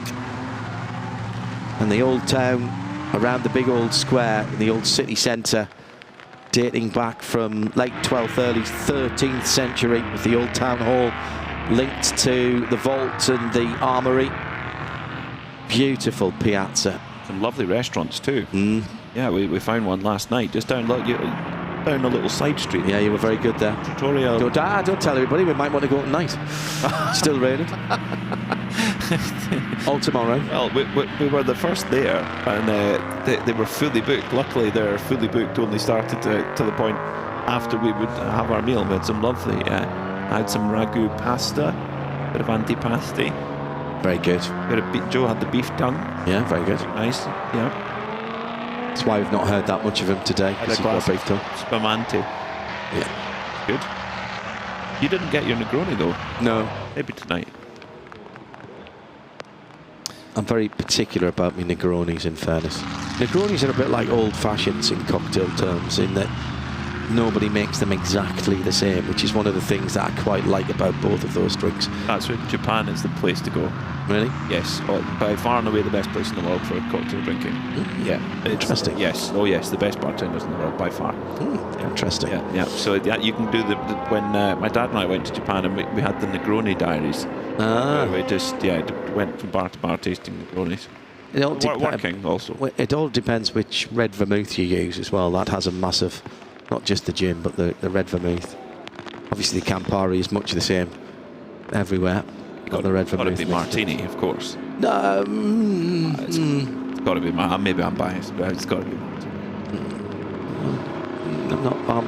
That much to John show. Hindhaugh, you always say support those who support. No, that's true. That is my go-to for Negroni at home. But I do have a number of other red vermouth for the top shelf Negroni, if you will. Oh, the Super Leggera competition. Yeah, competizione. Competizione. Yeah. Very good. We're behind the safety car here, so there have been no changes in the order. The question will be now whether we actually go side by side when we do come to the start, or whether they start line astern in single file. The Lamborghini leading them around, and I'm going to tell you now that our cameras are making it look much, much brighter than it actually is out there. And those headlights are not just on for show. It is really very, very dark and dismal at the moment. And indeed, the other thing that I've noticed is the wind has picked up quite significantly as our track temperature continues to fall. Gone down another couple of degrees since we mentioned it. Air temperature remaining fairly consistent and constant at 20 Celsius. Big gaps appearing in the field now. The guys at the back not wanting, even at safety car speeds, to push things too far. So we've had 10 minutes of the race, Peter, and not yet got a green flag lap. But I think this is actually incredibly sensible officiating from race control just down to our left. It is, yeah, no question. You've got to be careful in these conditions, particularly when you're dealing with historic racing too. The cars are not in the same standard as, like, say, a modern day GT3 car or modern touring car, whatever. So you have to keep that in mind. And the no traction control, no traction control, no ABS, anything like that. No. So you've really got to be just very careful with that as well. And it's not a grid full of professional drivers either. You have to keep that in mind too. It's brightening up over there. Yeah, it is. That's just over the around the Grissini chicane. Well, I think that rain has eased considerably. Could it do that in the rest of the track? Nice. But that's where they came from, Peter. So what we've got is the opportunity from Acqua Minerale through Variante Alta, the Grissini, Variante Grissini as it's called now, down to Ravazza. That will be dry. That will be drying up. There's quite a lot of standing water in places, but running down through that little right kink, which actually does have a turn number but not a name, where the cars are coming through now. Really tricky, as Sam Hancock, who joined us earlier on, told us. You're turning right, and just as you get the steering straightened up, if you're just that little bit on the brakes, you're off into the gravel. It's very easy. We see that a lot. When the World Endurance Championship come here every year, there's always several cars that end up in that gravel trap beached, because there's a lot of gravel in it, and it's very easy to get it wrong through there. And Joe Riley picked up on it when we arrived. It's amazing how the TV does not give justice how steep it is. The entry is. I think that took my eye as well. I did with that. There are some houses and apartments just beyond where this camera is, behind where this camera is. They had their washing out on, it must be washing days Thursday. They had their washing out on Thursday when Joe and I was here. We're here. They'll be that'll have been taken in today with this weather.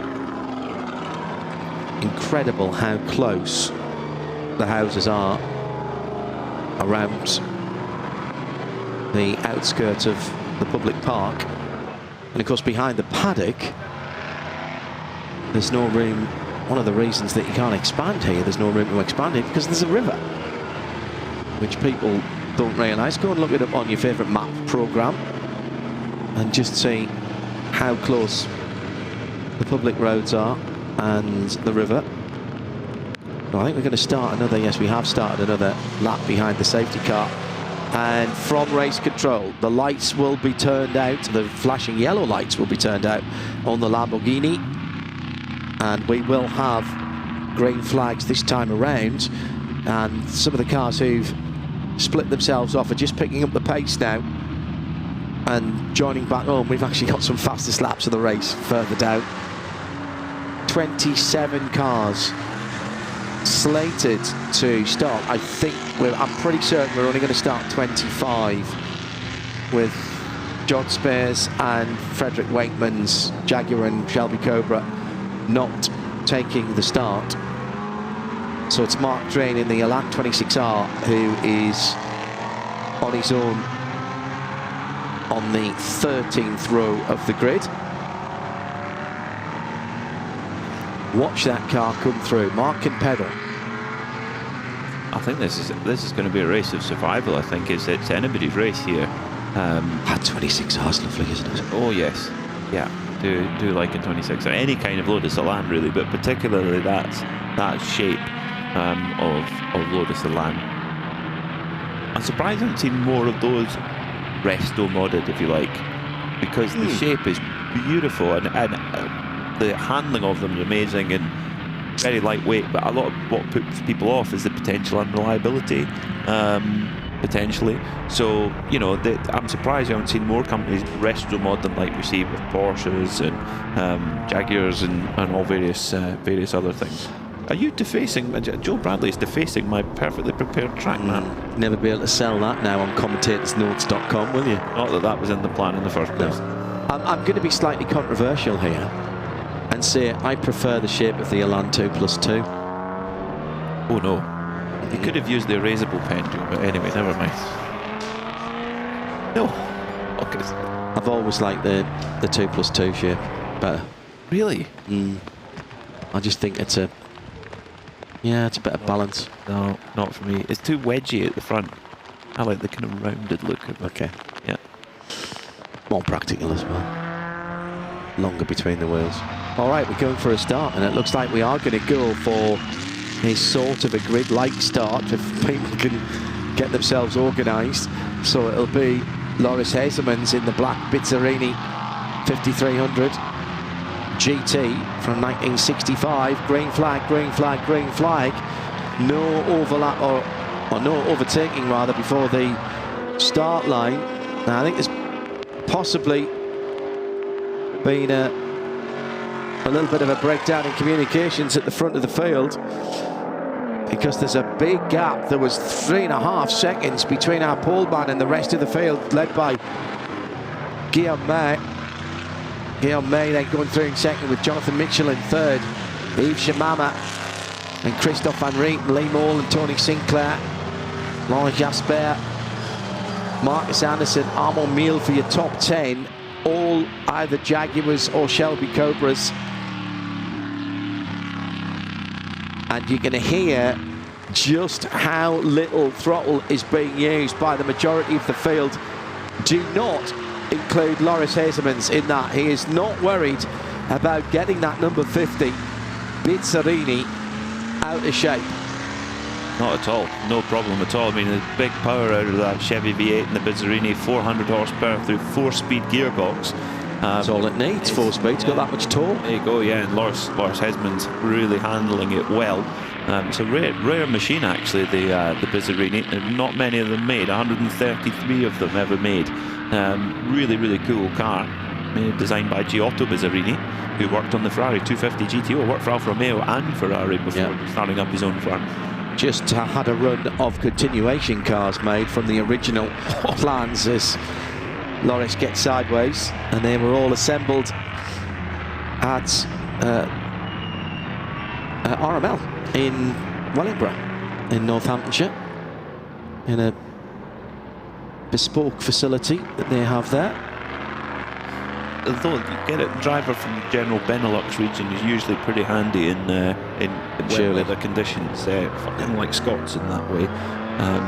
Looking at the minimum weights of these cars, there's a lot more kind of close regulation of what an E-Type can be, what a Shelby can be, AC, etc.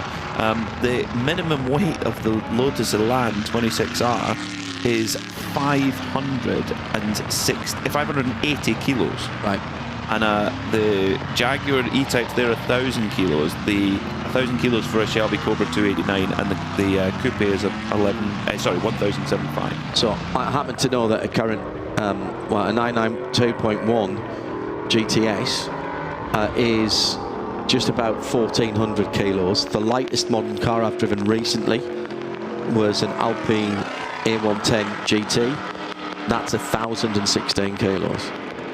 So that's two Lotus Elan 26Rs then. It's very, very light. So we'll see if that plays well in these conditions. Of course, because it's lighter, it'll have less power to try and balance them out. The rain is still absolutely clattering it down. Right, Mark Train, who started dead last in the 26R, is already up to 21st, and we haven't had a full green flag lap yet, or we've just had a full green flag lap. So watch Mark Drain in the number 79, that little 26R Lotus coming through the field. Safety car's back out. Safety car is back out. Certainly the safety car boards are out. Yeah, safety car is back out on the circuit. I can only assume that this is for the weather, because actually I think it has got a little worse again, like coming in heavier. Like someone's turned the volume up on it. Yeah, it's just teaming it down. Right now, and it gets to a point where the tyre can't clear the water quick enough, and it then skates on the top and you get aquaplaning, and that's where no matter who you are, you can't control it. Timo Hamal as well made up some considerable positions, up to 18th in the 911 short wheelbase, the 2-litre Cup car from 1965. So the two cars that we highlighted with not a lot of power, quite skinny tyres, they have absolutely come through the field, but it is pelting down at the moment. It's like steroids. Well, I guess the skinnier the tyre, the better. Yes, absolutely. In the rain, because you have wider. Well, I've driven some cars with very, very wide tyres on, with not much tread on, and you hit a puddle, and it's it gets your attention.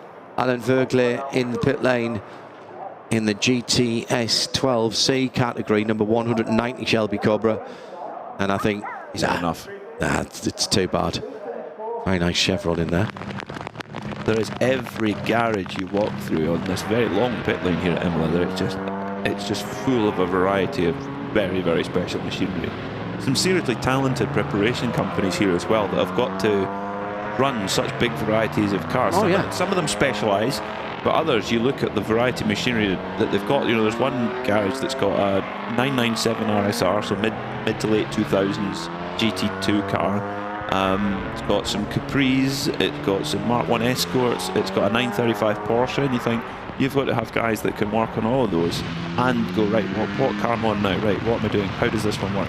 It boggles my mind, actually, the quality. You know, this is now, let's stop this race, isn't it? I think that's what the drivers... And I think it's as much about visibility, because even at these slow speeds, the spray and the standing water are very difficult. I think we're probably going to see a red flag here. I don't like to preempt what race control will do, but I think they're just gathering everybody up behind the safety car. In fact, it is that bad at the moment. The Loris Hazemans is having trouble catching the safety car, and the Bissarini at the moment looks more like a jet ski than a car. There's a bow wave in front of the front wheels of all of these cars, and it is coming. Now the wind, which had got up, has now dropped, and it's just coming straight down, Peter, and that means that's not going to clear for a wee while. No, definitely not. And you know, you can throw a red flag, bring everybody in, and you can leave the clock running, and you know, we'll come back if it's if the conditions improve. Terribly bad luck, this. Yeah, I was so looking forward to this race, and I know so many of the drivers were as well. Yeah, it's a shame because just looking down this is the only race for 60s Endurance, so that's it. Unfortunately, if we don't get off again, but there's a few people putting Francois Fillon. We could stopped as well. We could stop for half an hour and then it dry up very quickly. So you never know. But right now it's quite clearly not suitable for full racing conditions. Well, the safety car has now picked up pole driver and leader Loris Hezemans in the Bizzarini. Again, just mention that the big movers is the Timmer Mall Porsche, up now into very creditable 17th position, and as we suspected, the Lotus Elan Mark Drain up to 18th as well. So they've both made up the better part of 10 positions. Yeah, it was an opportunity for them, wasn't it? A red flag. It had to happen. Absolutely had to happen. Now, what a pity. That's not raceable in any car. You wouldn't race contemporary machinery in that. I think that's very smart. It's in some ways it's almost worse than contemporary because they've got such big grooves in the wet tyres that the spray that comes off is massive. So the advantage that you have in older cars is you have narrower tyres and you run higher off the ground. But honestly, this is not raceable at the moment. The only sensible decision to be made by race control and the drivers, or the teams being told to tell their drivers to put the cars in the fast lane of the pit lane in parc fermé conditions in case we can get back. Yeah. So it's not an absolute that's it, that's over. There's it's amazing how quick weather can change, but also the other thing we have to think about is maybe the risk of thunder and lightning too, because with whether that's we have had it has been that kind of thundery feel to it kind of all weekend. It's almost like it's been waiting to rain all weekend. Air temperature still 20 Celsius, track temperature now 21 degrees. So this, I'm afraid, for the moment, will bring a halt to the 60s Endurance race. I suspect that many of the drivers will jump out of their cars, but even at the top of the hill, where the water should be running away, there are literally bow waves in front of some of these cars. Big puddles forming on the apices of the corners at the Variante Gresini, which is the latest name for Variante Alta, the high chicane. Even the Lamborghini struggling now at the front of the field. Four-wheel drive Lamborghini, brand new four-wheel drive car. Yeah, that front splitter there was actually in the puddle as it came down to Rivazza 1. What a pity for the 60s Endurance drivers. Let's just hope that this rain does go off and they can maybe get a little sprint at the end just to get out and get a race, because there's a lot of preparation goes into getting these cars ready, practice, qualifying this. Dear me. My word. Rivazza 1 is waterlogged to... I mean, the shocking thing about that, Peter, is that's still downhill into Rivazza 1. And even before the apex, there's enough water there. Now, it has rained here the last couple of nights, but the ground is still pretty hard, and I just wonder if, as we've had in the UK recently, when we've had any fall of rain at all, the ground being so hard, there's just nowhere for the water to soak into. There's Timo going through, going, nah, we could be racing in this. I've got my Porsche. It's in their interest, yeah. But into the pit lane they go then, go and get warmed up. No, I mean, all joking aside, there is no other option here. Try to get underway, and I think there was that little window where it just appeared to clear up a little bit, but then there's another band of rain that's blown in from the north and west, north and east side of Imola. We're just down to almost in the city centre, to be honest, but if you'd say we were to the south and east of the old city centre and the city walls. Is that a flash of lightning there as well? I think it was. Yeah. So that's something where safety is it's a whole other dimension of safety that you've got to think about. Correct, particularly for our camera operators. For everybody, yeah. John Spears and Frederick Wakeman, who didn't take to the start, they're probably feeling quite smug at the front of the queue at dinner right now. Yeah. It just got that air out the balloon feeling, doesn't it? Unfortunately, we are ready to see these pre-1966 Jaguar E-types, Shelby and AC Cobras, Bizzarinis racing flat out in the rain, and you think, oh wow, what a prospect! But safety has to come first. Spare a thought, as I said, for our camera operators, but also for all of the volunteers, whether they be marshals on post in the pit lane, or indeed those who have been showing us to our car parking spaces, etc., etc. Really awful conditions. Joe Bradley, our pit lane reporter, has rather sensibly come in. You didn't bring your water wings this weekend, did you? I didn't bring my wellies, which is what you need out there. I've just stepped outside and literally the water came above my ankle to get to the pit lane. I didn't even get to the pit lane, so I thought discretion being the better part of valour here.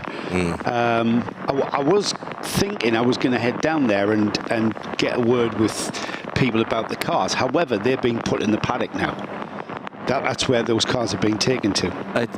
They were told to park up in the outside of in the fast lane of the pit lane. All right, that's way in the pit out. It's a strange pit lane here at Imola. It's got a curve in it for one thing. The operating pit lane, where you see the cars come in the garages, pit stops, through the curve towards pit out, which is where the cars are now, is quite a way away from the operational pit lane. Yeah, and that's where they are. There was just another flash of lightning there.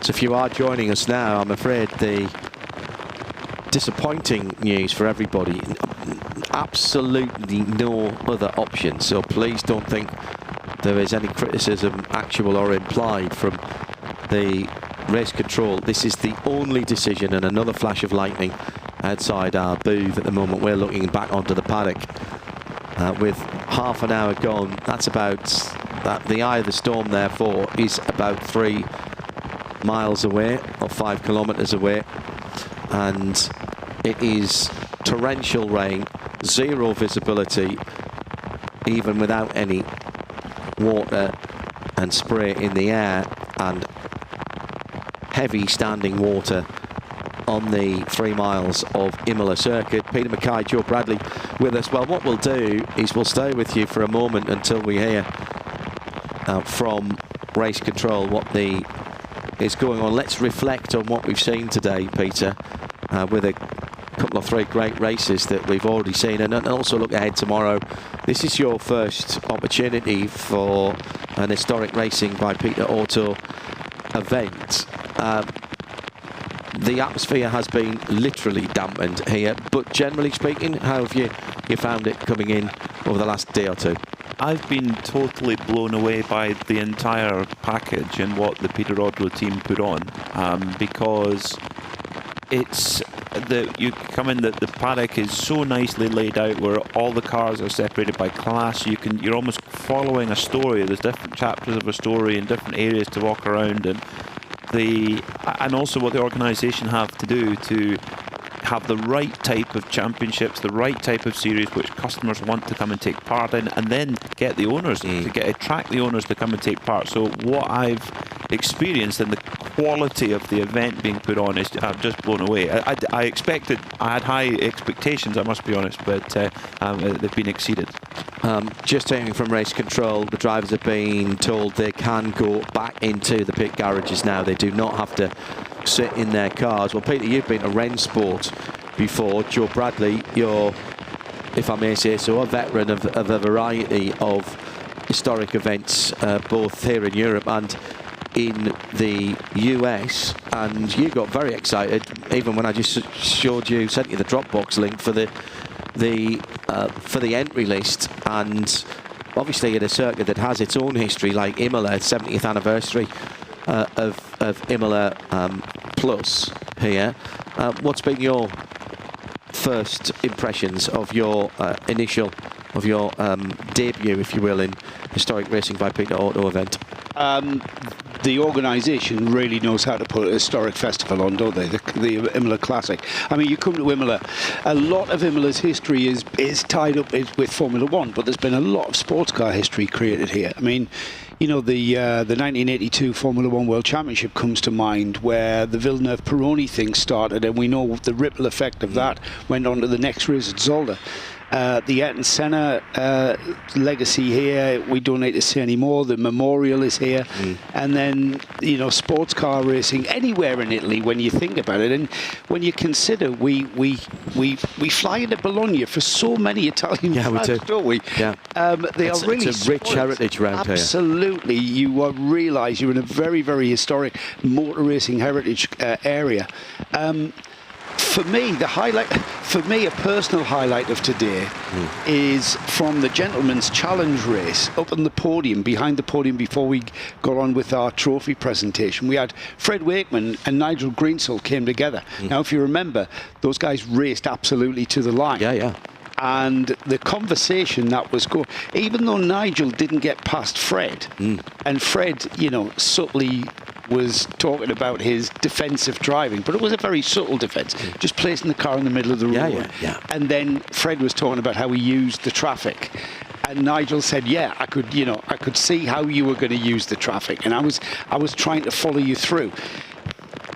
It's intensely competitive, but once you literally off the track, it's all great, and what gentleman challenge, absolutely correct term for it, because the gentlemanly conduct and the sportsmanship that I saw up there on the podium, there was no hint, not a glimmer of, oh, you cut me off. You cut me off. You blocked me. Yeah.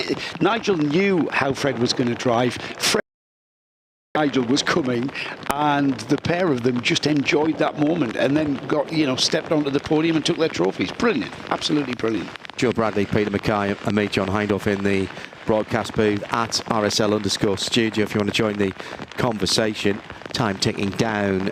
We still have another hour and 25 minutes, which will stay with this as long as we can until we hear anything from race control. I think very wisely they are taking a watching brief at the moment. We were talking earlier on, Peter, about the Variante Alta being renamed the Variante Gresini, for Fausto Gresini. Of course, this historic circuit started with motorcycles. It was a motorcycle venue before it was a car venue. It did, yeah. The first race for motorcycles in 1953. The first one for cars was 1954, the Golden Shell race, which was won by, fittingly, a Ferrari 500 Mondiale of Umberto Maglioli.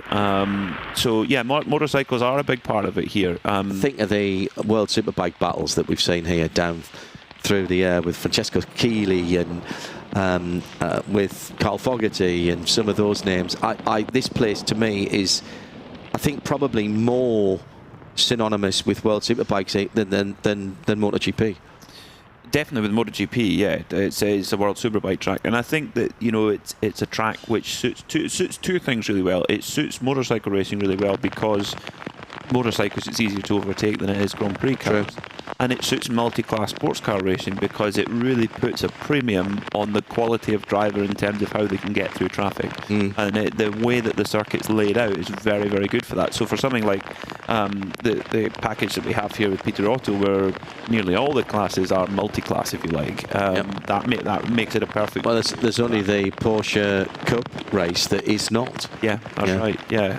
Even the Alphas, there's a bit of disparity between the performance level of those. So yeah, it's been really impressive, and what we've got ahead of us tomorrow, I mean, from 9 o'clock in the morning all the way through to 25 to 8 at night, non-stop entertainment, kicking off with the Classic Touring Challenge, which I know you guys, fans of the Blue Oval, were slavouring over some of the Capris and the S. Well, we have both the Capri owners. One of my second ever car was a Capri when I was 17. I bought a Capri Mark 1.5. It was the Mark 1 with the bulge on the bonnet. Yeah. 1600cc overhead. Car you've always promised yourself. Absolutely. That was how they advertised it. I didn't. we've got friends who had V6 Capris, Capri Sports, the Capri S. 2.8i, Gary had, didn't he? Gary Dodds, yeah. Yeah, I mean, Capris were made you very popular, didn't it? Having a Capri. Well, certainly when you're 17. Well, when you're 17, I couldn't afford a Capri. I couldn't afford a serious car for 17. It was, mate. Yeah. I had a 1300 Hillman Avenger when I was 17. Yes, that's why you weren't very popular, I think. No, I was very popular. I was very popular with the insurance company. Oh, yeah, absolutely. In fact, it was your future wife who gave me my first insurance. Was it really? Your first insurance quote? Yes. Mother of me children. Mm-hmm. Absolutely. Former Mrs. Bradley. Yeah. There's something for everybody on the docket this weekend. I just say that we mentioned Ford. We have got Ford Escort Mark 1s. Yeah. And which everybody thinks of a rally car, of course. That's right. It has more of a history on the stages. However, Group 2 champion back in the late 60s, early 70s. Mark 1 Escort, the RS2000, and then that sort of evolved into the Mark 2 RS2000. But the 1600, the Mexico 1600. Yeah. And when you see those cars ran a Daytona in the 24 hours, remember? I know. In a class at Daytona. I mean, Mark 1 Escort around the bank in a Daytona. Absolutely flat shot. And what else was out there at the same time? So what year are you talking about there? You're talking about 68, 69? Yeah. 68, 69. We're talking Porsche about... 917. Exactly. 917. That was my point. The LMP1 cars up against the GTD cars of the day. No, not GTD Not even cars. GTD, were they? No. That would be like rolling out TCR cars. TCR cars under the same grid. Under the same grid as the GTP cars now. Very, very, very potent circuit racing cars. Yeah. The modifications that were available on the Mark 1 Escort on the rear axle, for instance, which should have been throw it away and actually take the leaf springs off it, because that I just couldn't get my head around anybody wanting to drive a kart. I didn't want to mention the solid rear axle with the leaf springs. I mean, archaic horse-driven carts were suspended in the same way. Exactly right. But there was, you had I think it was a 5-link system that you had to put on there to stop the tramping on the rear axle. So my Avenger... The rear axle just used to literally bounce up and down. Independent suspension on the back of the Avenger, plus an anti-dive kit as standard on the front. Way ahead of its time. To the 1.6 and then to the Sunbeam TI. We need to. Why is there no Sunbeams? Why is there no Avengers in the touring cars here? Well, we need to get one. I mean, we'll see these cars tomorrow. The Group 2 Saloon Car Championship that evolved into the European Touring Car Championship, where we saw the likes of the BMW 635 CSLs. Oh yeah, that was a different class. That was a different category, really. I mean, well, was it? Because in terms of the cars and the engine sizes. Yes, because us in the UK, we evolved to that, didn't it? Yeah. Yes. But a 2-litre car in the UK in those days was a big engine. Well, they were Group A, and the rest of the car, the engine size, the suspension, the way that the car was built and went about it. That European Touring Car Championship, I remember. What year would it have been? Umberto Grano in the NE-sponsored BMW CSL. Oh, yes. It was probably 82. At Donington Park for the European Touring Car Championship, which was, if I remember rightly, a 6-hour motor race. 2 drivers, 6-hour motor race. Touring car is quite an unusual concept when you think. Well, hang on. Spa 24 was a touring car race. That's right. The Spa 24 is for most of its history. The Barcelona 24 hours, which you'll be covering at the end of September. Middle. That was a touring car race. Yeah. So Peter Otto, by representing that era of motor racing, that era of endurance racing, spot on with their Group 2 classes. Sorry, Peter, go on, because you were going to say something before we move on to what else we're going to say tomorrow. I think it's just that in that Heritage Touring Cup, it's spanning those eras. You've got the kind of late 60s Group 2 cars all the way through to the Group A. There's one car that's going to be driven by Nick Padmore and Jean-Louis Rijon is an ex-BMW Italia 635 CSI Group A car. Beautiful. That won at the Nürburgring Grand Prix track in the very early days of that track in '84, and the Tourist Trophy as well. Raced at the Spa 24 Hour, and its last race in period right here at Imola. Yeah. Imola 500 kilometres, 1987. It is still raining, and raining very heavily, with water lying all around the 3 miles or nearly 5 kilometres of the Imola circuit. The pit window has been cancelled for this race. Race control keeping an eye on the conditions. The fuel pumps remain open because there is a requirement for some of these cars, in fact most of these cars, even still with over an hour to go, might need a top up. So the fuel pumps are remaining open, but the pit window has been cancelled. Again, I think very sensible from race control. Looking ahead to tomorrow, we've mentioned then that Touring Car Cup. What else is catching? Well, everything catches your eye, but give me some highlights from the different categories, some of which we've seen today, some of which we've not. Yeah, I think that two that we haven't seen today, which I'm super excited about, is the Classic Endurance Racing 1 and 2. We'll actually have 2 at 20 past 2. It's an hour-long race, and then 20 past 5 for Classic Endurance Racing 1. And this is a combination of 1970s prototypes and GT cars, some of them with really, really cool histories behind them. Some cars that I've never heard of before, never seen before, and they're going to take part. And then you've also got some really well-established cars. I'm dying to know which cars you've never heard of before, because Peter Mackay knows everything about everything. Like I'd never heard of. Well, I'd never heard of a toy before. Well, I didn't even know you had to pronounce it like a Todge, but it's a toy. Toy, exactly. I didn't know that was the right pronunciation. No, it's not. It's toy. Did you not listen to our Le Mans coverage? Oh, did you? No, did I miss it? Did I miss a little debate? Did I? Yeah. So yeah.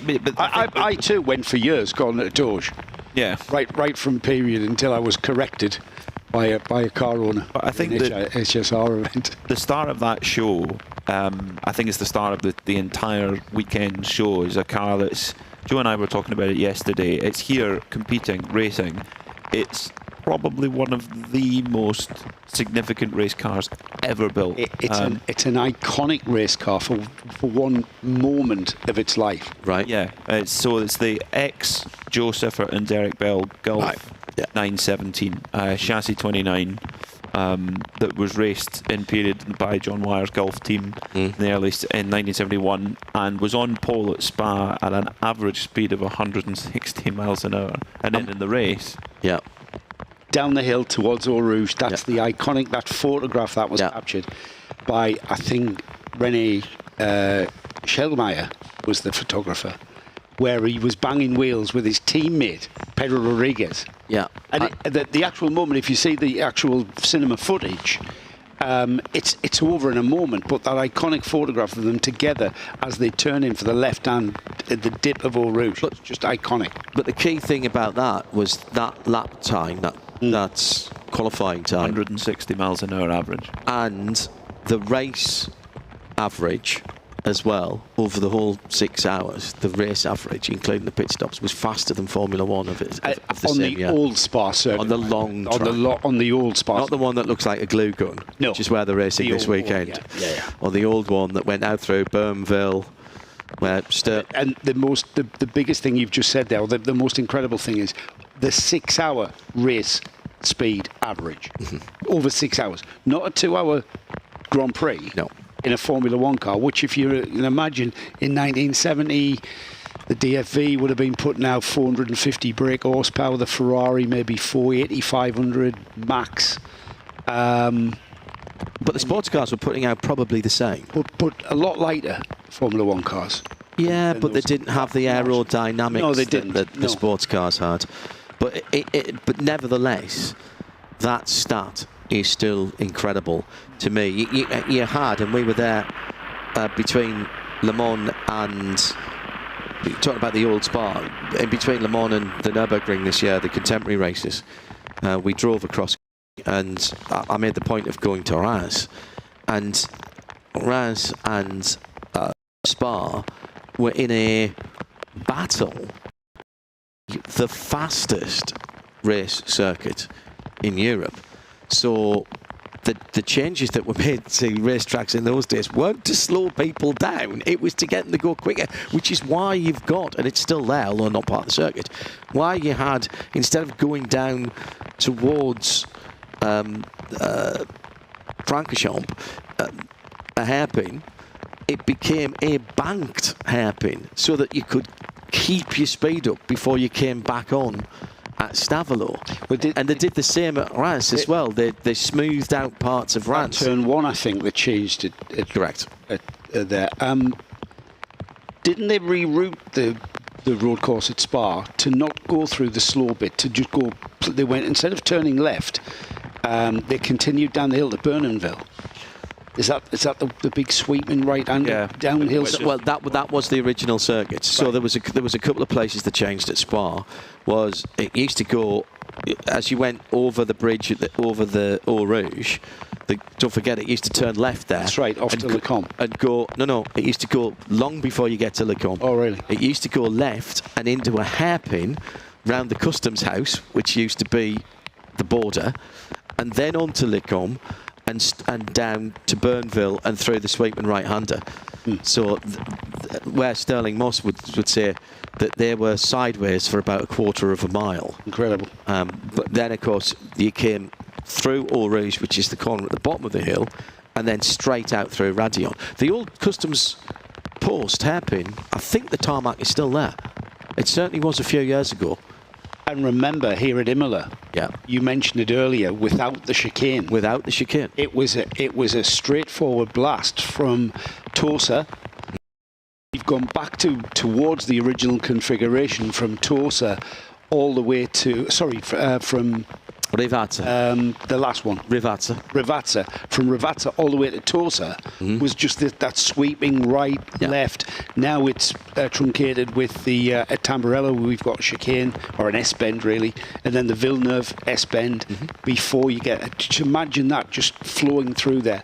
And then up over the hill towards Piratella. Yeah. And then down the hill to the Acqua Minerale, which, remember, back in the 80s, early 90s, was a chicane. They took the chicane out. They've gone back to their old configuration almost. Just a sweeping right-hander. Up over the hill, the Variante Alta, the Grassini chicane now wasn't there. Nope. So that would have been a flat-out blast up the hill from the Acqua Minerale, up the hill, and then down the hill towards... And that little right kink before Rivazza 1. Yes, towards Rivazza 1, yes. In a 917. Yeah. Didn't Brian Redman win here in a 917? In Imola, he won the 500 kilometres of Imola. On that configuration. On his own. Yeah, on his own. Yeah. 500 k's on his own through here. Yeah. So that would have been a 3.5 hour race. It would have been a very quick lap. Would have been. Yeah. Well, you look at 1,000 k's. It was 1,000 k's was normally about 6 hours. That's how you get the 6 hours, 1,000k thing. Yeah. So 500k would have been about 3.5 hours. When Imola first opened, even before the very first race, they did testing here in 1952. Ferrari brought a 340 Sport for Ascari, Villareggio and Marzotto. Their best lap was 149 kilometres average in 1952. And the bikes, Gilera and Moto Guzzi, they brought bikes 138 kilometres an hour average. So that's madness. That is absolute lunacy in 1952. And all of that is with bikes. Now, if you're talking about the evolution of cars, motorcycles are unrecognisable now from those. Even, we were talking the other day about when I first started riding, and my first bike was a JSX 750 Suzuki, and some of our friends were riding CBR 1000. CBR 1000. A CBR 1000 was a super bike in those days, and you look at it now, and the back tyre you wouldn't put on a moped. You'd think, no, absolutely not. It just boggles my mind. We've been fortunate enough in our careers, Joe, to go to Brno and see the old road circuit at Brno. Yeah, that was standard fare, wasn't it? Yeah, absolutely. The likes of the Spa old circuit, the Brno road circuit, the Clermont-Ferrand. Oh, we retraced our steps through in an Alfa Romeo. In an Alfa Romeo, yes. That was commonplace. Yeah. And if you remember, at the time where the likes of Sterling Moss and then later on Jackie Stewart were campaigning for circuit safety, And They were vilified for it. They were vilified by the likes of, the journalist Dennis Jenkinson, who were, racing tracks are, there's got to be that element of danger. And the argument was, well, yeah, but you don't have to hit a lamppost or a tree. Road furniture. But like I said, that was kind of the norm, wasn't it? It wasn't. It would have been strange not to race on those tracks, as it became strange. I remember back in 1974 when the Belgian Grand Prix went to Nivelles. And that, when you look at Nivelles, Which it did once. Which it did once, yes. I think it's an industrial estate now. It is, unfortunately. I've driven around the tiny little bit that's left. What was it? For 1974, it was completely runoff areas that would grace a current today racetrack. Back in those days was just so different, and everybody hated it. Yeah, the drivers hated it, the fans hated it. They said it wasn't kind of realistic enough. Well, I've got a clip of wasn't there. I've got a clip of Sir Sterling Moss talking about Sebring back in the mid when he raced there, mid to late 50s. Yeah, saying that he thought that wasn't the spirit of endurance racing, because there wasn't any road furniture. There were sand banks. Yes, different straw bales, way off track. Yeah. Of course, they're using the width of the airfield. Yeah, it wasn't as it is now, where there wasn't a tarmac road. It was, but if you see pictures of that time and people spin off in bad weather, they had to wait for the next car along to decide which way to pull back out again. Yeah, that's right. And here, I mean, down through the history of this place in over 70 years, here at Imola, first racing here in 1953, so we're 102 years in to the history of this place. What else have we got tomorrow, Peter? All sorts, yeah. I mean, the classic endurance racing, we talked about that, and what we're going to see there, 917s, Lola T70s, etc. Chevrons. Lots of chevrons. Yeah, including a chevron that won at Knockhill, so that's at my home. A chevron that didn't just win at Knockhill, did it not win the first race at Knockhill? One of the very first car races, July 1975. We've just had the 50th anniversary at Knockhill for car racing. Last year we had the 50th anniversary bike racing, but lots to see there. We've got the 2-litre Cup, the Porsche 1 Make series in the mid 1960s. What I say about that is, it had Porsche invented the Carrera Cup before 1990, when they first did. Basically, that's what we're seeing. That's what it would be. Yeah, that's what we're seeing. Short wheelbase 911s. Race control still monitoring the situation. This is the room just down to our left, actually, looking out onto the pit lane, and this is what our race officials have. And it doesn't matter whether it is a Formula One Grand Prix or it is the historic racing by Peter Auto Classic Series.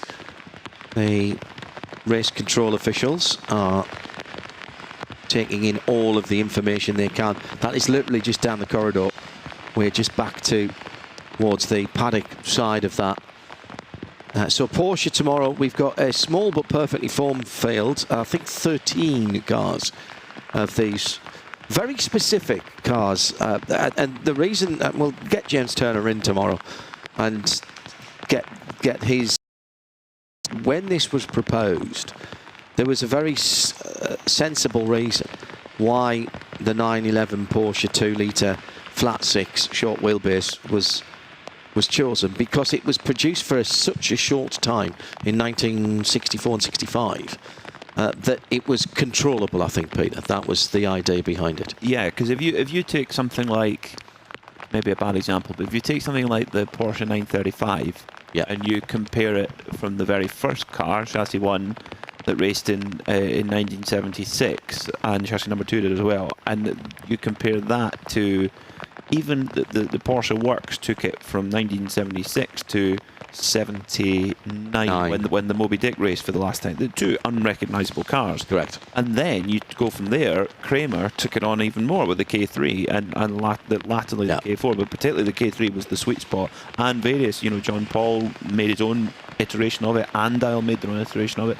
So the point of that is that try to make a common ground between a early 935 and a late 935. You can't. So yes, the fact that you've got a model that fits the brief of, I think, also what people are wanting out of a classic Porsche 911 as well to race. And you look at the people behind it. You look at Tuthill Porsche in the UK have a great involvement in that championship, and a lot of the cars you see when you go to visit them, you'll see the cars being prepared. And Autotechnica as well. They build the cars. Not just Tuthill. There's lots of different places you can go.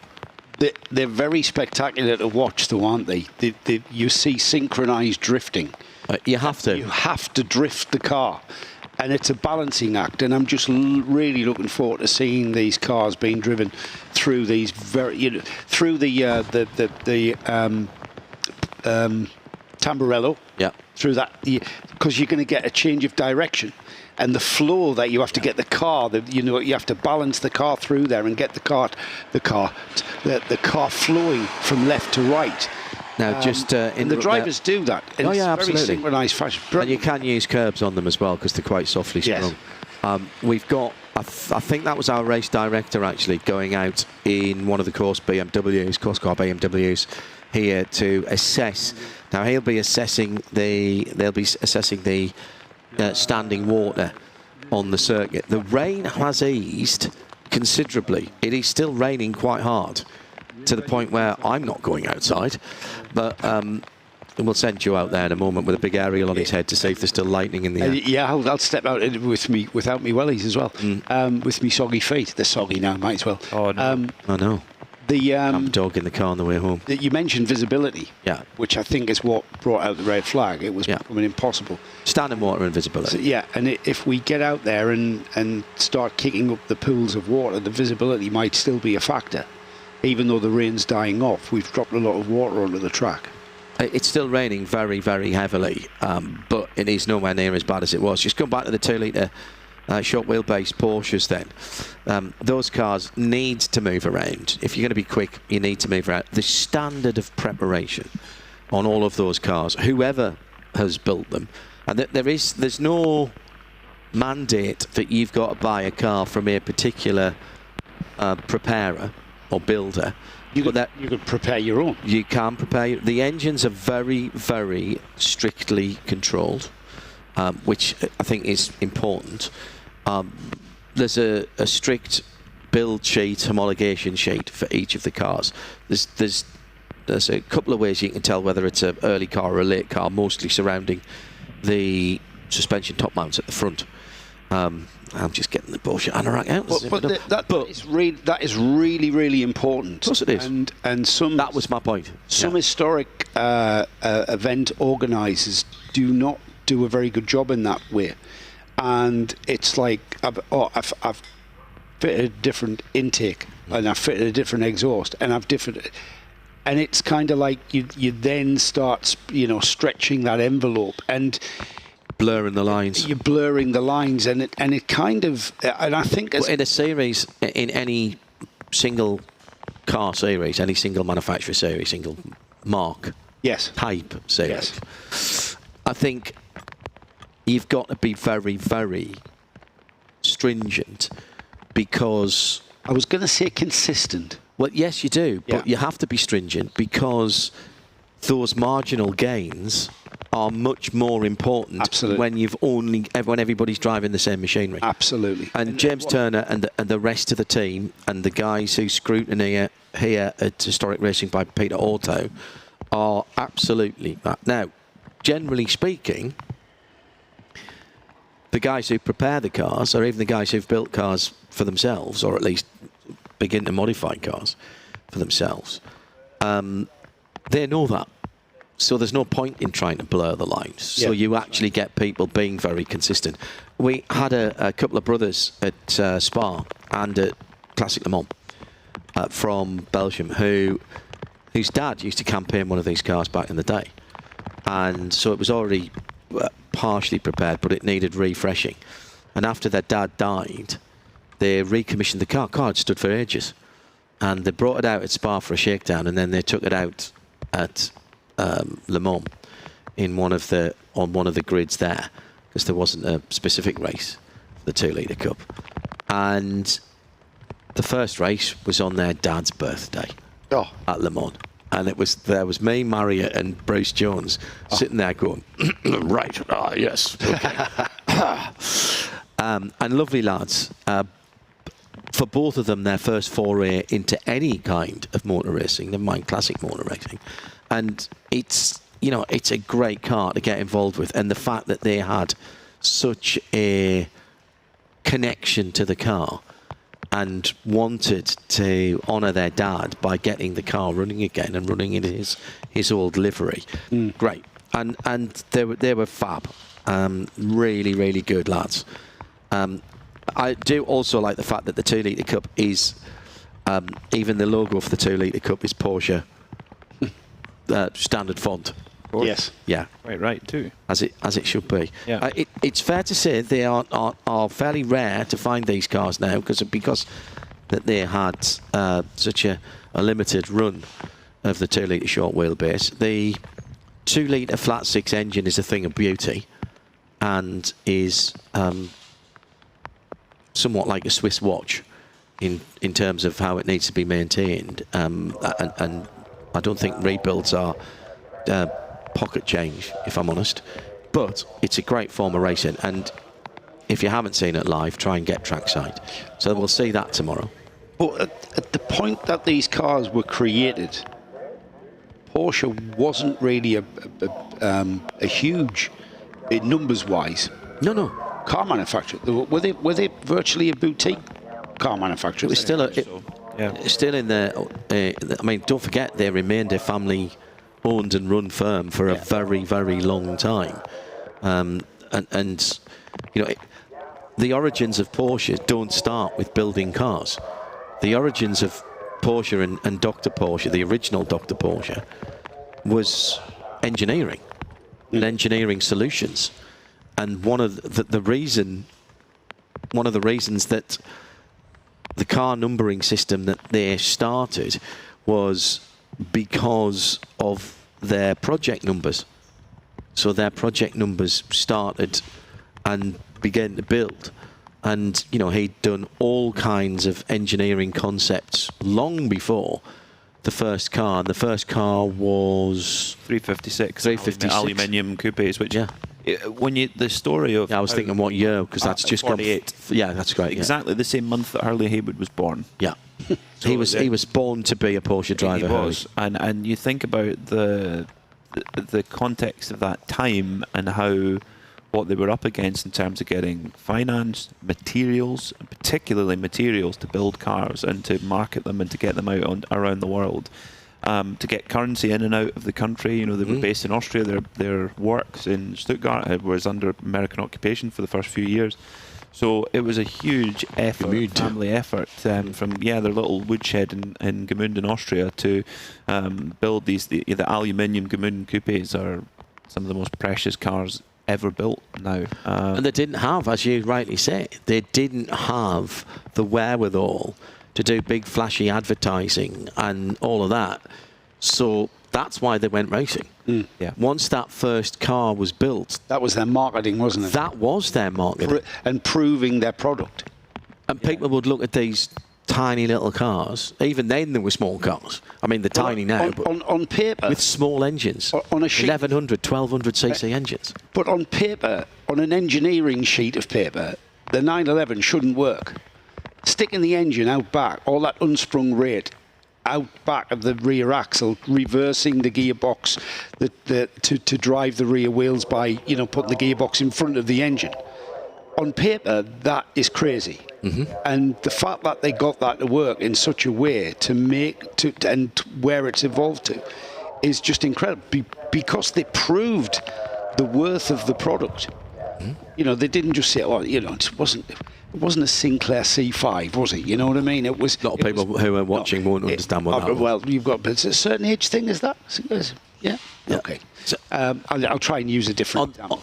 On the, they were racing these tiny little engines, but very light cars that handled really nimbly on hill climbs.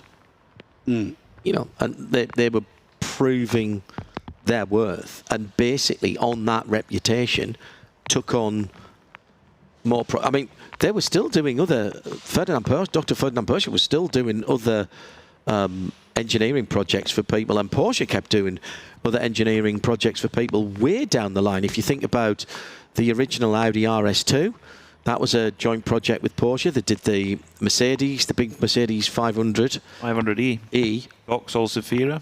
That was one of their engineering projects. Yeah, I know. Vauxhall Zafira, was it? Yeah, that was a Porsche project. Yeah, Was it really? System Porsche engine for the original Seat Ibiza.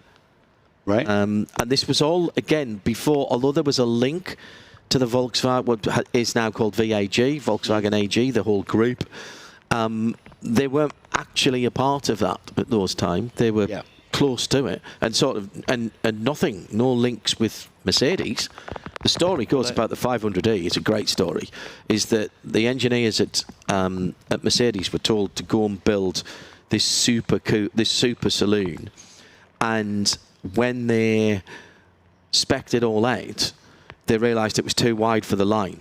That's one of the stories. The other thing is they weren't going to build enough of them for Mercedes to do it, but it was enough for Porsche to go, yeah, we're just down the road here, we can do that. And it's that big company, little company thing. That's not enough for us. That's a lot for us. Yeah.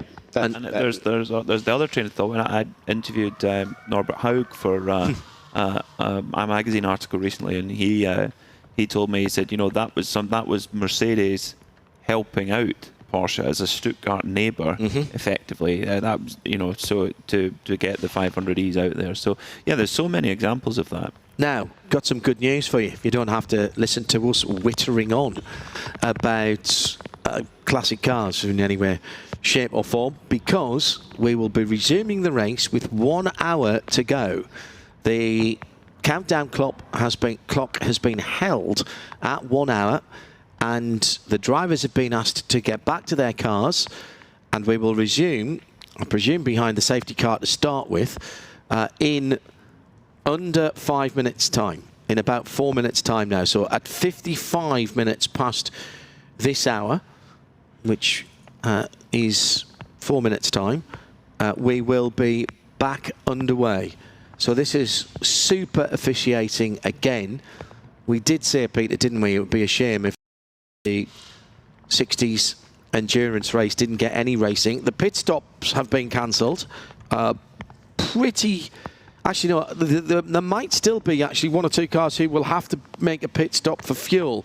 You don't fuel in the pit lane. The fueling station is outside the pit lane. They were allowed to go and refuel. Yeah. The fuel pump remained open according to race control. Yeah, that was when they first came in. I'm not sure they would have burned enough off. Some of these guys can only do about 40 minutes. I think, especially in the wet, I think you'd probably use less. Yeah, they're okay for fuel, I think. Lights back on the Lamborghini safety car. The rain is still falling, as you can probably hear from our effects mics, and also if you look carefully into the pit lane and on the puddles, you can see it is still falling. It is heavy, but nowhere near what it was.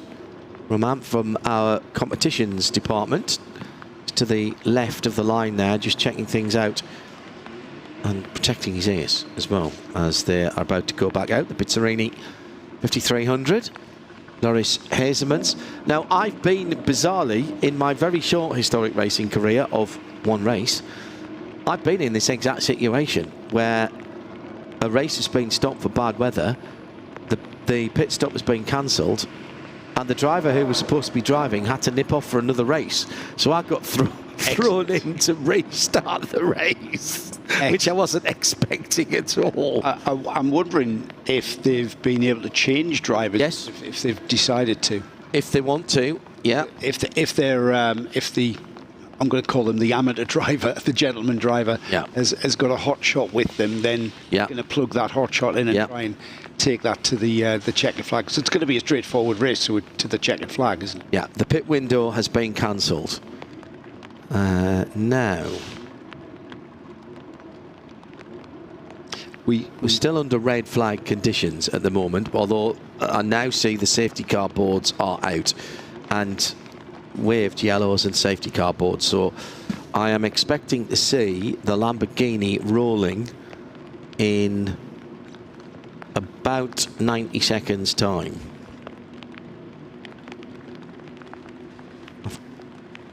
Just waiting. I can hear engines are fired. So it will restart as it finished. There was very little overtaking at the sharp end of the field. The two bigger movers, and I would still say watch out for these, up from the back of the grid to 17th. Tim O'Mall in the 911 Cup car, effectively the short wheelbase 2 litre from 1965, and the 26R Lotus in 18th position with Mark Drain on board. At least that's who started those cars, and Peter or Joe will tell me whether they were due to be sharing with anyone. Mark Drain is due to share with Andrew Haddon. Right. And in the Porsche, Timo Moll was due to share with Uwe Kolb. Okay. Right, well, either of those drivers, if they are going to get a go, will be more than capable. So let's see if we get the change in the drivers as they go out of the pit lane. It may be as well, of course, that in all of the confusion that the drivers, the driver change isn't recorded. So we will refer to them as what we see on the screen, and you can follow along, of course, on timing. Say livetiming.alcamelsystems.com/Peter Auto Racing, or if you prefer, in your search engine, just type in Alcamel Peter Auto, and you'll see it right there. There's a little button at the top that says live timing. Just click on that and it pops up. It's a really nice, clear timing screen to follow along. And this is going to be a race where there's going to be big fluctuation on the timing screen. Yes, I agree. Who's doing what? So we could see big charges through the field in these conditions. It's still pouring with rain. It's still, yes, we're going to try and go back to racing here, but it's still mighty difficult. Yes. I think also as well is that the risk of we had some lightning strikes or lightning flashes as well, which that had to be taken into account also. But still standing water all over on the way down to Oza. Yeah. That's going through to Villeneuve. That's Villeneuve, the entry to Villeneuve. Apologies, it is, of course. Yeah. It is, yeah. Corner too early. Now we're on the way to Toza. It's pretty nasty there as well. Little bits and pieces around. So apologies for the wittering, but hopefully you've either stayed with us or you are rejoining us as we restart the 60s Endurance 2-hour event, which will bring our track action to an end this Saturday with a full day from 9 till 7:30, 7:45 tomorrow, Central European summertime.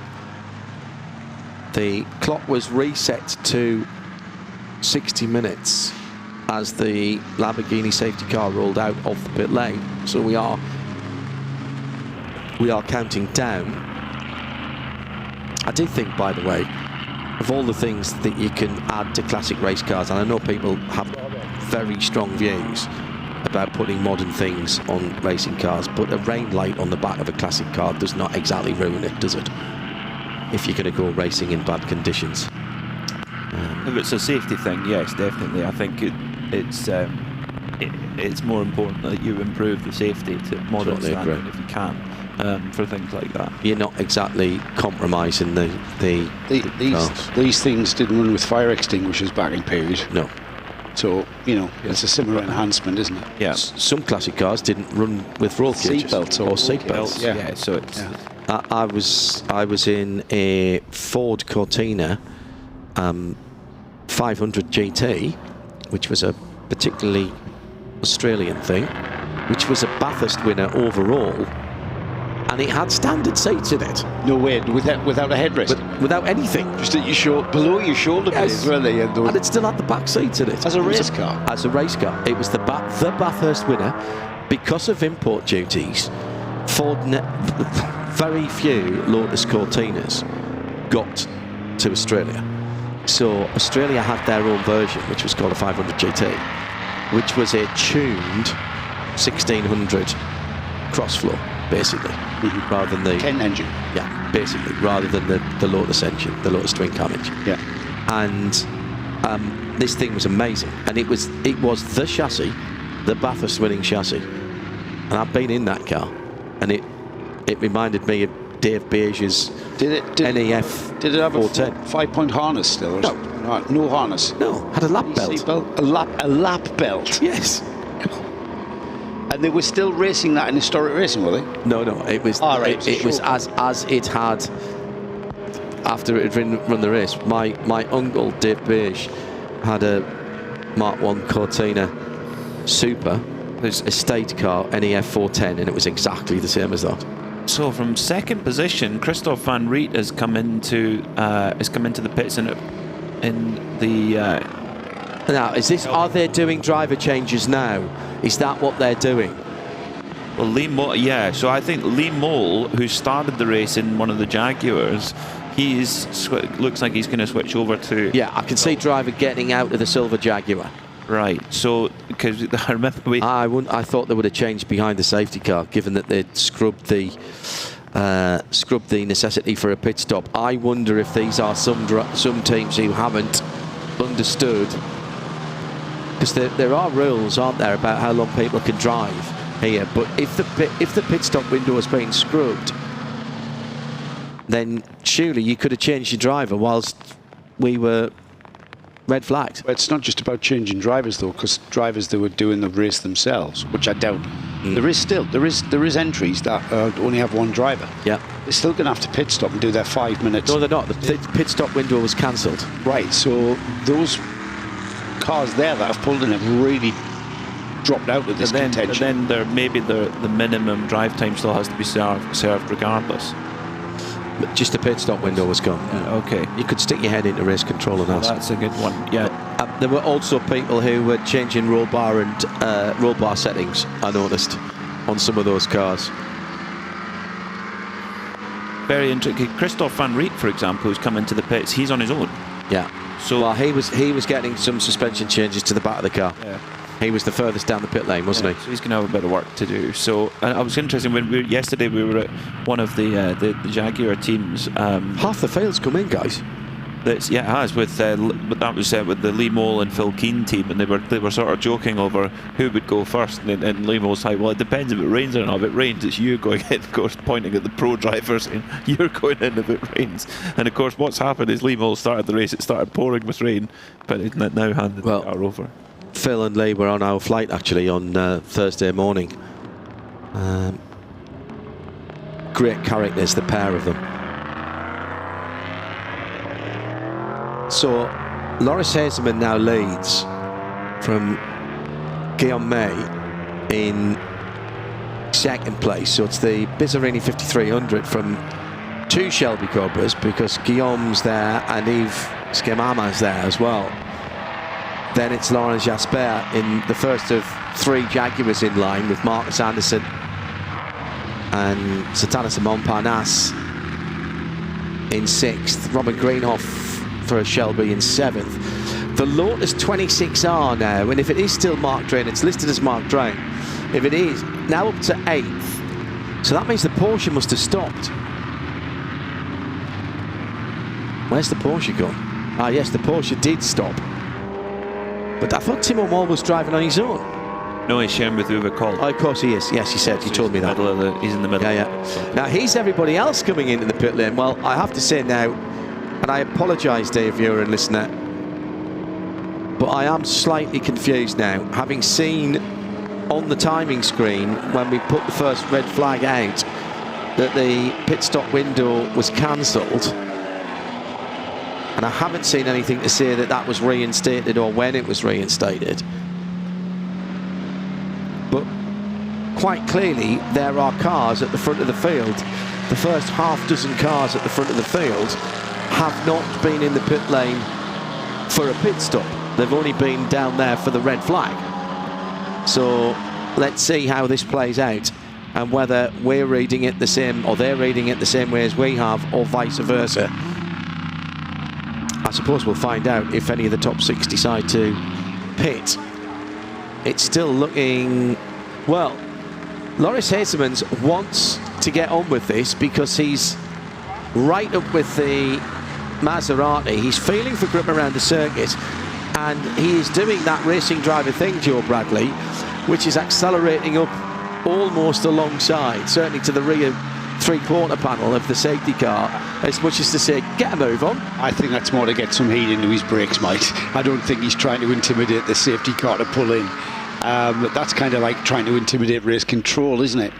Well, he's got no radio to do that. If we are still obligating these drivers to pit stop, then 6 cars at the front of this field are still going to owe us a pit stop. So at 23 minutes past the hour, due to the weather conditions, the pit window is cancelled. Yeah. I think the pit window is cancelled doesn't mean your pit stop is cancelled. So it might be that you can pit whenever you want, but you still have to pit. Well, the idea would be... Maybe. I mean, that makes sense. So you can pit all the way up to the checkered flag, bearing in mind that it's 5 minutes mandatory plus the time in and out. However, you're going to want a pit stop behind the safety car. Yeah. Are people changing tyres there? I know, they're changing tyre pressures again. They're pumping the tyres up. Yeah, you've got one tyre to use. I mean, I guess if it's going to be a wet race and you've got different tyres say if you've got different tyres in the truck and in the dry you weren't going to maybe run a new set, but you were going to run a new set in the wet, you maybe want to keep the absolute freshest set for the wet. So that would maybe be the only thing, but not right now. Also, I can't imagine it's a quick process changing a tyre on that. They'll all be 4 or 5 stud wheels.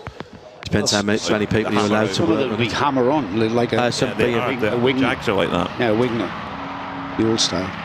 Get the hammer out. The manual centre lock. Yes. Yes. Wheel spinners is the copper hammer. The wheel spinners, yeah. Right, here's the next set of cars coming out of the pit lane. Headed now. Callum Lockney's been installed in the SLR, so that is the first time I've seen Callum's name there. So, right, that is then a driver change. That's the red one, isn't it? Yes. Red Morgan. Yes. The only one that's in this race. All right. There was only 3. There's only 3. There's a silver one and the red one. They're both here. And the other one's green, did you say? The other one's green, yeah. Where's that? Why isn't it here? I know, exactly. That's a disappointment. It's like that old saying, there was 3 made and 5 of them are here. Mm-hmm. Yeah, I don't think you can mock up a Morgan SLR. No. Well, Callum will fly because he's brilliant in anything, but he's particularly brilliant in the wet. Phil Keane did take over from Paul then. He suspected. So he's in the Porsche.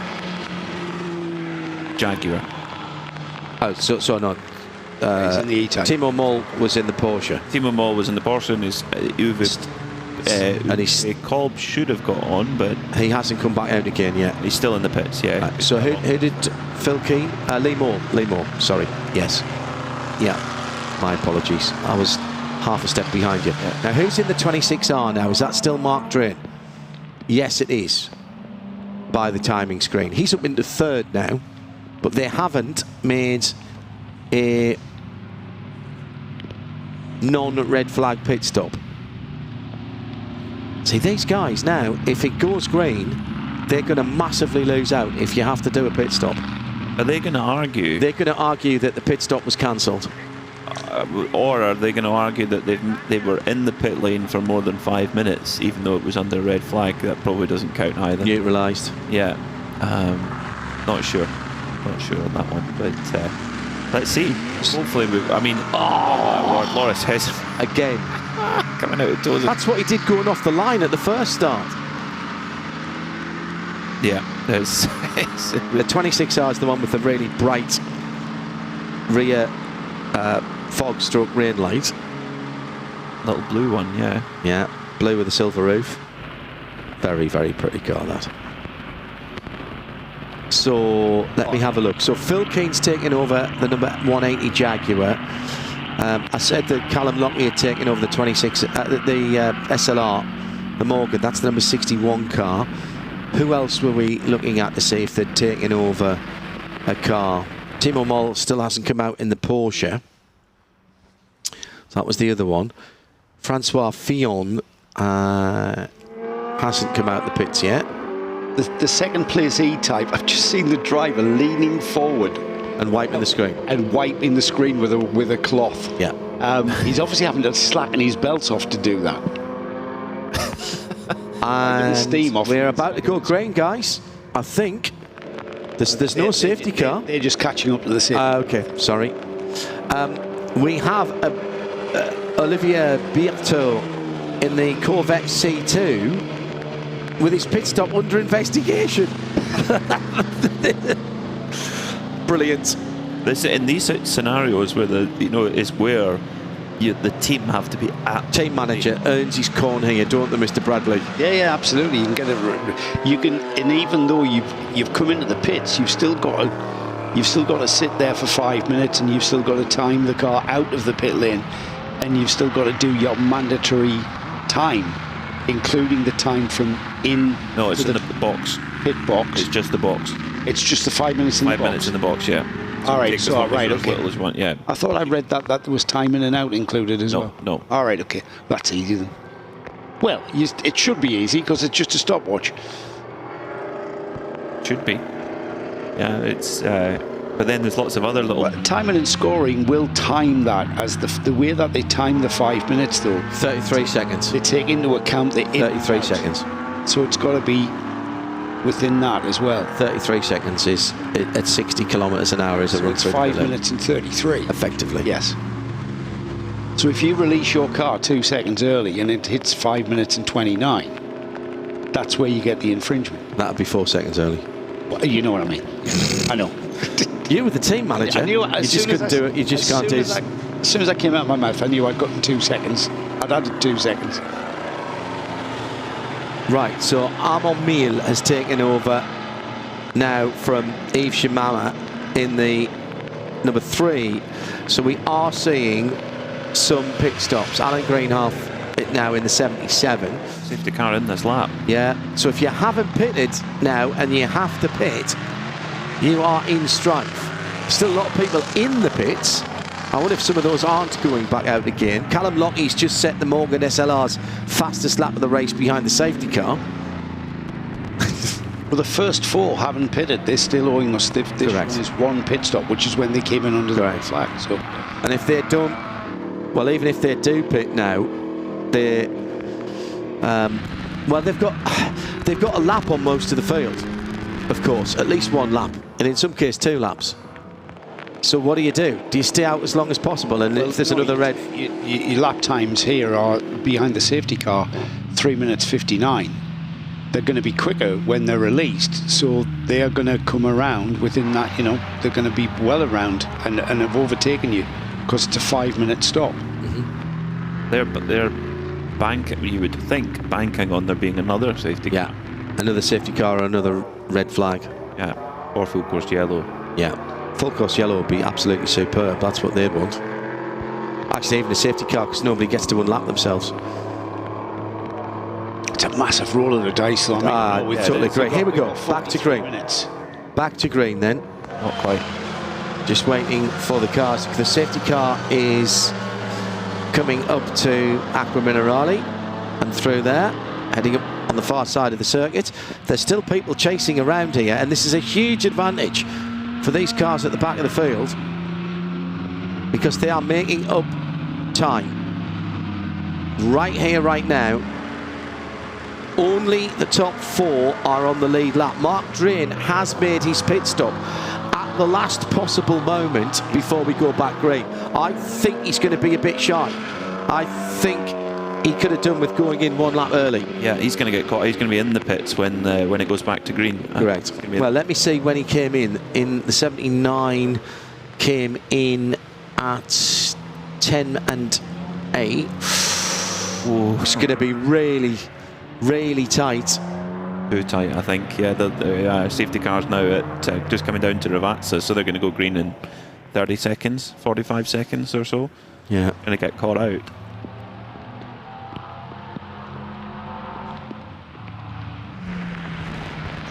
Right then, so Loris. He's not noisy. He's going to come in. He's going to get out because these guys are a lap behind him. So he's going to just about get out in front of everybody else. because they'll do a 2.5 minute. Callum Lockie's just done 2:43, effectively behind the safety car, but not catching up. So it's going to be tight. Green flag. Let's see how this all shakes out. With 42 minutes on the clock, it will be Loris Hasemans in the Bitterini who comes back to the line if he stays out, and I think he is going to. Here he comes now. Right ahead of the leaders is the number 23. That's one of the Healey's who are hustling, trying to hustle back around. So there goes the Bitterini. So this has really thrown things out now. Mark Green's still in the pits. Yes. So he's being passed. He's been passed by the cars who haven't stopped yet. He's not yet been... Yes, he has. Christophe Van Riet, who was the first to come in, interestingly, in the Cobra. He's in 5th overall. He's the first of the cars that have pitted. Yes. Callum Lockie then behind him. But he hasn't actually passed... he hasn't passed Mark yet because Mark was a lap ahead of him. He's showing below on the timing and scoring, though. Because he was in the pits. He came in the pits beforehand and crossed the line. So he is still, until he comes round the next time, he hasn't been passed. Right, okay. Because everybody who went in under the yellow, under the safety car, is a lap down on those that didn't. Mark's a lap down to the leaders, but not a lap down to the people who have gone through. And he's only just gone a lap down. He should be rolling about now. Yeah, he should be rolling now. So let's see where he comes back out.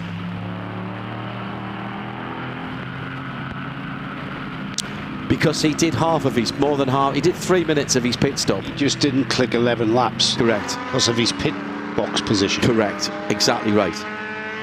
He has now, interestingly. There he goes. So he has, yes. So he has been passed by a lot of the cars that have pitted. There he is. Yeah. So the leading car is Christophe Van Riet of the cars that have pitted.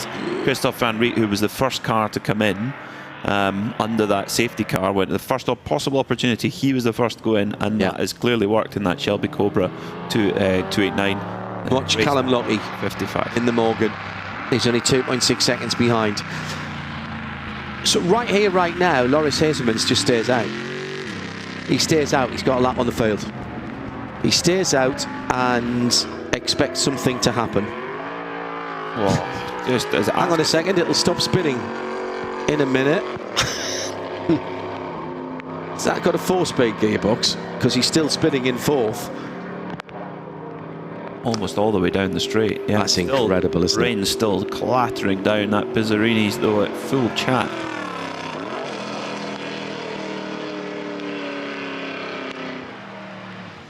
He's got a very long braking phase, hasn't he? He's just they all have throttle, staying well off the brakes, and just... He's driving very, very well.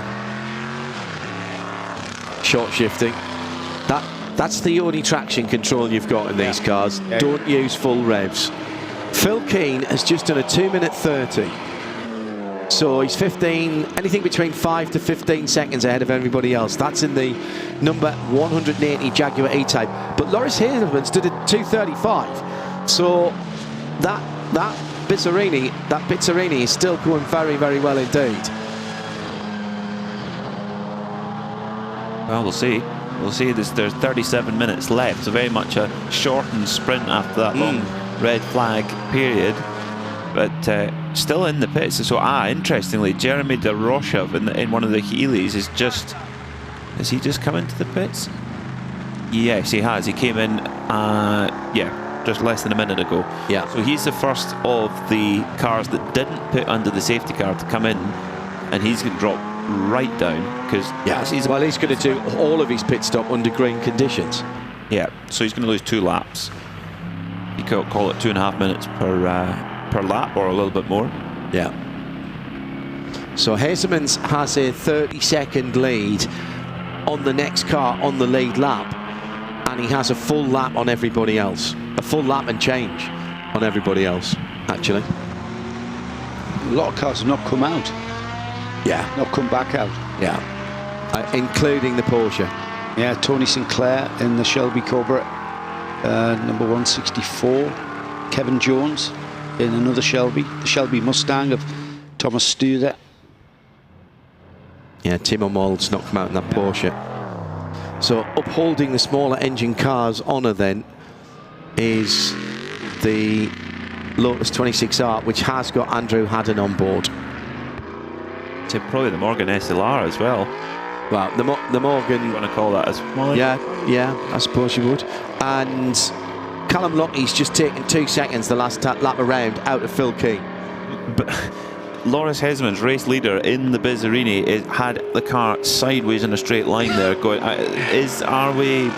Gaining time as well, 2 minutes 34 across the line. The only person quicker than him last time around was Phil Keane. Yeah. In car control from Loris Hesman. Actually, Callum Lockheed did a 44 last time around. Callum must have had a bit of a moment. 29.4 for Phil Keane now. This is the number 180 car. Still raining heavily as well, but I know it is. We're not getting rid of any of that surface water. So, right, so where's our leader? Let me find him on my track map. 23. Coming into Tosa now. Car slipping. Number 50. The black car. Right, so where's Phil Keane, the 180? Phil Keane is just coming into the Villeneuve chicane now, behind the number 55, which is Christophe Fonrit, who we reckon now is probably the leader of the cars that have stopped. So Phil Keane's only about a second behind him, and he's going to have him this lap around. Different classes, in fairness. There's Jeremy de Rocher in the 104. I know Jeremy de Rocher is the leader of the cars that have pitted twice. So effectively have done a race pit stop. So the Austin Healey, so that blue Austin Healey somehow got out. That's very interesting. I saw that car in front of the field and I wondered how that had happened. Just noticed Lawrence Saglio there in the because he was only in the pits for 1 minute and 28 seconds. So do you have a longer pit stop time behind a safety car than what you do under green flag? Because Lawrence Jasper had 6 minutes 33. Yeah, which is more typical of what everyone else had. Yeah. Peter's gone straight back to his rule book. Yes. Half an hour to go, 33 minutes actually. So effectively half an hour plus a lap at the moment. Andrew Haddon with a 2:45 in the 26R is the fastest GTS 10 lap. He's in 14th position. Leader crosses the line. Now what's interesting, so the leader on the track is still Loris Hesmans. Go ahead, Peter. So the minimum pit stop time is a different minimum pit stop time. So the Shelby Cobra, the Cobra Daytona, the Jaguar E-Type, the Bizzarini, etc., they have the 6 minute minimum pit stop. It appears to be way less for the Healey. Yeah. Which of course doesn't have the same performance of the Jags. So 6:33 is 6 minutes plus the 33-second transfer time, which is what we were talking about early on. Yeah. Which makes perfect. Yes, it does. Okay, so that's interesting. And for all cars, 1 or 2 drivers, the minimum duration of the stop will be 5 minutes. Okay. There we go. So the minimum pit stop for the other cars is 5 minutes, 6 minutes for the Cobras, for the E-Types and the Bizzarini. So that's still, so 1 minute 28 pit stop, that doesn't make sense to me. Well, they will argue that, I'm sure. Yeah. But he was ahead of the leader at one stage. So, an important moment coming up here, because our leader in the Bizzarini coming up to the Variante Grissini as yellow flags are out. The safety car's out. The safety car is out again, just as Loris Hazemans is about to be caught by Jeremy De Rocha, who was about to unlap himself. Oh. Well, he will, of course, if Hazemans has to pit. Yeah. Which we believe he does. But how long's his pit stop time? It will be six minutes. Right. Same as the Cobras and the E-types. So there goes Andrew Haddon across the line in the 26R, leading its class, albeit down the field. There are 3 cars. Oh, there's Lawrence Saglio going into the pit lane now as the safety cars. That's actually really smart. Hazemans hasn't pitted. No, I think he was past the line. Oh no, he wasn't. No, he wasn't. He was coming into Ravazza when the safety car boards were out. He's now past the safety car according to our tracking. I think the safety car wasn't at the end of the pit lane. It's just the tracking, that's all. Yeah. But yeah, so that's really interesting that Hazemans coming into Ravazza had the opportunity to go in and pit, but he didn't. That is really interesting. What we'll see on the screen, if past experience is any note, is that any non-taken pit stops will be penalised, and that'll come up when there's a lap to go.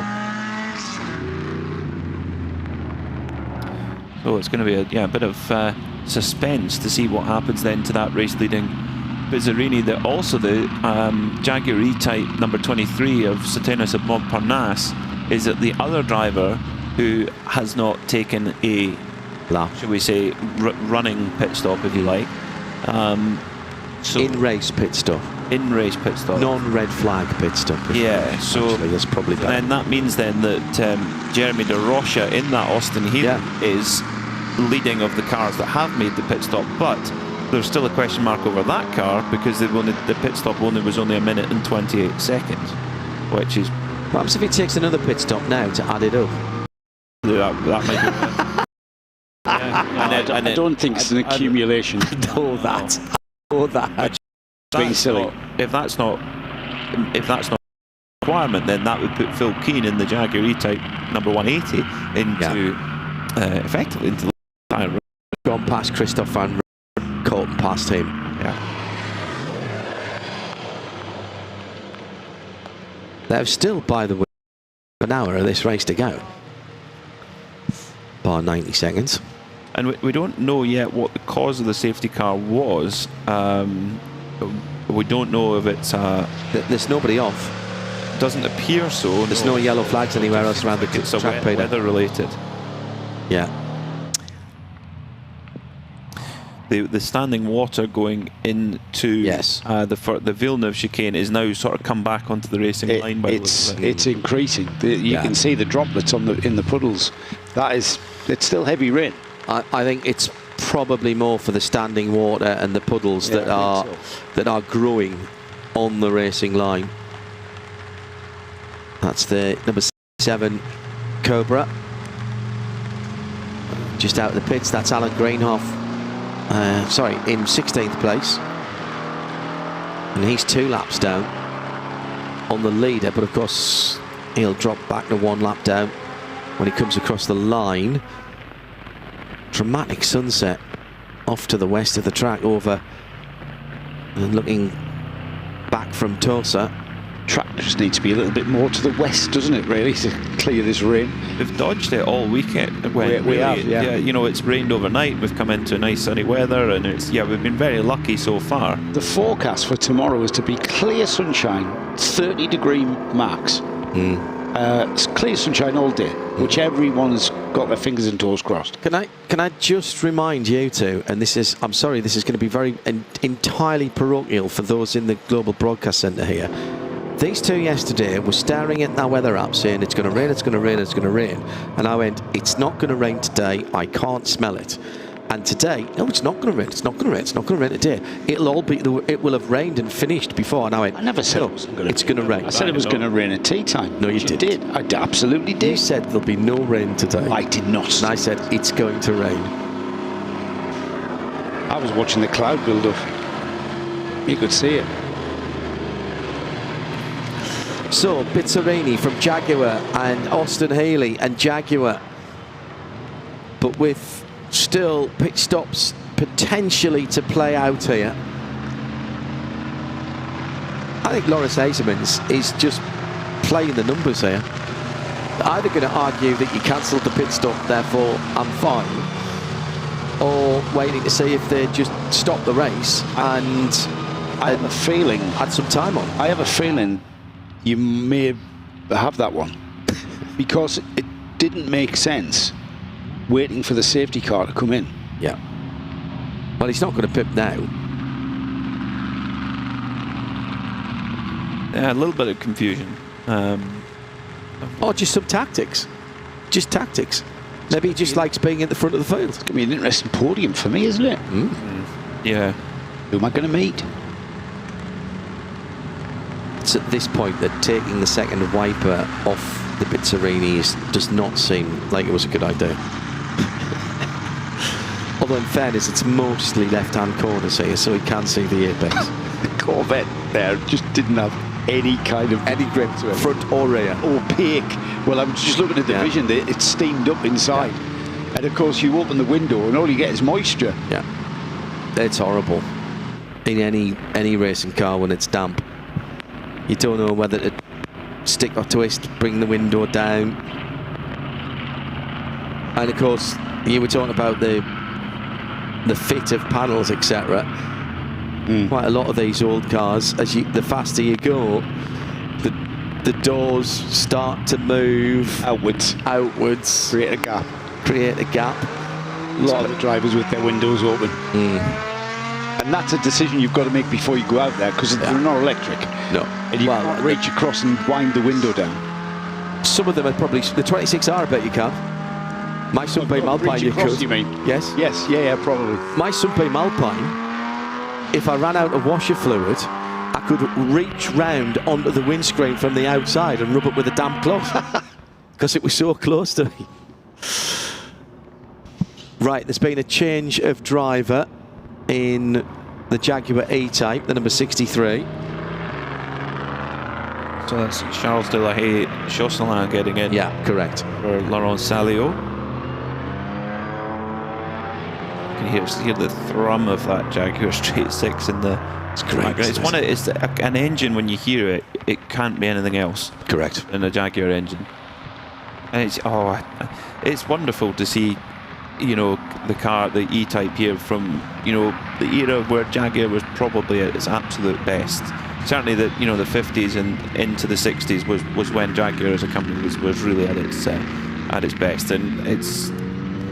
I hope we'll see the. They were on top of the world in 1953 when they won Le Mans. Exactly. And Raz. Exactly. So they were the brand in the mid 50s at Le Mans. So and then of course with the E-Type as the success commercially of that car, and I think every enthusiast really hopes that we see the Jaguar brand come back to better things, but whether that'll happen or not, time will tell.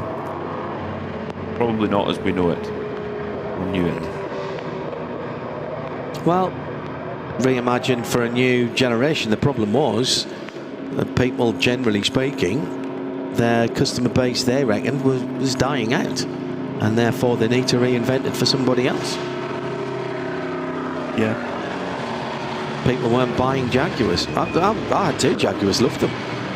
But, I've stopped buying Jaguars.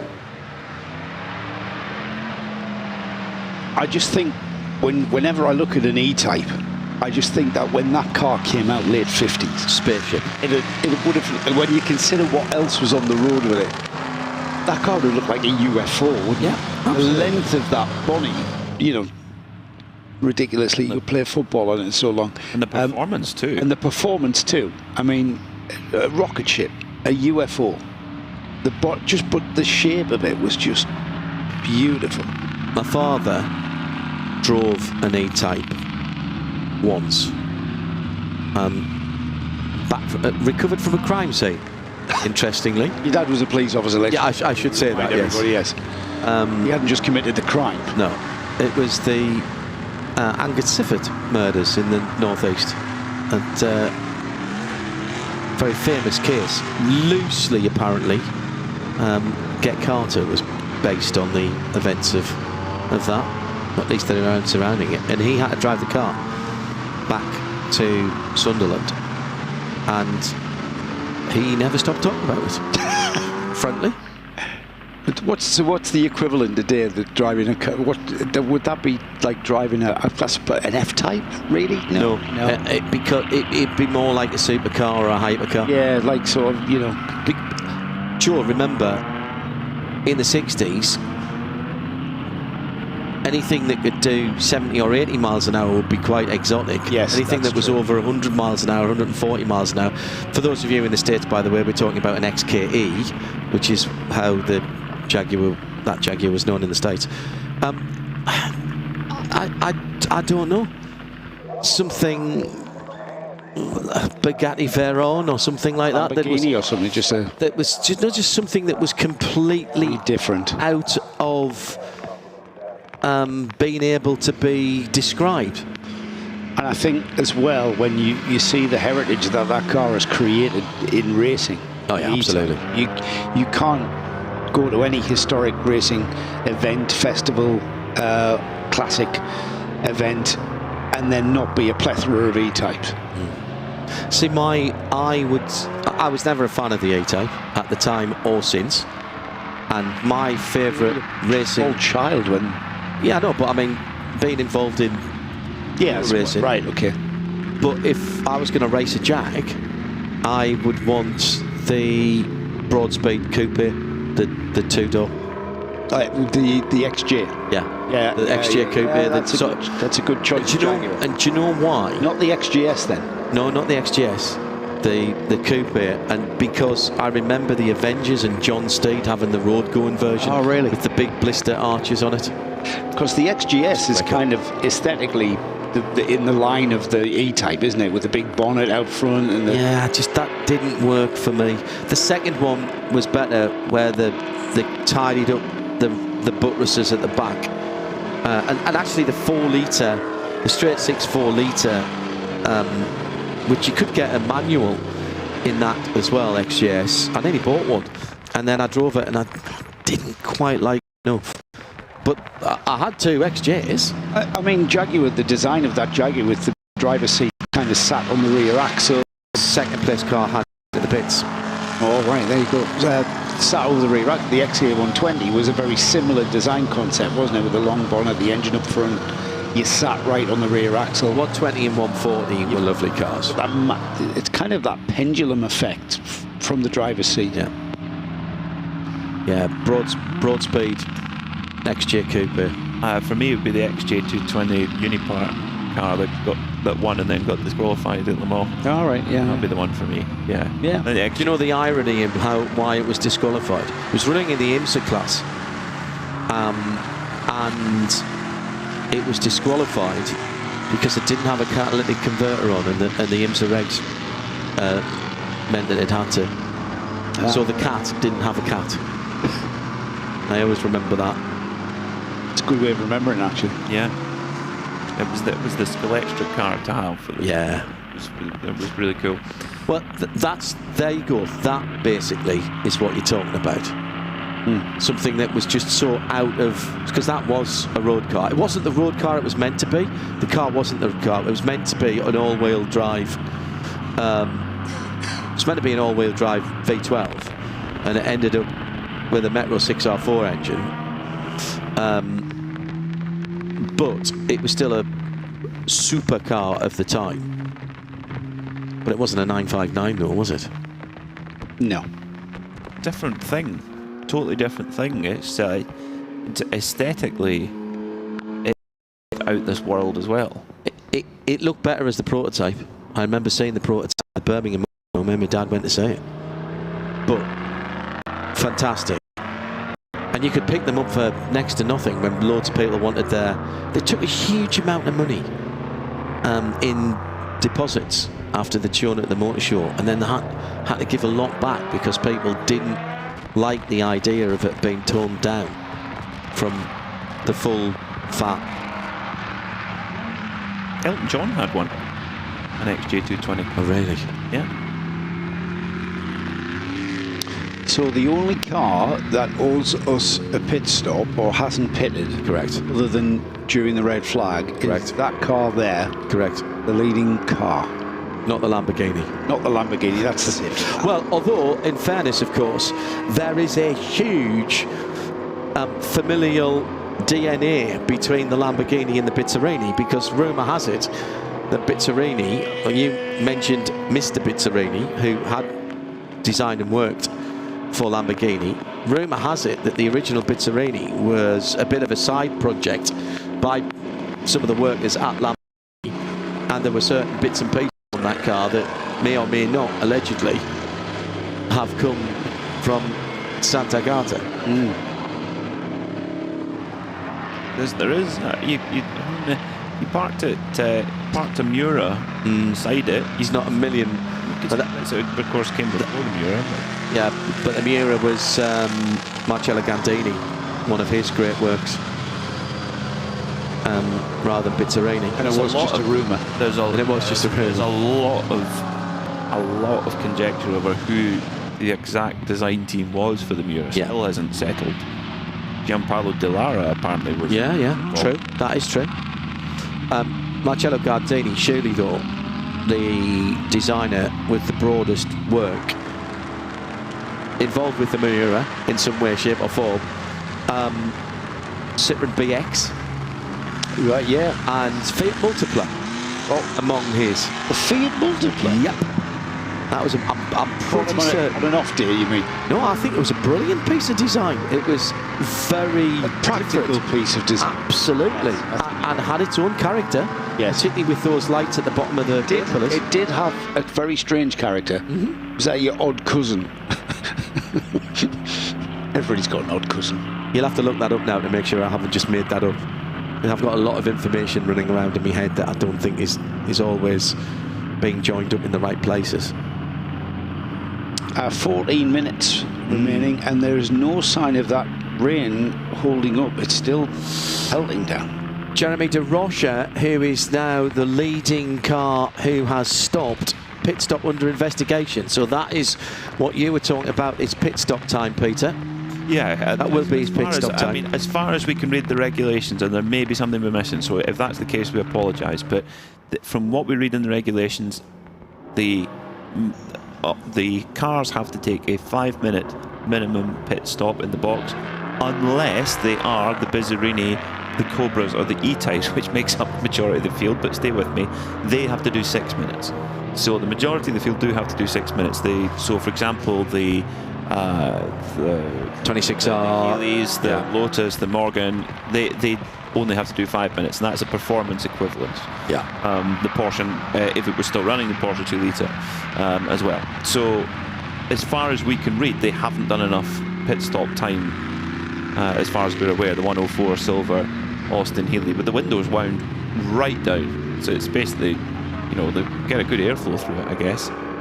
But I guess the Bizzarini team are, you can only think that they feel like they've met the criteria with the pit stop window being cancelled. But I think the wording there is very interesting. Well, pit stop window cancelled, but is pit stop cancelled? That's something that. Or do they just don't care? Maybe they just don't care. I don't think they, as Sam Hancock mentioned to us, there's there's teams here to win. Is Loris driving on his own? Yes, he was initially down to drive. He wanted to drive with Liam Hazelmans, but no, he's just on his own according to the qualifying sheet. So 12 minutes left. I don't know.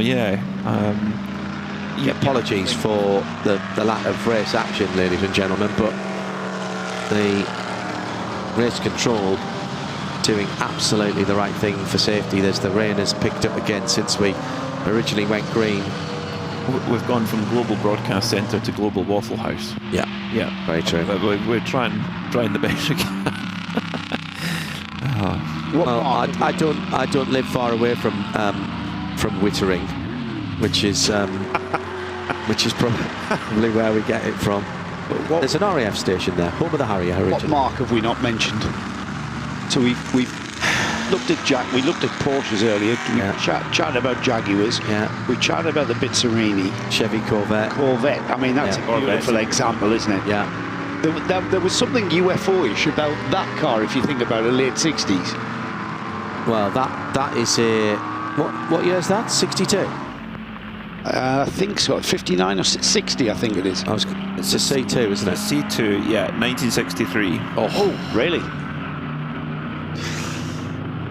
So let's just remind ourselves that is the same year as the first Porsche 911 came out. Yeah. Just the angular, it looks like, you know those Hot Wheels cars you used to get as a kid? Yeah. And then you look at them as an adult, you think, well, that's just a bit far-fetched. That's what that looks like. And you think what it evolved into, that car, when you look at a C2 Corvette and you look at go all the way and it bulges out to a C3 Greenwood Corvette that raced in America in the 70s. Very different. Yeah. And then, but you look at it, you look, the size has gone up, but you look, the overall shape is That's right. well, recognisable. But it's front engine ones. Yeah. But I was going to say it's your classic front-engined Grand Tourer, which Mercedes perfected first. Let's be honest, if you go back to the old SLRs, that's right, which is, you know, what would almost have been a hatchback or a little notchback and a big long bonnet. So you're talking about the E-Type. The reason for the long bonnets, straight six engine, because you had the big, massive straight six engine. Yeah. I mean, I know Chevrolets were. That's not a straight six Chevy. That's a bit. They were prolific. Yeah, there was. I mean, later cars there was six cylinders. Engine. Yeah, big ones. Yeah, and I think now you look at the Mercedes AMG GT3 car or the GT road car that it's based on.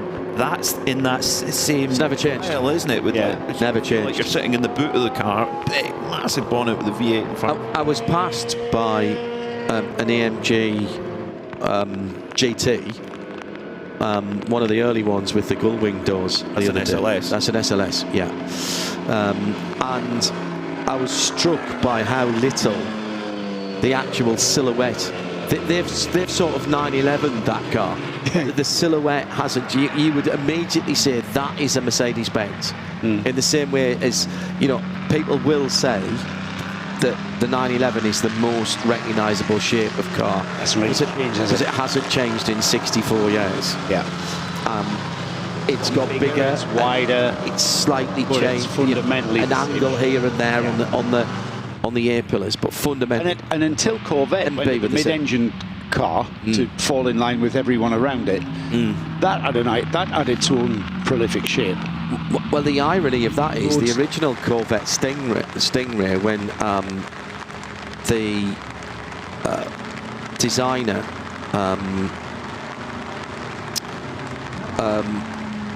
was as we've gone to red flag with just 8.5 left. Off to the podium then, guys. Okay. There was a design study for the Corvette to have mid-engined from the start, or from that era. I tell you what I'm very excited for is, you know, we see C6 Corvettes running in Endurance Racing Legends. It won't be too long before a C7 will become eligible, and when that day comes around, I am very excited because I think the C7 GTE or GTLM car, one of the coolest cars ever made. So Zora Arkus Duntov, who joined GM as an engineer at the end of the 50s, pushed really hard for the Corvette to be mid-engine, long before it became mid-engine.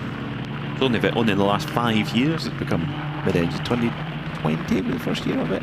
There was a design study which became called, it was either called or known as a Zora, which was a mid-engine Corvette in the 60s, I think. I'm not sure if we're going to get our outdoor dinner. So. No, I think if wet in Village Hall is the case here. We'll give you the... Right, now, 3 laps penalty for the number 50. No minimum pit stop. The 104 has a 729-second time penalty. Not meeting it, so that's there. The first and second so there you go. are out the mix. So that means then that Phil Keane is the winner. Yeah, in the overall. In the car he was sharing with Lee Moore. Yeah. Christophe von Rijk drove on his own, didn't he? In the Shelby Cobra. He will be in second place and will win the class with the effective exclusion of the Loris Hazeman's car. And in third and second in the GT4 class will be Andrew Newell in the car that he shared, the 111 car. Who did Andrew Newell share with? Who started that car, the 111? I've tried to... is Andrew Newell and Christian Brock. Thank you, Christian Brock started that car. Class winners then, Olivier Biotto in that Corvette won the Invitational class. Andrew Haddon and Mark Drain win in the GTS 10 category in the 26.